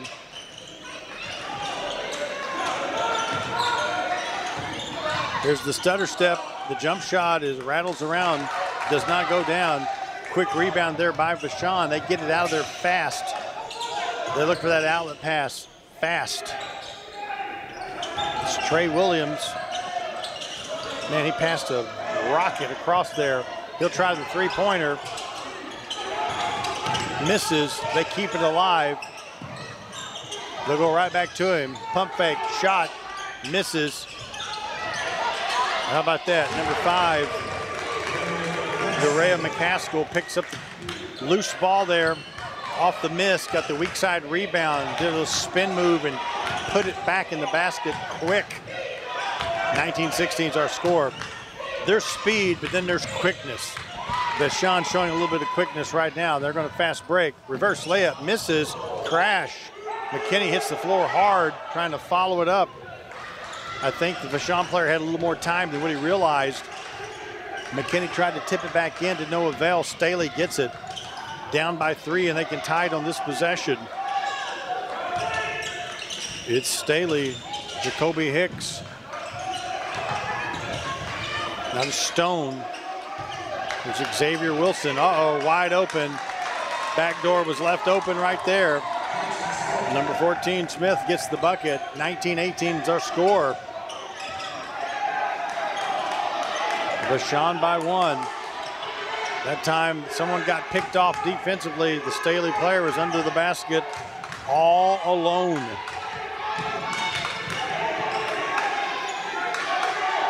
Is Vashon taking their time now, surveying what they've got. Staley in a man-to-man defense. Now they kind of drop back to more of a 2-3 zone type, but they're going to jump out on them a little bit. McCaskill to Trey Williams, 6'2 senior. To number 13, McCaskill. Here's McKinney. Corner jumper is no good. Rebound there by number 22, Stone for Staley. Drives in, block shot from behind. They're going to call the foul there on number 13, I do believe. DeRio McCaskill.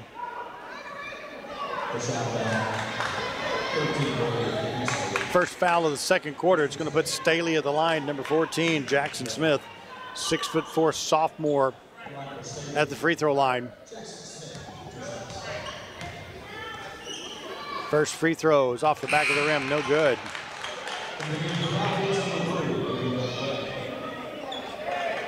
Number 3 back in the ballgame, Avian Webb, 5'11" senior. Again, Webb threw in 29 points last night. Kind of controlled the tempo of that ballgame. As Staley defeated Maumelle, Arkansas, 75-66 last night. Maumelle got the win over Trinity Christian tonight, 74-65. They'll be playing in the Consolation Championship against McCracken County tomorrow. We have a 19-19 tie game right now.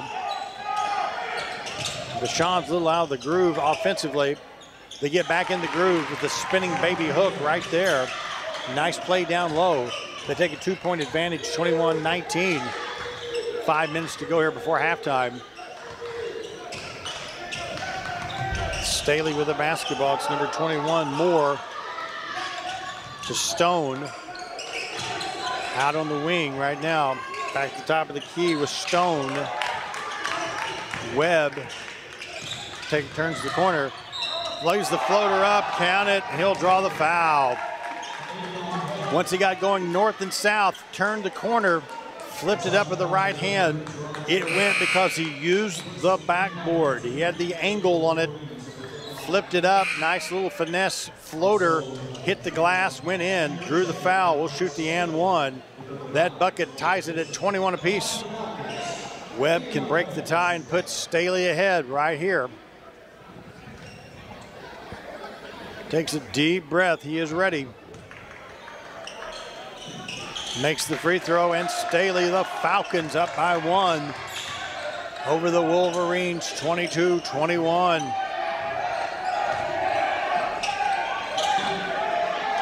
It's Vashon slowing it down. Cross-court pass to number 10, Eamon Aaron.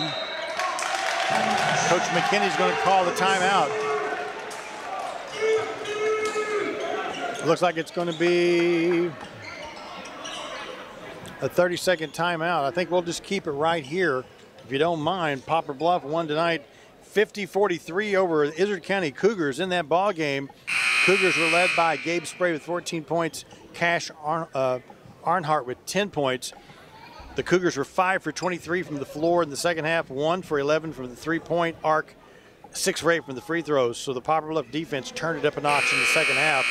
Poplar Bluff was led in scoring with 17 points by Dallas Williams. Sammy Durden had 9 points. Brendan Durden chipped in with 8 points.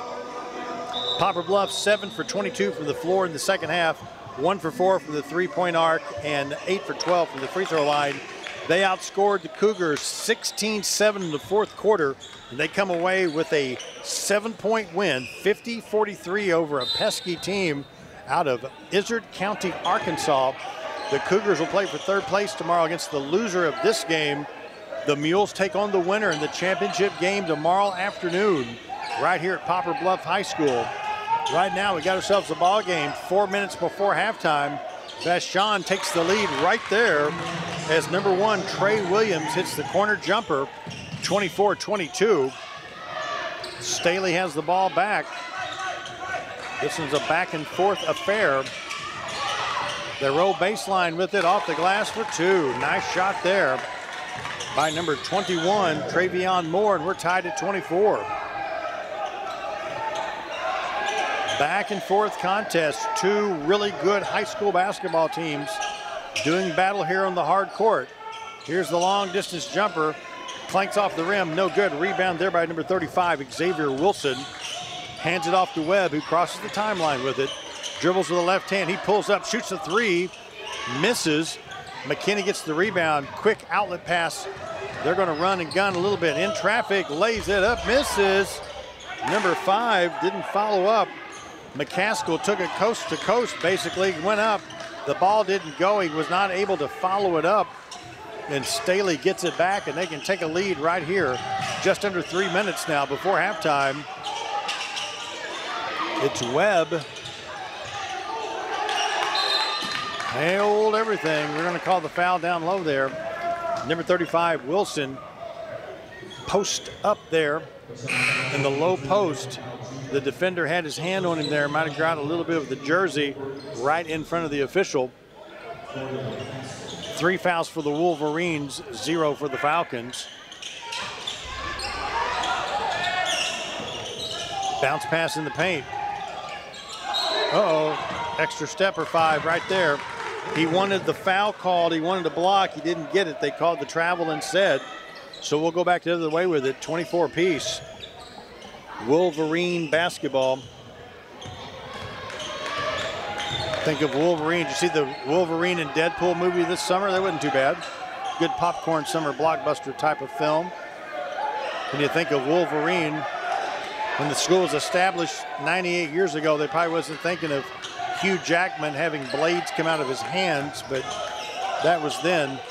This is now. There's the shot off the front of the rim, no good. Still tied at 24. Staley's going to slow it down a little bit. This would be a signature win for Staley now.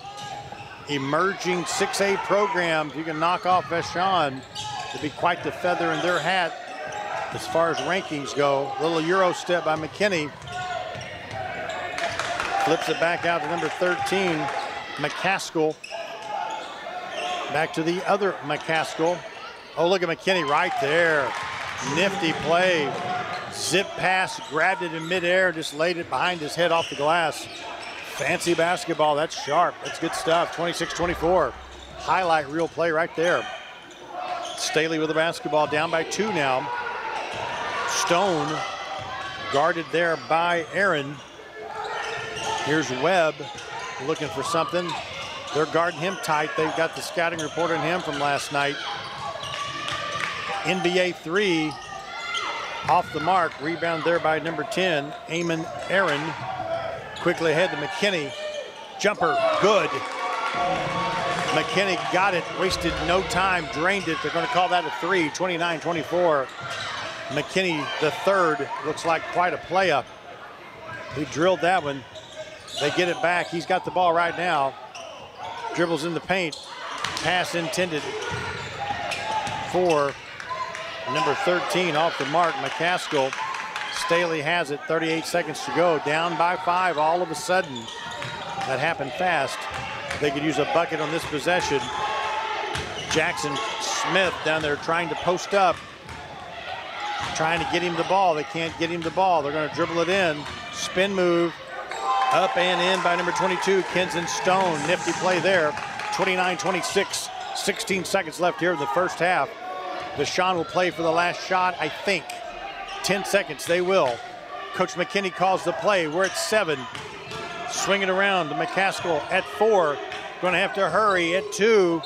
Ball goes out of bounds. Last touch by the Wolverines. 4/10 of a second left. We're 4/10 of a second away from halftime. Staley's going to get it in. And they're going to let it fly at the buzzer. Boom. Boom, boom. Hit everything but the rim. 29-26. Wolverines with the halftime advantage. 3-point lead in game number 4, day number 2 of the Poplar Bluff Showdown. Earlier tonight, Maumelle, Arkansas was a 74-65 winner over Trinity Christian. McCracken County defeated Urbana 50-35. Poplar Bluff Mules defeated Izard County 50-43. So right now, 7th place games 11 a.m. Trinity Christian versus Urbana. McCracken versus Maumelle at 12:30 for the Consolation Championship. Izard County against the loser of this game at 2 o'clock for 3rd place. And the Mules will have a home court advantage tomorrow in the championship game, taking on the winner of this game. What a nice bracket for the Poplar Bluff Showdown 2024 version, the 37th annual Poplar Bluff Basketball Showdown. It is halftime, and we'll take a break. Back to the 3rd quarter coming up. Don't you go anywhere. Tim Hager in for Frankie Castile, and this is all brought to you by your friends at the Poplar Bluff R1 School District. This is the 37th annual Poplar Bluff Basketball Showdown.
Back at the Poplar Bluff High School gym, second half getting ready to start. Wolverines lead this one 29-26 for the Staley Falcons. Stone with 4 points, Wilson with 4 points, Jacoby Hicks with 7, Avion Webb with 6, Travion Moore with 2, Jackson Smith with 3, 26 points for them.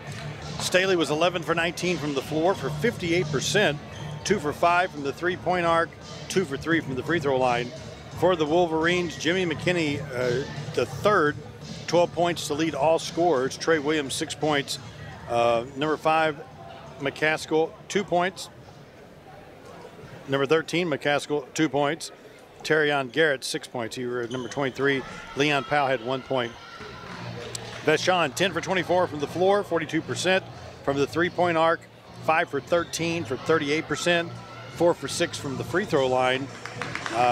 Biggest lead of the game was 13-8, so this has been a close game back and forth all the way through. At the end of the first quarter, Vashon lead it 17-16. They outscored the Falcons 12-10 in the second quarter, giving us a score of 29-26 as we get ready for the third quarter of basketball action. A lot of fans hung around for the first half. Still a good crowd here. Winner takes on Poplar Bluff tomorrow night for the championship of the Poplar Bluff Showdown. The loser of this game will play a tough team out of Izard County, Arkansas. Good matchup. It's been a good day of basketball. Close games all the way around. There's a little fadeaway jump shot by number 23, Taryn Garrett. Puts the Wolverines up 31-26 over the Falcons. Staley with the basketball. They're in the green uniforms on your video screen. Kind of remind me of Milwaukee Bucks uniforms with Giannis, I can't pronounce his last name, the Greek Freak.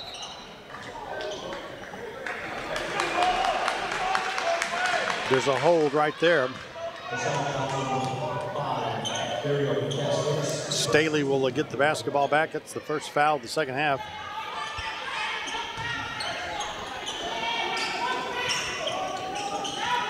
Corner's open. Here's the jumper.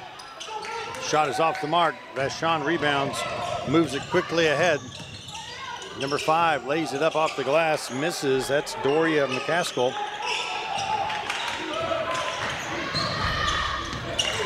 In the paint right there, falls down. There's the block on the shot. Quick outlet pass there by number 23. Alley-oop, slam dunk of Rudy. How about that to number 5, McCaskill? He alley and then he ooped it, flipped it up, grabbed it, and slammed it into next week. We'll find that ball about Wednesday afternoon. That dunk brought everybody back to life, 33-26. Highlight real stuff right there. That ball goes out of bounds. 6:36 left here in the third quarter. Vashon now with suddenly a 7-point lead. This is the biggest lead of the ball game. You never know what kind of adjustments are made at halftime. That first couple of minutes coming out of the locker room kind of sets a tone for the second half sometimes. And Vashon's off to a quick start on that one. They get the basketball back. Look to inbounds. Gonna have to hurry, get it into McKinney. He tiptoes out of there. Number 0 leads all scorers with 12 points thus far. Baseline. Faked that pass, gave it up. There's the floater up in the end by number 23, Taryn Garrett. And it's a 35-26 game. Coach Chris Neff calls the quick timeout for Staley. Down 9 all of a sudden. 6:05 left here in the third quarter. Looks like it's going to be a timeout, 30-second timeout. We'll step away for just a moment. 35-26, back in just a few moments with the Poplar Bluff Showdown.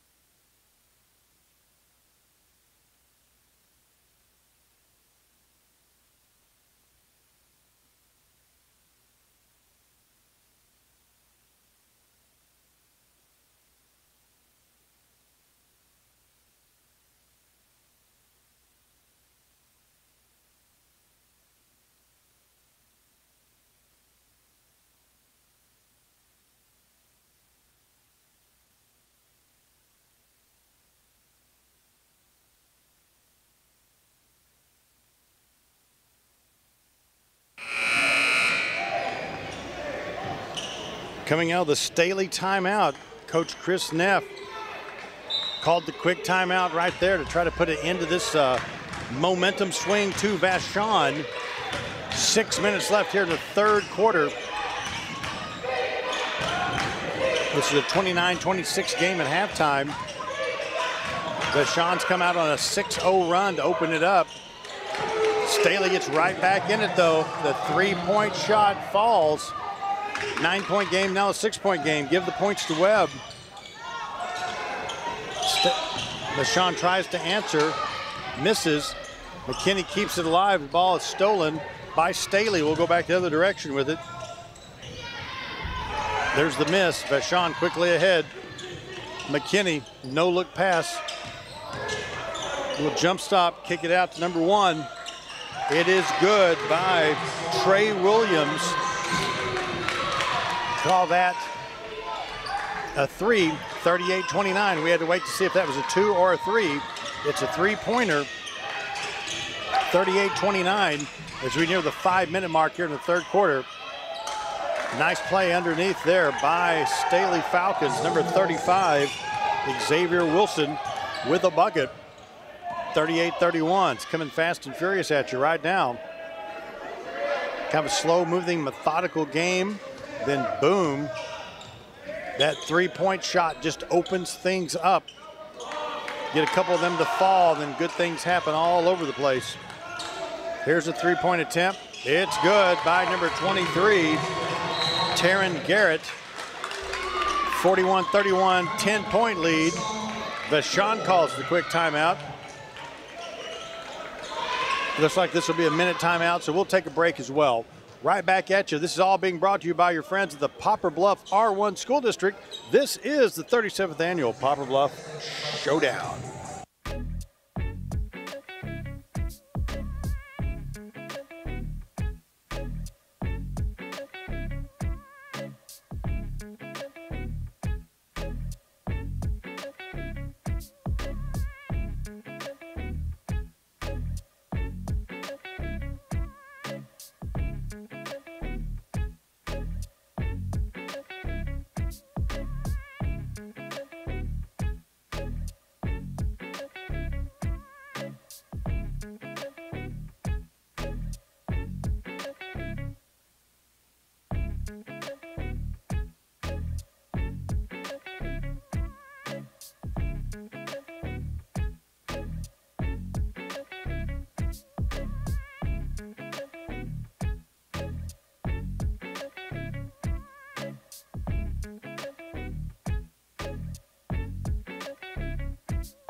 Back and forth ball game.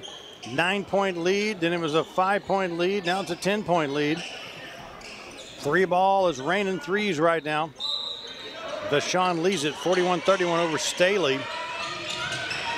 Again, this is a Kansas City versus St. Louis affair. Little I-70 series going on right here on the Poplar Bluff gym floor. Staley with the ball out of the timeout. Travion Moore dribbles, has his head up, looking, goes to the left hand, now turns the corner. Vashon playing a 2-3, kind of a modified zone. They're going to get the call there on the charge. Number 5. Check that, number 35, Xavier Wilson called for the charge. 2 fouls in the ball game for him.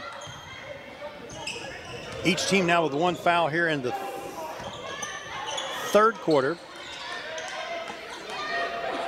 Again, this is game number 4 today.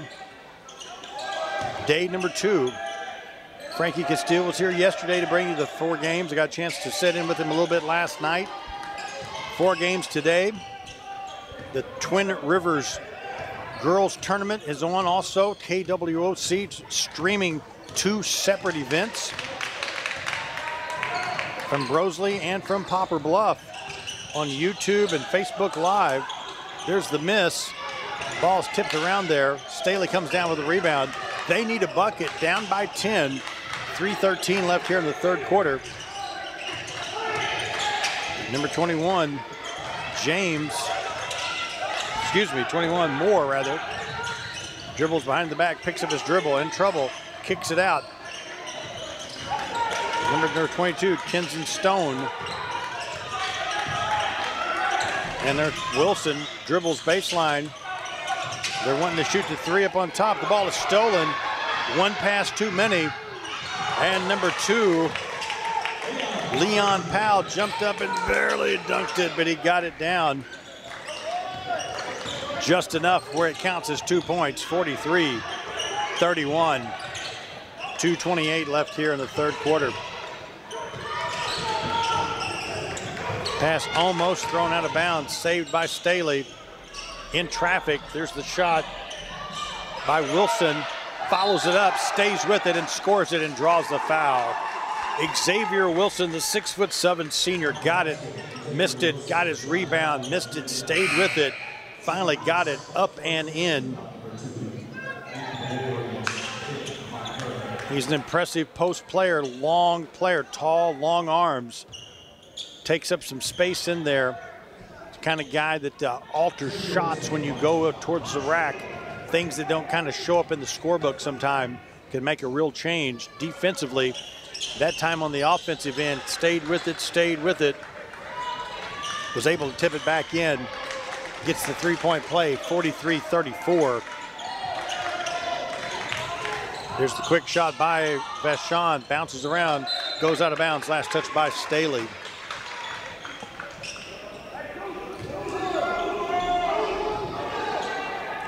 Vashon will inbounds. Coach McKinney calls the play.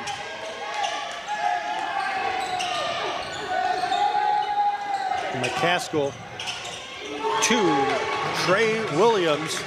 Trey is a fitting name as he hits the three-point bucket. Puts the Wolverines up by 12, 46-34. Staley. Whoa, look out.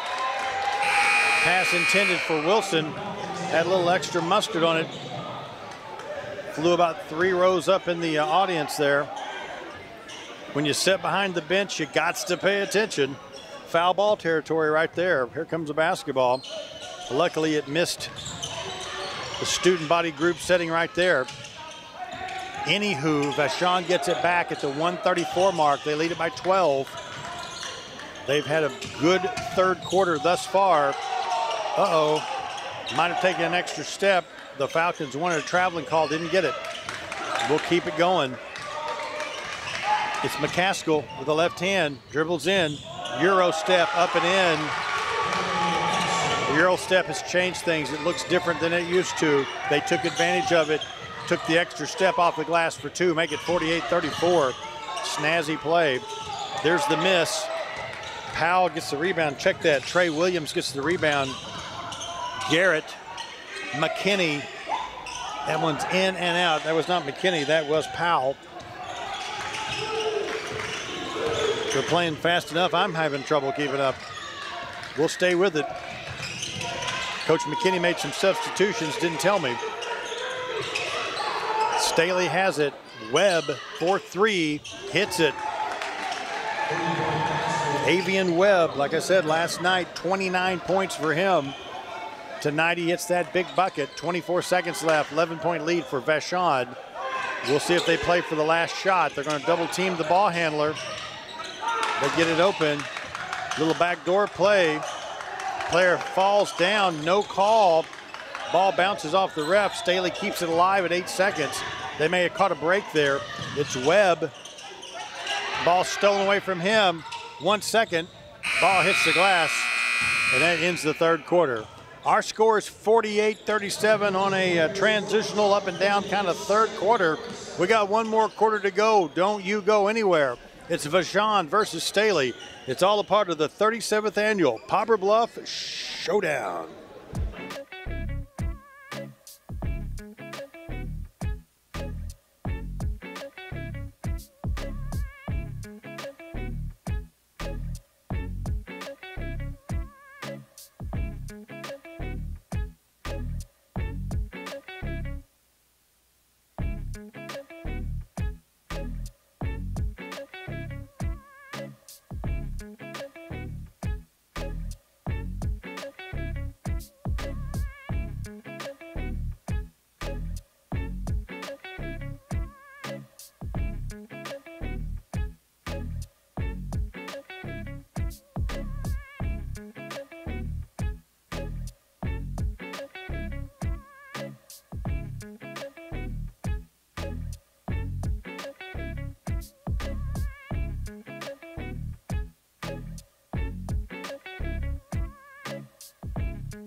One more quarter to go. Vashon leads it 48-37. They outscored the Falcons 19-11 in the third quarter to open up this lead.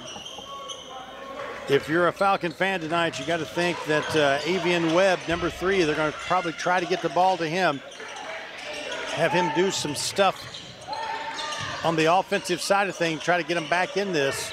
If you're Vashon, you think you're going to guard him tight, make somebody else beat you, keep the ball out of his hands as much as you can.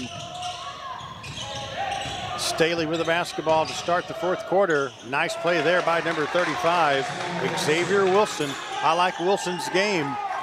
Stayed with it, head down, just drove it hard to the basket. Last night he had 12 points in the Staley victory. Here is Williams. Ball goes out of bounds.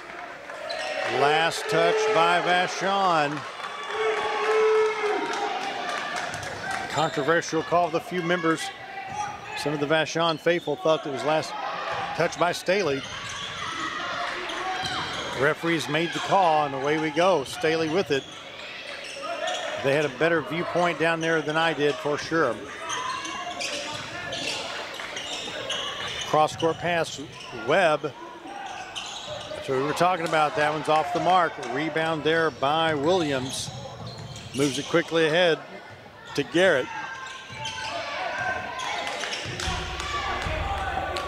Backs it out of there. 9-point lead right now for the Wolverines. They have the ball. Can put it in double digits right here. McCaskill to Williams. McKinney has it. Dribbles, fadeaway jump shot. Rattles around, no good. Foul's going to be on number 3, Khalil Crane. Going for the rebound. Kind of got wrapped up with the guy behind him on kind of an over-the-back type call. So we'll go the other direction with it. First foul the fourth quarter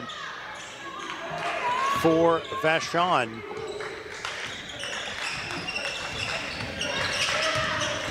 Webb misses the runner. Shows some frustration. He knew he had a shot at that one. Didn't get it to go down. Little backdoor attempt is off the mark by number 23. Garrett couldn't track it down. 6 minutes on the dot left. 48-39 is our score.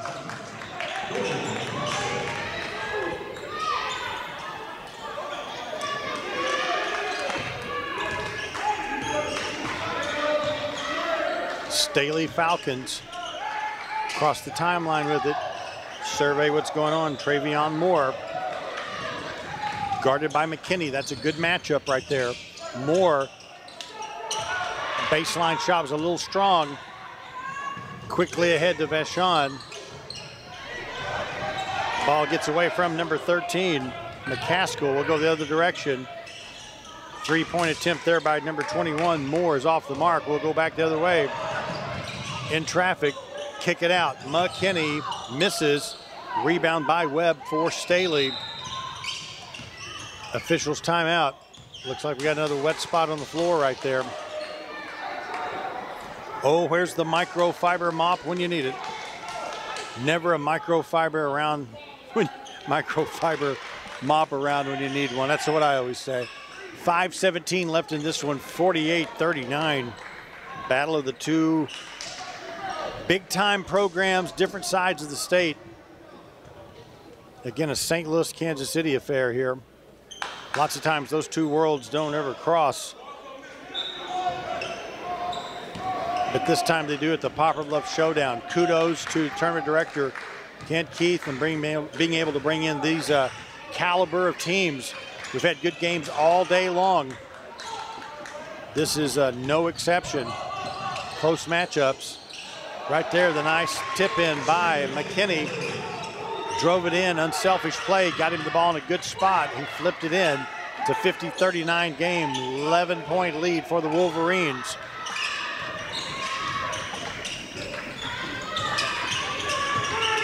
Webb for three, misses. Oh, the follow-up is off the mark. Number 2, Jacoby Hicks caught the air ball All he did was lay it in. It just didn't go down for him. He tried the second attempt. He gets the foul. He'd like to have a do-over on that one. Just going to put Hicks at the line. 4:38 left in this contest. There's the first shot. It's up and it's in. 50-40 is our score. 10-point lead for Vashon. Makes the second one. Back into the single digits. 9-point lead for Vashon. 50-41 on the made free throws. With 4.5 minutes left in the ball game, Staley's going to have to start dissecting every offensive series, make them count. Webb went for the steal, but he fouls McKinney coming through. Webb almost picked it clean. 2 fouls now for the Wolverines, 1 for the Falcons. Non-shooting situation. Vashon will take the basketball out. They do. Inbounds to Trey Williams, 6'2" senior.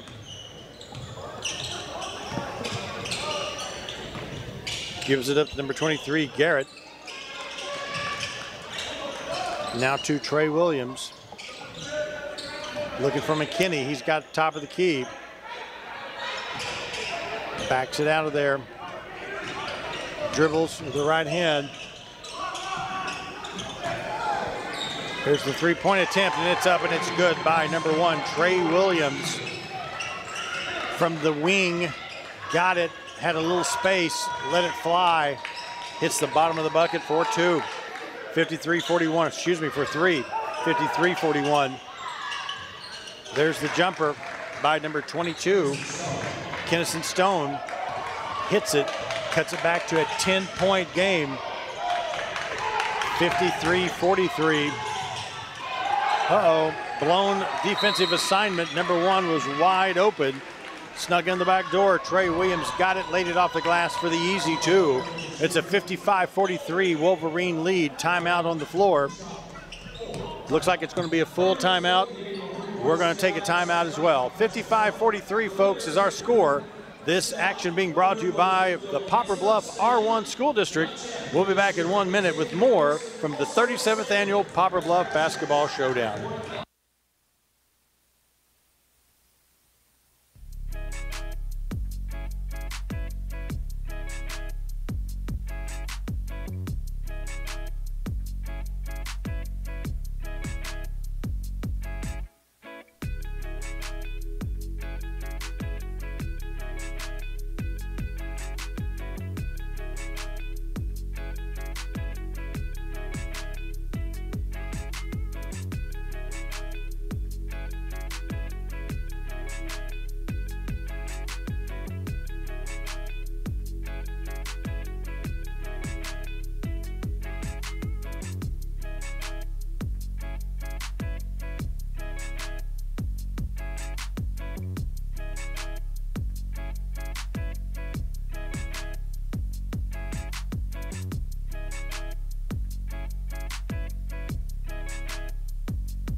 Coming out of the timeout, 3:19 left in this one. Vashon has a 12-point lead. Staley has the basketball. Each possession right now becomes precious to them, as the clock is the ally of Vashon High School at the moment. Staley's going to need to make something happen offensively, get in some sort of little groove, get this back to a single-digit game, then make a run at them there in the last couple of minutes. 3 minutes left in this one. It's Webb with the left hand. Ball's tipped out of there, scooped up by Vashon. It's McKinney. Shoots the floater. It's going to be short. Short-armed it off the front of the rim. Webb comes the other direction. There's the block, out of bounds by number 23, Taryn Garrett. McKinney's coach has some fatherly advice for him as he comes off the floor. Missed the shot, come out of the game. 2:36 left in this one. It's Webb. He thought about it. He dribbles, picks up his dribble. Now to Wilson. Hicks hands off to Moore. Time is getting away from the Falcons. 12-point lead. They're running that offense, but they're having trouble getting a good shot. Ball goes out of bounds. That one extra pass come back to haunt them. Vashon gets it back. 2:19 left. They're content to grind some time. They get it across the timeline with number 5, Doria McCaskill. The double team Powell. Double team Williams. There's the shot up and in there by number 23, Taryn Garrett. Takes it strong to the basket for 2. When you double team somebody, that leaves somebody open, and it left an area open. Garrett took it strong to the basket. It's a 14-point ball game, 57-43. There's a whistle on the floor. Going to be a foul called at the 1:40 mark, 100 seconds left here in the ball game. And again, it's been that style of play here in the second half, especially the fourth quarter. Just 4 fouls called in the whole fourth quarter. 3 on Vashon, 1 on Staley.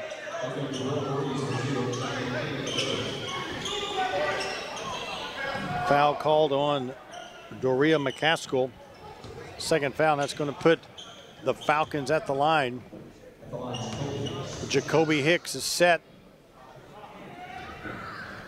Makes the bucket.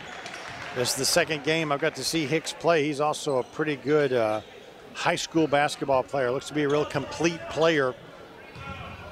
Both ends of the court. Makes both free throws. 57-44.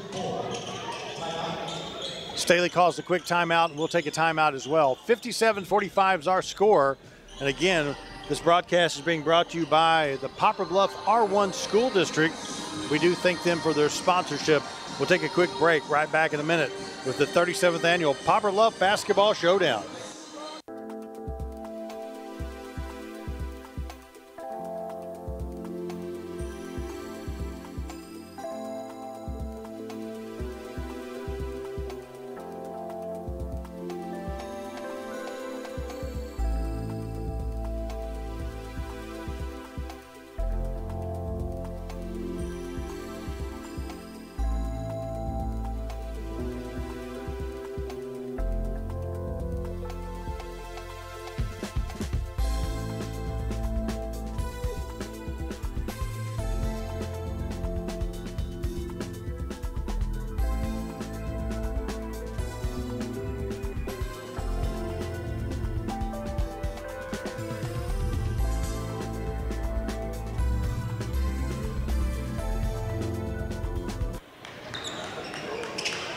Coming out of the timeout,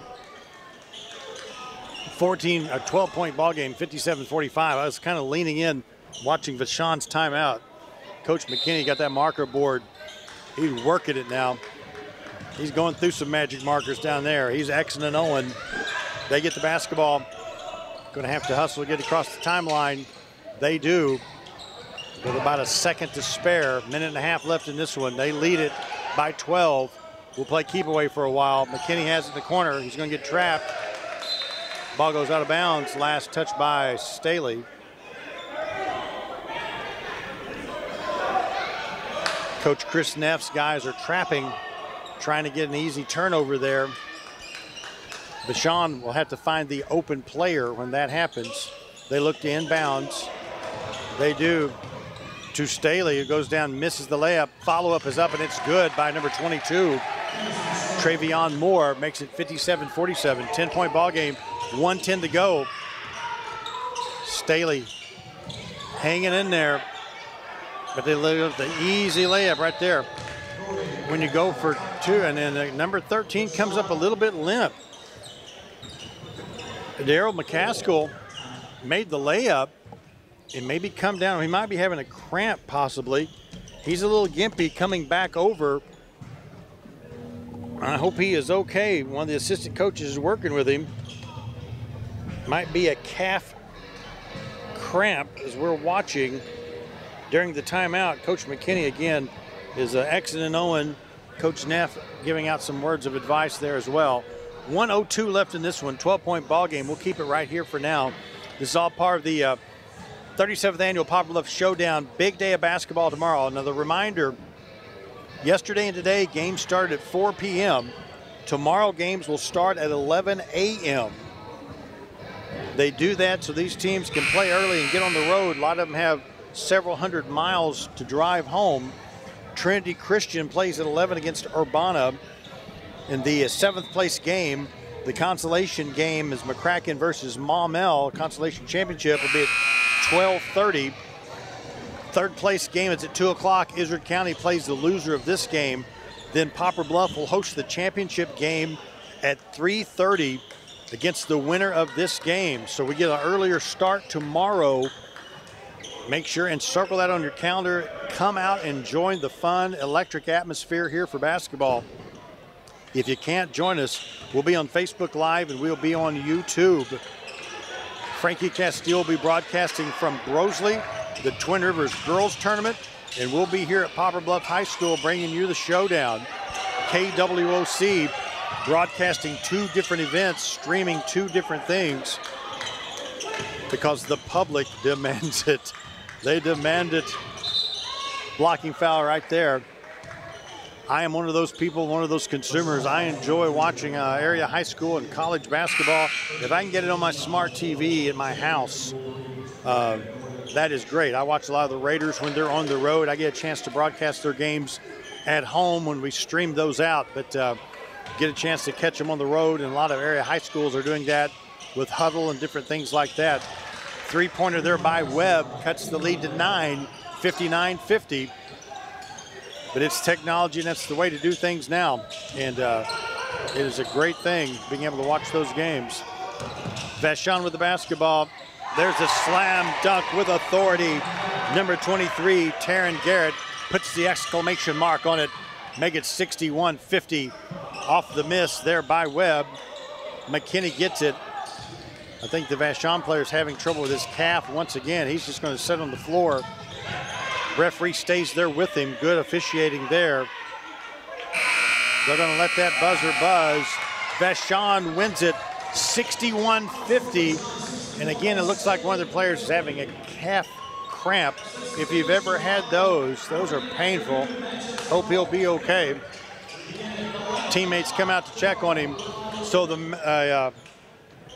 matchups are set. Poplar Bluff versus Vashon tomorrow night. Tomorrow afternoon at 3:30. Izard County against Staley at 2 for the 3rd place game. Big day tomorrow. Poplar Bluff Showdown. Once again, we start at 11 a.m. 7th place game. Then Maumelle and McCracken County play the consolation game at 12:30. Izard and Staley at 2. Poplar Bluff and Vashon in the main event at 3:30. Be here. If you cannot be here, check our broadcast out. We'll stream it on YouTube. We'll stream it on Facebook Live, and we will look forward to bringing it to you. Again, my name's Tim Hager. Thanks for joining us tonight. It's been a pleasure and an honor to be on the broadcast. I will be here tomorrow. Thanks to Tim Hicks on the camera work tonight, and Chance Castile for pushing all the buttons, operating the computer, doing all that kind of stuff. Great to get a chance to work with the A-team. Back on Facebook Live and YouTube tomorrow.